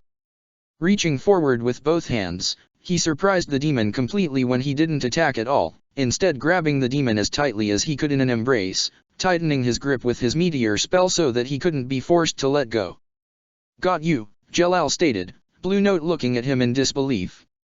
"You're mine now." "Am I?" Nodding his head, gravity pressed down on Jalal from above, forcing his head to bend downwards slowly from the pressure. "I think not. You put up a good fight. You even managed gliding. But in the end you couldn't fly no matter how hard you tried. Is that what you think?" groaned out Jalal, trying to resist the energy that threatened to snap his neck. "We'll see about that." Blue Note's eyes widened as he saw the sight behind Jalal, trying to break free in the brief moment he had. Jalal's grip held strong, however, enough to last until a spear pierced straight through his own chest and through Blue Note's. Roaring in pain, the gravity being released on Mistogan, Blue Note struggled further to break free from Mistogan's grip, the spear now joining the two of them together. "You dare insult me further? You are an ant. And you will know your place." "No," said Mest from behind him, his feet landing on Blue Note's shoulders as he held his scythe's blade beneath the demon's neck and pulled. "You know yours. You aren't the only one who can fly. One man vs many." Watching the headless corpse of Blue Note finishing falling from the sky from beside Shinji's body, Mest breathing heavily from the strain his injuries and magic had inflicted upon him, the two conscious mages let out a sigh of relief now that it was finally over. "Good work," Mest stated as he glanced back down at Shinji, his scythe laying down beside him. "Thanks to you I was able to get a chance to finish him in one blow. If you hadn't done it then I would have fired heavenly body magic right into his face," stated Jalal. Looking down at Shinji, he noticed how the hollow mask was still on and how the torn of limbs were regenerating at a fast pace. Impressive. He'll be as good as new in a few minutes. It's even faster if he's conscious, commented Mest. If he was, then he could pour more magic into it to increase the speed. It's a good thing he can maintain his hollow mask so instinctively, else it would have broken the moment he lost consciousness and then he might have ended up bleeding out without urgent medical attention. Lucky isn't he? Well then, shall we prepare to rejoin the others? Not so fast, Jalal. Jalal paused in his attempts to stand, one hand reaching for the spear dug into the ground that he had removed from his and Blue Note's chests. Jalal? I don't appreciate being called by that name, Mest. Mist Ogden is dead in the future. But Jalal isn't. Don't think I can't see through this act. I know the differences between the two of you. Jalal shrugged. Fair enough, he muttered before pulling the spear from the ground and pointing it towards Mest. And what are you going to do about that? Nothing. Because you're not going to be able to keep control of that body for much longer, can you? But if you want to fight. Reaching behind him, Mest rested his hand over his scythe. One cut. One cut and I could remove every memory of your own existence from your mind. I could reset you back to zero, just like how Mist Ogden himself formed. Sighing, Jalal lowered his spear. You're right. I've got maybe a minute before Mist Ogden restrains me once again and takes control back. For now. Besides, with my chest this way I'm not at my best. I can keep going for maybe another 10 or 20 minutes before I lose consciousness with this rate of blood loss, and I'd rather live and get to the airship for medical attention if possible.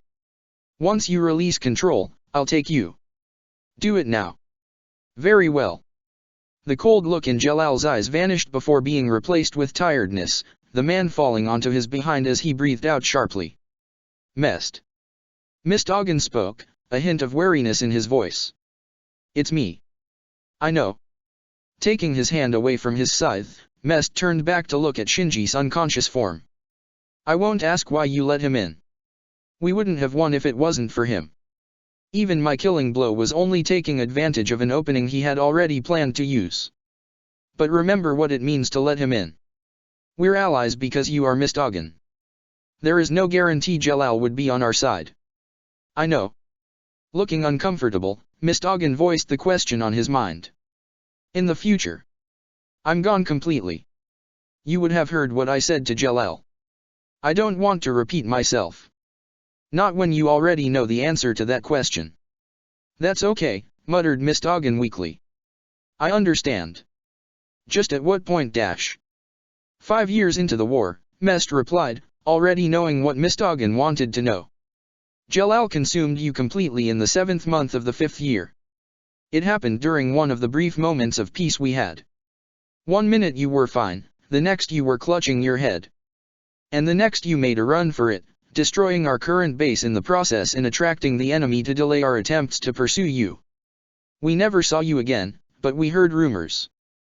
They varied a lot. I understand. Good. But remember that the future has changed. That doesn't mean you have less or more time, Mist Ogden. Merely knowing the future can change it. Remember that. Mist Ogden nodded. I will. Looking at Mist Ogden for any signs of lies, Mest smiled briefly when he could confirm that Mist Ogden had taken his words to heart. Good. All right, let's get you to the Genesis and some medical attention. I'll have a word with Hibiki and try and find the location of the other resurrection systems within the enemy's base. Between us all we must have at least got some idea where they all are by now. If we have exact coordinates, I can teleport over and plant bombs myself. There's no time to lose. Protector of the Fairies. Flipping over a demon and slicing it in half in the process, Ichigo avoiding the attempts of the crowds to capture him. Letting the energy around his cloaked blades increase, he swung out, holding the energy back and merely using the large size of the energy wave to slice through rows of demons as he tried to cleave a path towards Zeref. Before he could even use his speed to close the gap between him and the Death Mage, demons were on him, blocking his path ahead with sheer numbers as they leaped into the sky. Despite how many of them there were blocking his path, both mages knew it was only a method of delaying him with demons of this level. Bringing just one blade back, Ichigo swung, this time releasing the energy and letting it explode as it hit the large crowd of demons in the sky. Not a single one of them survived to stop him as he passed, and yet despite that he once again found his path blocked, beams of all elements firing at him from all directions.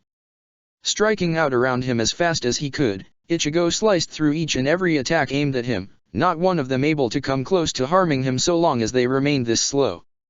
As weak as they all were individually though, there lay a greater problem ahead of him. Numbers. Zeref wasn't hesitating here to fight him. He wasn't in the middle of some large ground of a few hundred demons. There were thousands upon thousands surrounding him, with more coming every minute. Zeref already knew when it came to single combat that his skills were superior to Zeref's own, and so the mage didn't want to allow the battle to come to such contests of strength, instead holding him back with the numbers of the army. And while rushing towards Zeref through the crowds was a viable option, that in itself held risk. Demons had curses. Maybe these speed creations didn't have much to their curses, but they had to have something. Zeref had chosen these types of demons to summon out of all his possible choices, which meant he had a reason to do so. Maybe they were the best choices to fight him. Maybe they had curses that could overpower him in subtle or grand ways. All that he knew was that curses could be dangerous. Grey's Ice had been a clear example of that when he had been unable to regenerate in the affected areas. If these demons were picked just to fight him, he knew he had to be careful. His regeneration was powerful, but it had its limits, and if the enemy could bypass it, then it would only take a few good hits or maybe even one to bring him down permanently. And with this many demons out on the field, he simply had too many enemies to keep track of to focus on one individual completely. That was why, in order to reach Zeref, he had to fight his way through. Thin the crowds and give himself the time to strike. As fast as Zeref was at creating his demons, he was confident in his speed at crossing the distance between them once it was clear. At that stage all he would have to do is run as fast as he could, focus only on one man, and then get a strike in before falling back. In a fight like this, he couldn't be greedy if his strike didn't kill. This only worked so long as Zeref didn't teleport around, of course. The speed of the teleportation was slow, nowhere even near the speed Nozomi and Mest could pull it off, but it held the same level of range. He couldn't afford to miss a chance when he cleared a crowd away only to find Zeref had already moved. Neither could he let Zeref sneak up on him unaware too. He had yet to work out entirely how often he could use his death magic beyond the rough range of his death barrier, and even that could be wrong by a few meters, so he had to take extra care at avoiding it. Hearing the roar of demons behind him, he spun round and swiped out, launching the second-held Getchuga Tenshou at the enemies and briefly watching them all get destroyed in the blast. Bringing both cloaked blades up, more energy being added to them both, he held both up to the sky, the energy surrounding both beginning to fuse into one massive storm of energy. Getchuga Tenshou. Swinging the blades down towards where Zeref currently was, the massive wave tore straight through the army of demons, wiping out any in its way and even consuming Zeref in the process. Not wasting time, knowing how it would take far more than that to harm Zeref, he speed forward through the massive opening he had created in the demons' ranks, even as the fallen scraps of the demons' bodies began to be used as raw material in the construction of new demons. Some tried to reach out for him in partially formed states, but they weren't strong enough or fast enough to reach him at this point, his form slipping past them all as he sped towards his target. Halting at the first sign of movement out of the fading darkness from his own attack, he backed away just in time to avoid the expanding wave of death, some of the currently forming demons dying instantly on contact with the energy. It was all the confirmation Ichigo needed, however, to know that Zeref was still there. The death mage couldn't escape while casting this spell. The second the death wave faded he was charging in, a single swipe being used to scatter the remains of his attack's energy in order to get a clear visibility of his enemy. As he expected, Zeref was perfectly fine within, not even a trace of cuts or burns on his clothes. Ichigo didn't have time to consider much, however, darting out of the way of the orb of death, Zeref fired straight at him. In contrast to the speed of the death barrier, this orb was faster. But when it came to their danger levels, this attack was far inferior to the barrier. He could still keep moving forward while dodging this attack after all, even at this speed. Coming to an abrupt stop in front of Zeref, his sword swinging upwards, his eyes widened when another form took the blow for Zeref, a demon barely holding shape that pushed Ziref back in the process. He thought he still would have been able to hit Ziref through the demon with his blades, the demon not wide enough or strong enough to even slow his blades down, but as he saw Ziref through the gaps in the demon as it faded away, it became apparent that no harm had reached him whatsoever. Before Ziref could launch his death barrier once again, Ichigo backed away. He knew the rules. Don't be greedy. Not until he knew just how long he had between each usage of the barrier. Currently it seemed that Ziref could use it at least once every 20 seconds. That was the longest amount of time that had passed between his attacks, and on both occasions the barrier had approached him in an attempt to delay his assault. Right now he couldn't risk being caught unaware if Ziref used that spell before 20 seconds passed. Are you afraid to get close? Ziref called out, spreading his arms out invitingly. Why not come closer? You might have been able to get another chance to strike me if you had pressed your advantage. Tilting his head, Ziref's fake smile turned vicious. Or were you afraid I'd kill you if you stayed too long in my presence? Refusing to fall for Ziref's taunts, Ichigo eyed the demons surrounding him. The crowds were closing in once again. With the current time that had passed, time to take a risk. Rather than backing away like before, he charged back towards Ziref, the surprise on Ziref's face evidence that he hadn't expected his taunts to work. The Death Mage even went as far as to take a step back, not that it did any good at this point. To block Ichigo's path demons rose but none of them could stop him. Before they could finish forming he was before Ziref again, no demons to take the blow this time. His blades swung and he felt them hit flesh, even as Ziref leapt back. The mage had fast reaction times but his speed simply made it almost useless, the blow still slicing deeply across his chest and leaving what would be a wound that would continue to bleed profusely. No sooner has his blades left Ziref's chest did it happen. The barrier of death began to expand once more, swallowing up everything within 20 meters of Ziref's surroundings. And yet it wasn't fast enough at expanding to catch Ichigo, the Shinigami coming to a stop softly at the edge of the barrier. For a moment he stayed, waiting for it to continue to expand before finally realizing it had reached its limit. It simply wouldn't expand any further. 20 meters. That was all the barrier could reach out to. It was a massive distance, however, one that no normal person could break through in the time it would take to cast again. He knew a lot of mages could manage that, though only half of them would also be able to escape faster than the barrier expanded. Then there came the time between each use of the spell. Ziref hadn't used it to stop him on his approach the second time round. He hadn't even expected him to attack, but that shouldn't have stopped him using the barrier. 20 meters every 15 seconds, Ichigo muttered to himself. That was the limit. Ziref had only activated it after being harmed, at exactly 15 seconds after the previous usage. That was the limit, he was sure of it. Looking at Ziref, however, he almost doubted that. The injury on Ziref was gone. He knew the man was immortal, but the cause of such immortality had never been explained. Not even Mavis knew. But despite that he was confident that he knew the death barrier's range, if only because of the power required to expanding a field of absolute death in all directions. It was always going to have some limitation on range and time.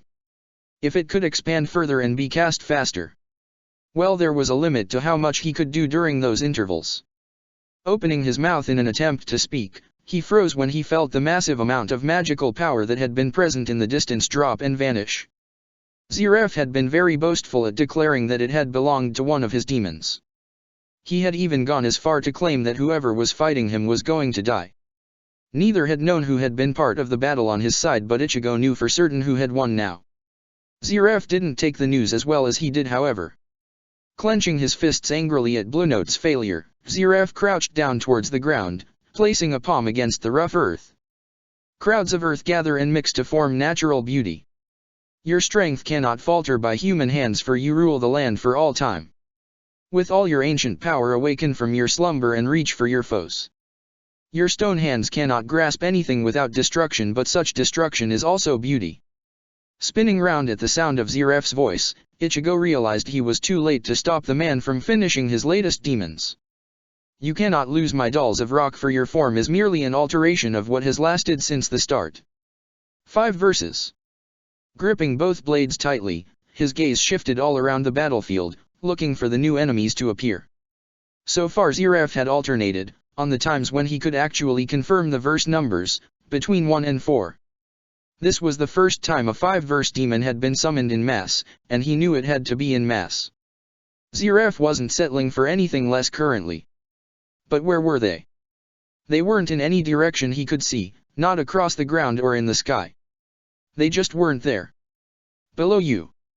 Mavis's shout drew his attention downwards a fraction of a second too late, the ground shattering beneath him as hundreds of demons shot out from the earth below. So that was it, he thought, as the demons all joined together with one another in the sky, closing the gate they were forming around him in an attempt to crush him with their whole bodies. Ziraf created these demons in the earth beneath them and had them strike once all of them were completed. However, if he thought this was enough to hold him, then he would be sorely mistaken. Bringing one cloaked blade back, the black energy around it intensifying once more, he began to swing when he met resistance around his arm, something grabbing it just as he began to swing. His head snapped to the source only to find nothing there but air. The whistling of the air being cut caused him to pull his head back, a thin streak of fast air barely missing his throat as it passed. His eyes immediately snapped to the source only to once again find nothing, only air. But it was as multiple cuts and slashes suddenly appeared on his body underneath the energy cloak did he realize what was happening. There was nothing there but air, but at the same time it meant the air itself was becoming the enemy. Demons made of air to be all but invisible unless you started to become aware of them, and now that he knew what to look for, he could see the small distortions that were their forms. It was only as he began to swing his swords towards them did he realize the mistake he had made. In his hurry to focus on the invisible foes, he had completely forgotten the one behind him. Lunging from behind, the demons of earth grabbing onto him, weighting him down as they slamming him down onto the earth below as more and more piled on top of one another. The moment a hole was opened in the cage as the demons began to pile onto Ichigo, more demons swarmed into the air. Fire demons wasted no time in firing their attacks onto the rock demons, using fire so hot that the rock began to melt and fuse together with one another. Demons of ice followed up, freezing the whole mass of earth demons in an attempt to fuse the trap shut completely. Walking towards the mass of demons, Ziraf stared impassively at the quick trap he had orchestrated. This isn't enough to kill you, abomination. Don't make this too easy for me. It's no fun if you let it end so soon. His request was answered as the ice shattered before him, all the demons being obliterated from the black energy spreading upwards in an explosive storm. There we go. Now, let's dash. Ziraf froze in shock when he felt a blade slice across his chest, a leg following up and slamming him away just as he was about to use his death magic. The barrier extended like always, but he was far away from where he had wanted to use it, only able to look on in shock at the sight in the distance. So you're finally using that form, he muttered as he looked at the sight of Ichigo in the distance, the energy that cloaked him now spreading out to resemble the way he had seen it do on Tenro Island. It still resembled a shade, but now it was more like the shade was trying to spread its influence out, the energy trailing in its wake. The only bright light in that mass of darkness was at the eyes, now glowing a bright gold through the dark energy. The same one you used to fight those dragons when you finally got serious. Sorry, but I'm done talking, Ichigo stated, raising a sword up to the sky. Watching the energy shoot upwards, Ziraf warily pressed his hands behind his back, his fingers brushing against the ring he wore. I'm going to get serious now. Then bring dash. Ziraf's words were cut off by the deafening sound of Ichigo's swing, the blade coming down so quickly it was but a blur to his eyes. The rest of his vision immediately turned black as all the energy that had been building up consumed him, destroying everything within its grasp apart from him. Being sent flying out the other side of the blast, he spun in the air in an attempt to recover himself and land. He never made it that far. Before he could even realize, a second blast had consumed him again, this time coming from below. Without hesitation, he releases his death magic all around him, the barrier expanding out in a vain attempt to reach his enemy before he could escape. Rather than allow it to fade like normal, however, he poured all his focus into holding up the barrier, even if it would only be able to be maintained for a few seconds more at most. Watching through the sphere of death as the energy from Ichigo's attack faded, he saw Ichigo waited patiently on the edge of the barrier, one blade raised with another Getsuga Tenshou already primed. No choice is there, muttered Ziraf as he brought his right hand in front of him, dark energy circling the ring he wore as the death barrier began to fade as Ichigo fired of his attack. Open the gate, Solomon. Protector of the Fairies. Thanks for the update Hibiki, Laxus muttered quietly, watching the demon he was circling as lightning carefully. Bit too late, but it answers what this form is. Hibiki gave him a brief farewell before the connection dropped, leaving only him and the demon before him. He could see why Hades had highlighted this demon's danger. He hadn't realized just how fast-acting the demon's curse could be when it really hit you. Luckily the effects weren't permanent so long as you didn't spend too much time in contact with the demon's water, but it made it tricky to fight. An enemy using water should have been easy for him with lightning, but the demon was wise enough to make it so that any attacks he wanted to use with lightning would have to be physical strikes in order to ensure he was drawn in. The demon's Aetherius form, as Hibiki had called it, was where the real danger appeared. Unlike the first times he had been hit by the water, the effects weren't temporary. In order to get a strong hit on the demon, he had sacrificed a temporary loss of strength only to realize it had become permanent. His energy wasn't returning and he felt like he had run a marathon without stopping. The Aetherius form also made Torafusar far stronger than before, especially in his physical build. The demon's muscles and body were larger, its teeth were sharper, and its aquatic characteristics were far more defined than before. Two small fins covered the sides of his head while studs covered its chest. The one blessing of this new form was the loss of the sharp fins that had been on the demon's arms, as sharp as swords, but the arms themselves were more like gauntlets, armored and deadly to face. Most of his attacks weren't working right now. The demon's defenses had become far too strong and, coupled with his weakening physical strength, his attacks simply lacked the raw power to break through. Right now the best way to break it would be Dragon Force. With its power, victory would be certain. There was just one problem. He couldn't activate it properly. He was using it somewhat, he knew that at least. But Kisuke had mentioned that problems may occur with it ever since he had survived the operation to save his life. He didn't have a Dragon Slayer Lacrima anymore. He didn't have a shortcut to drawing on its power like he always had. To use Dragon Force at its full strength, he needed to reach deep inside himself and find it. Wendy had managed to bring it out again after experiencing it briefly in the past, so all he would have to do was find that source once, and he knew he was on the right lines. He just had to find the last step. Until then, however, he had only one option left. His legendary spell. He really shouldn't have enough magical power to use it, but ever since that operation he had felt his magical power growing with every day. It would take every bit of focus he had in a large chunk of his magic, but he was confident he could at least cast the spell once without the lacrima to store the energy. But that would mean he would need to gather and shape it all within a few seconds at most if he wanted to make it work. Normally he only had to do the latter, but there was a first time for everything. There was still risks though. He wouldn't be able to hide the buildup of magic once he begun. The process wouldn't be hidden like in the past, so speed would be critical to the success of this plan. Timing too. If he missed his chance, he wouldn't get another one. The demon would make sure of it. Let's do this, he muttered to himself, reversing directions as he sped back around to confuse his enemy.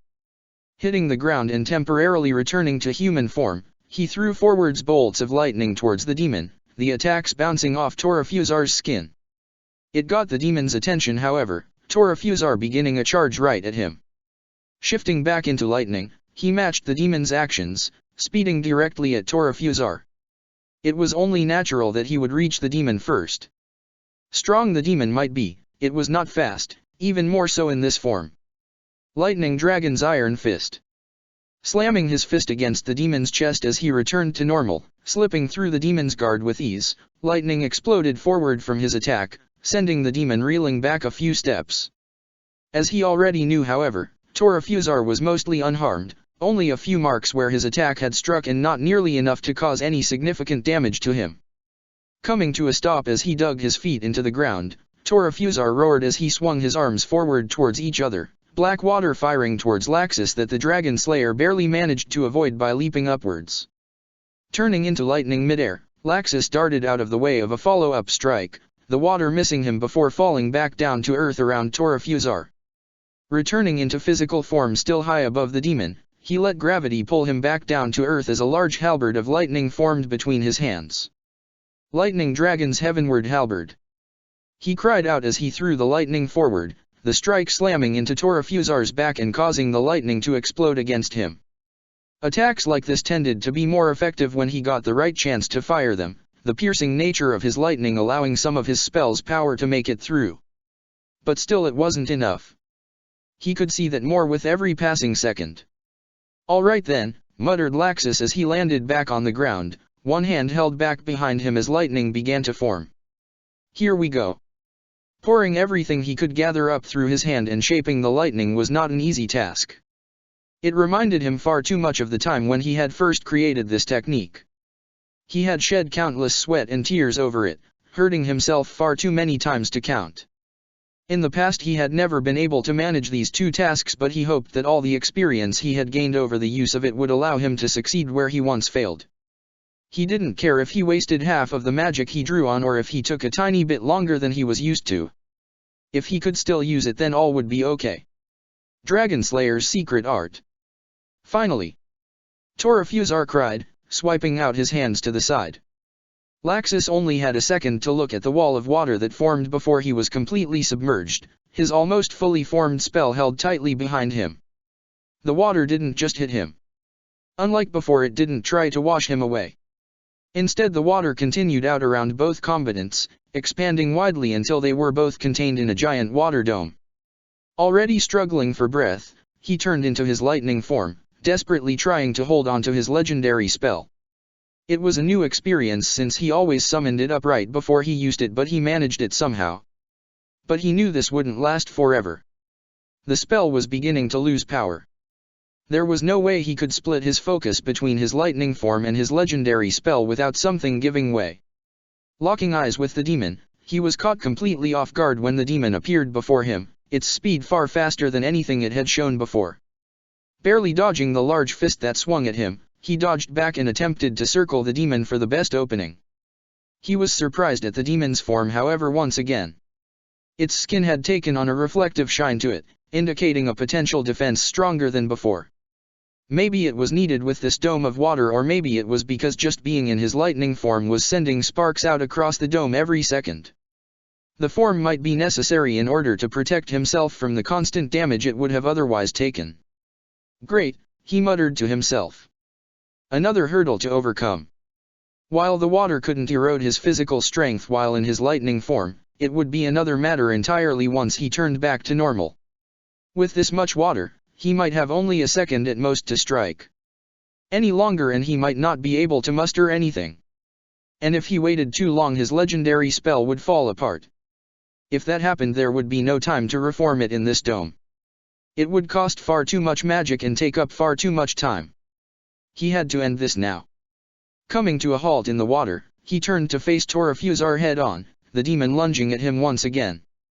Now that he knew what to expect from the demon's speed, he could see its movements clearly.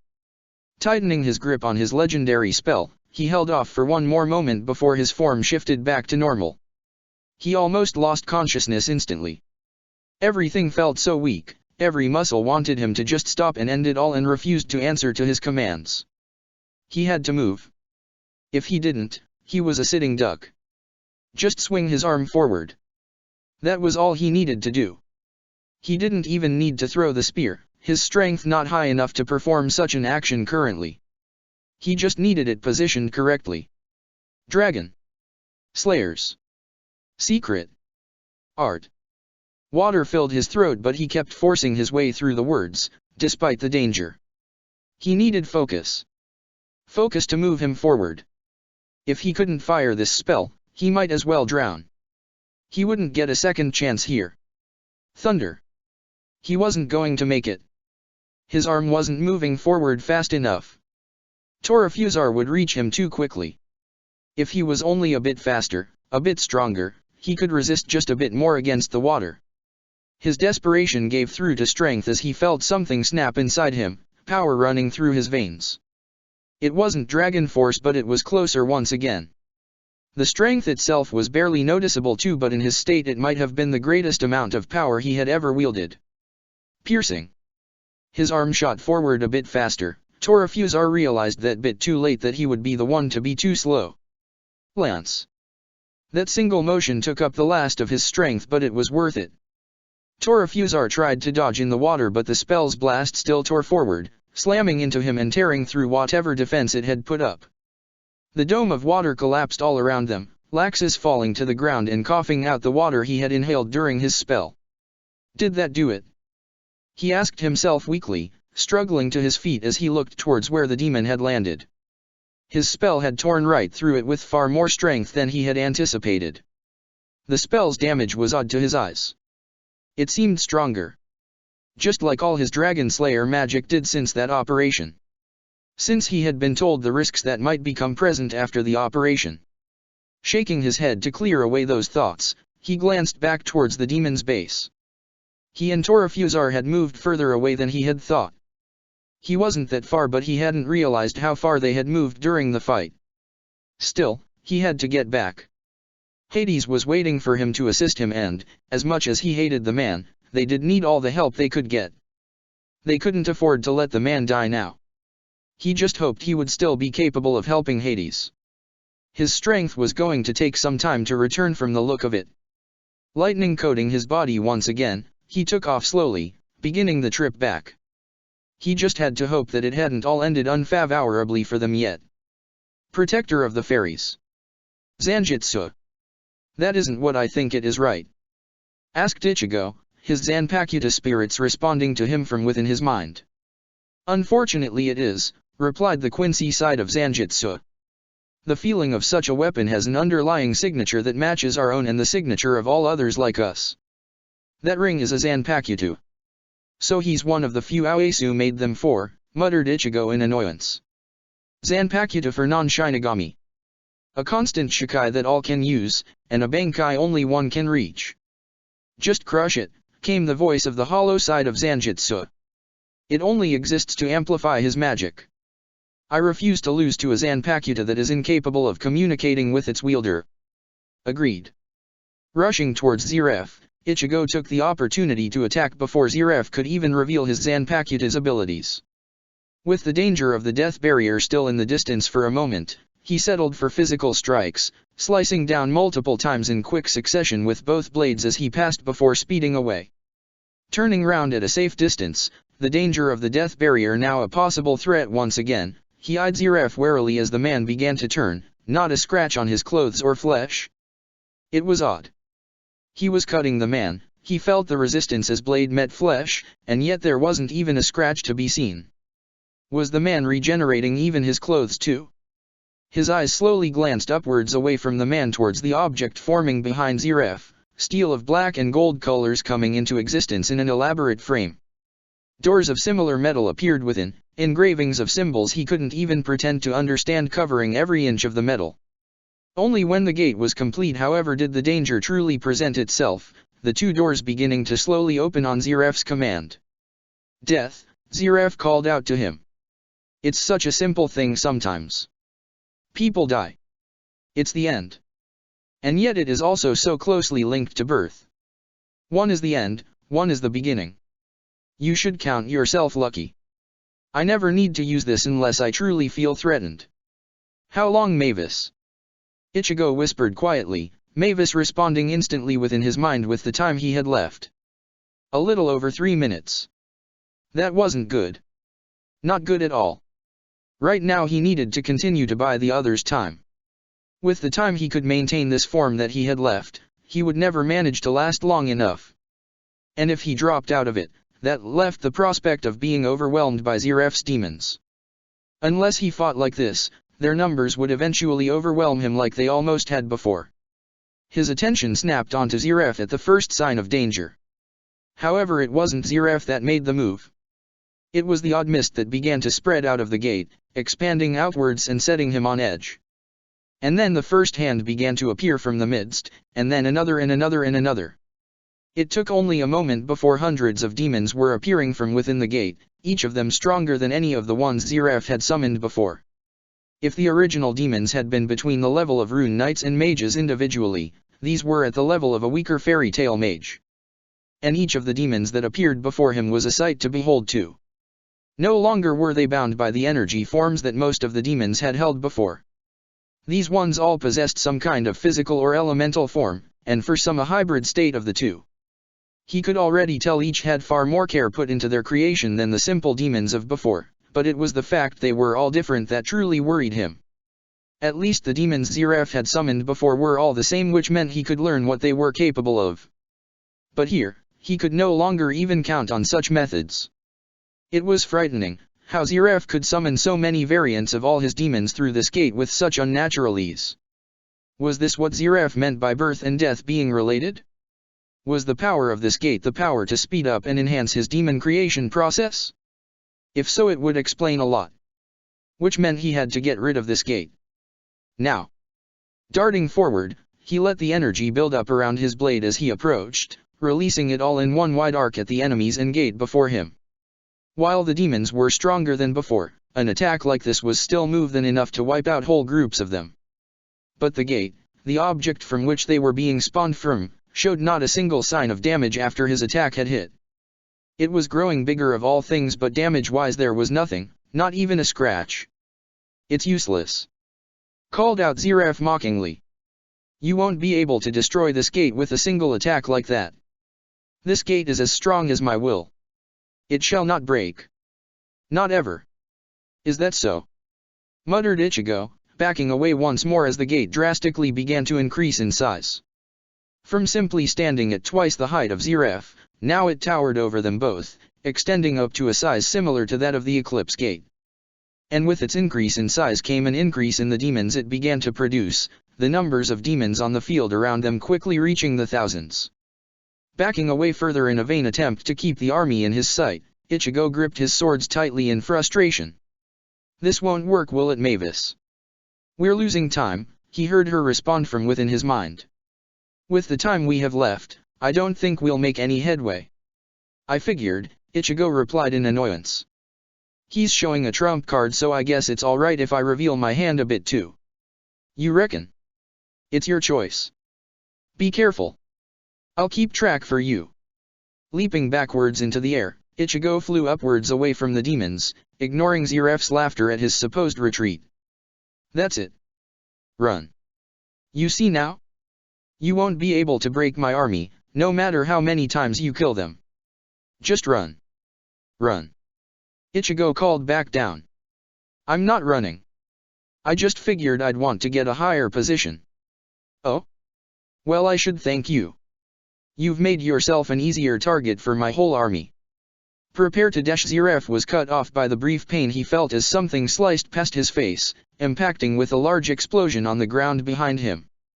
Glancing back as the smoke began to clear, he noticed the odd fragments of metal scattered around him, also familiar in nature. It was only when a second noise drew his eyes back did he recognize why, one of the demons he had created having lunged in front of him to protect him from an incoming projectile. It was a black sword, one as pitch black as night and far longer than the normal length of blades. He knew this blade. It was the same one the abomination had used for years before he gained this form, this Bankai. Which meant the previous projectile that he had recognized had also been this blade. "The Quincy technique of weapon creation," Ziraf muttered as he glanced back upwards towards Ichigo. As he met the Shinigami's eyes, he watched as the abomination allowed the energy trailing behind him to expand outwards from his body like wings, small specks of solid mass just able to be identified in the mass of darkness. "So that's your game. The same technique that you used on Mard Gear, only on a higher level." Watching the whole small force of demons from up high, Ichigo eyed each area as the cloak of energy continued to expand, blades being formed, held, and loaded with more energy within the expanding magic itself. "Standard fighting won't do it, will it?" He spoke softly to himself, letting out a sigh as he felt the increasing strain he had been feeling decrease. "Very well. If I can't win in the time I have left, I'll try a different tactic. I'll bombard you and your army from above. So that gate can survive one attack. Let's see it survive all these." "Protector of the Fairies." "Good job, Mest," Hibiki muttered, his focus squarely locked on the screens in front of him. "I'm busy coordinating everyone and dealing with some unpleasant situations, so I can't talk much. Good job on defeating Blue Note though. I've sent the news about Aetherius forms out to everyone of relevance." "Mistogen played the biggest role," Mest admitted, wondering whether it really was the best idea to hide the fact that it had been Jalal who really had won that fight. He fought well. I only managed to end it through a lucky chance. Still, it's a big blow to the enemy. Shinji's reports of him stated that he was incredibly powerful. With his defeat, you've ensured he will no longer be a danger to use again. It's not all good news, Mest pointed out. Shinji's recovering in the medical ward. His instant regeneration is doing most of the work for the doctors on board, but even if he regains consciousness soon, he's not going to have much magic left. And Mistogen's running of fumes, if I'm being honest, and his wound isn't an easy one to deal with. We can't count on them for the remainder of the battle. And yet we only have a few of our targets destroyed, muttered Hibiki worriedly. If we can't take those resurrection systems down, our progress today may as well be non-existent. Exactly. Does anyone have exact coordinates of the locations? If we can map them out, I can infiltrate and plant explosives without interference. None of the others have mentioned anything. Rapidly tapping away at the controls, Hibiki brought up a scan of the base, the image being projected out of the screen for them both to see. This is the scan I've made, however, during the battle. At first nothing was happening. But then I picked up on this. Pressing another button, the two watched as the projection of the cube turned red in areas. See these points? Asked Hibiki, raising his hand up to one of the marked areas on the projection. These are what I believe to be the resurrection systems. I was running a scan on any sources of constant magic, and they only started flaring up like this when I was able to confirm the deaths of a demon Laxus was fighting.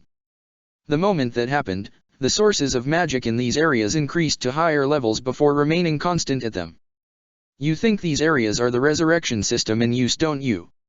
It's highly likely. Head down to the armory and find some of the explosives we brought on board. We should even have some of the explosives Kisuk prepared ready for us unless he took them all, otherwise you'll have to settle for the conventional ones. But I'm sure you'll manage either way. All right. I'll head down now. Before you do, called Hibiki, not taking his head away from the screens as he called out for Mest to stop, do you mind answering me a question? Not at all. Go ahead. Did Ichigo? Hesitating for a moment, his hands halting typing on the controls in front of him, Hibiki swallowed his nerves and continued with his question. Did he kill the future versions of Laxus and Levi? How do you know that? Mest asked, even as one hand subconsciously reached towards his back and the scythe slung across it. Who told you? This isn't an interrogation, Hibiki stated quickly, returning to typing away at the controls. Sorry if it sounded as such. Your reaction confirms what I wanted to know, however. Natsu told me some stuff, but I wanted to see how you would react. Sorry. Natsu told you? Mest asked in puzzlement, his eyes narrowing when he realized one problem with that statement. Why? He hasn't mentioned anything to anyone else. He respected the need to keep this issue quiet. Why did he tell you? Because I found something, Hibiki replied, waving a hand back and causing a new screen to appear between the two. Look at this. I finally managed to get a clear image. Watching as the image came into view on the screen, Mest had to lean in close to even get a good look at the people in the distance in the picture. It wasn't very clear, he could even see damage in the image in various areas that wasn't a result of the actual view, but it was the people he could see that really bothered him. They looked so familiar. It was faint, but the build was so similar, the blonde hair and the style of it was the same, and then there was the small amount of detail he could make out from the face. Laxus. Looks like him, right? Of course images can be misleading, but the match of biological data I'm getting puts the possibility as a very high one. But not to be Laxus now, but to be a Laxus 7 years from now. And Natsu confirmed such a possibility for you and told you what happened. Hibiki nodded. Correct. It may have been a breach of privacy, but I assume you can see that such acts were necessary. Does Ichigo know? Hibiki hesitated before answering. No. Not yet. I want more confirmation to be sure, confirmation that this is the only possible answer, and even then I would rather we solve this now so that he never needs to know. Don't you share a similar opinion? Mest looked at the image, at the man that could be one he had helped bring back in time and had helped bring about the death of. I am the reason Ichigo even had to kill them. It could have broken him. It will if he has to do so again. We deal with this now. So we'll in agreement. Get the bombs planted and then we'll, oh no. That idiot. What? Questioned Mest urgently, hearing the anger in Hibiki's voice. What's happening? I should have known he'd do something reckless. I'm reading a high amount of magical power heading towards where this possible future version of Laxus is. Only one person down there knows apart from us. Take a wild guess which idiot decided to take matters into his own hands. Natsu, muttered Mest in realization. Tell him to stop. If that really is the future version of Laxus, he won't be able to win. Not with the power that man wields. He'll be killed.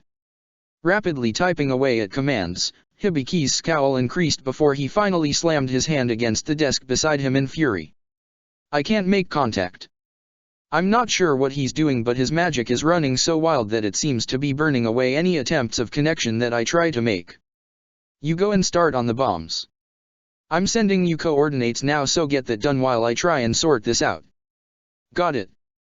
Leaving Hibiki to his work, Mest teleported away, the archive mage left to cradle his head in his hands as he tried to figure out what to do. He couldn't contact Natsu. That was bad, but he could work around this. Leon was nearby. It would weaken their ranks near the edge, but he had no choice. They couldn't afford to lose Natsu here. Typing out a message and quickly transmitting it, unable to focus properly at the current moment to waste time speaking, he considered what else he could do. But what else was there? No one else had the strength to help. Was that really true? He hesitated for a moment before looking at the small screen he had kept to one side ever since the battle had begun. On it contained everything he would need to contact the demon that had provided them with the information that the resurrection system in the first place. It also shared almost identical details to Grey Fullbuster. But could he really trust the supposed man-turned-demon? He couldn't help but remember the images he saw of the Grand Magic Games, when Grey had killed Juvia and almost done the same to Leon. And the knowledge that Grey was now a demon made him hesitate more. He wasn't a member of Fairy Tail. He didn't know the mage well enough to tell one way or another what side he was on, but equally it meant he wasn't blind through his own feelings. So with all he knew, could he really trust such a man? He would have to decide. Looking one last time at the small screen, he made his choice. Protector of the Fairies. Sheathing his blade, Kisuk turned away from the fallen corpse of the demon behind him. The fight had not been an easy one, and he had the cuts and scrapes to prove it, but the end result had been in his favor, just as he had wanted. The Ether Eos form had posed a large threat for a while, but all it did was amplify the demon's existing powers, and unfortunately for the demon it had made the mistake of fighting him once before. You really should have known better, he muttered as he began walking away, his senses reaching out to locate the others from his group. Give me time in a fight, I'll have a counter plan ready. Give me as long as you did and I'll have 100 ways to win prepared. The demon had been tough though, he would grant it that much. The area around them showed as much, completely unrecognizable from its original state. The demon's cutting power had been absolute, slicing through walls, ceiling, and floors and causing entire sections to collapse down on themselves. But since he had already known about that power, he had known never to block, only to dodge. It didn't matter if an attack had a massive amount of power behind it so long as he didn't let it connect. Now then, where did you two go? He asked himself, glancing at the destroyed paths around him. He would have to make his own, it seemed, the original hallways blocked up by the rubble from the fight. He could already sense Nozomi's magical power not that far away from his current position, a sense of urgency filling him as he took notice of its levels. It was low. Far too low for someone who should still be fighting. Levi's magical power was getting further away with each passing second, but the difference with hers was that it was still spiking at intervals, signifying her magic being put to use. Had Nozomi fallen and caused Levi to try and lead the demon away? Whatever the case was, he had to move quickly. While not critically low, the energy he could sense from Nozomi indicated she would be in no condition to put up a sustained fight if she was found. Hada number 33, Sukatsui. Keeping the spell's output down to the bare minimum required, he blasted through the ground ahead of him before sparing a single glance down. Confident there were no surprises awaiting him, he leapt down into the hole, breaking into a run the moment he landed. If his senses were correct, then Nozomi should only be a minute away at most. If he moved quickly, he could reach her before she ended up in any more danger. Turning the final corner needed, he found her at the end of the broken corridor. He spared no time in waiting, sprinting down even as one eye kept an eye out for ambushes. Leaping over the hole he discovered in the middle of the corridor, the signs of damage continuing down below from the quick glance he got, he ignored it for the time being in order to attend to the ally that needed his help the most right now. She was worse than he had thought. One arm was twisted at an odd angle and it only took a glance to tell that it was broken. Then there was her weapon, one of the two large blades stabbed through her stomach and pinning her to the wall. The enemy she was fighting must have done this, but he was thankful that they hadn't pulled the weapon back out afterwards. In her current state, Nozomi could have very well bled to death before he could reach her. Pulling the blade out slowly, careful to not injure her further, he began to apply first aid. His free hand glowed green with healing Kittu as he held it against her wound, not caring as the blood soaked across his skin. He stayed like that for what must have been a few minutes, being careful to not heal her incorrectly. The wound was deep, not something he could just fix with a few free moments and have her make a full recovery. The problem would be getting her out of here. If she couldn't regain consciousness before he needed to leave, then he would have no choice but to bring her back to the ship, or at least to someone who could get her to safety. And that would mean leaving Levi alone to fight the demon that had done this to Nozomi. He was surprised, if he was being honest. He had sensed the demon's magical power and he hadn't judged it to be too much of a threat. They should have been able to handle it together. Was this because of the demon's curse? Was it that powerful? Kisuk. He was snapped out of his thoughts at his patient's voice, Nozomi's eyes flickering open weakly. "Don't worry," he replied calmly. "You were injured. I'm just healing you up now. Almost done. Levi. Please, she needs help. She can hang on a bit longer. Don't worry. Now that you're awake, you should be able to make it back to safety yourself, which means I can go after her." "No. You don't understand." He could tell it was hard for her right now to speak, and yet she was doing it anyway. He didn't dare interrupt her attempts. Not when she was struggling this much to tell him something. "The demon, its curse, you can't wait. It gets stronger." "All right," he said reassuringly, the energy around his hand fading away. "Your wound's healed. Use your magic and get out of here. I'll hurry and find Levi now." "Hurry." He felt horrible leaving her, but the urgency in her voice made him unable to stay and wait. He would just have to hope she could muster up the strength to escape with her magic. Meanwhile he would rush to Levi's side. Nozomi's words bothered him, more than he wanted to let on. The demon gets stronger, that was what Nozomi had been trying to say, and that it was related to its curse. And if time really was against them, then it meant that perhaps the demon simply grew stronger with each second that passed. No matter how minuscule such an amount might, given time, it would always add up. He would have to hurry, before it was too late. And then, as if answering his fears, he heard a sound that made him freeze in place. A single unending scream, filled with unbearable pain. Protector of the Fairies. Check the description for the links to the author.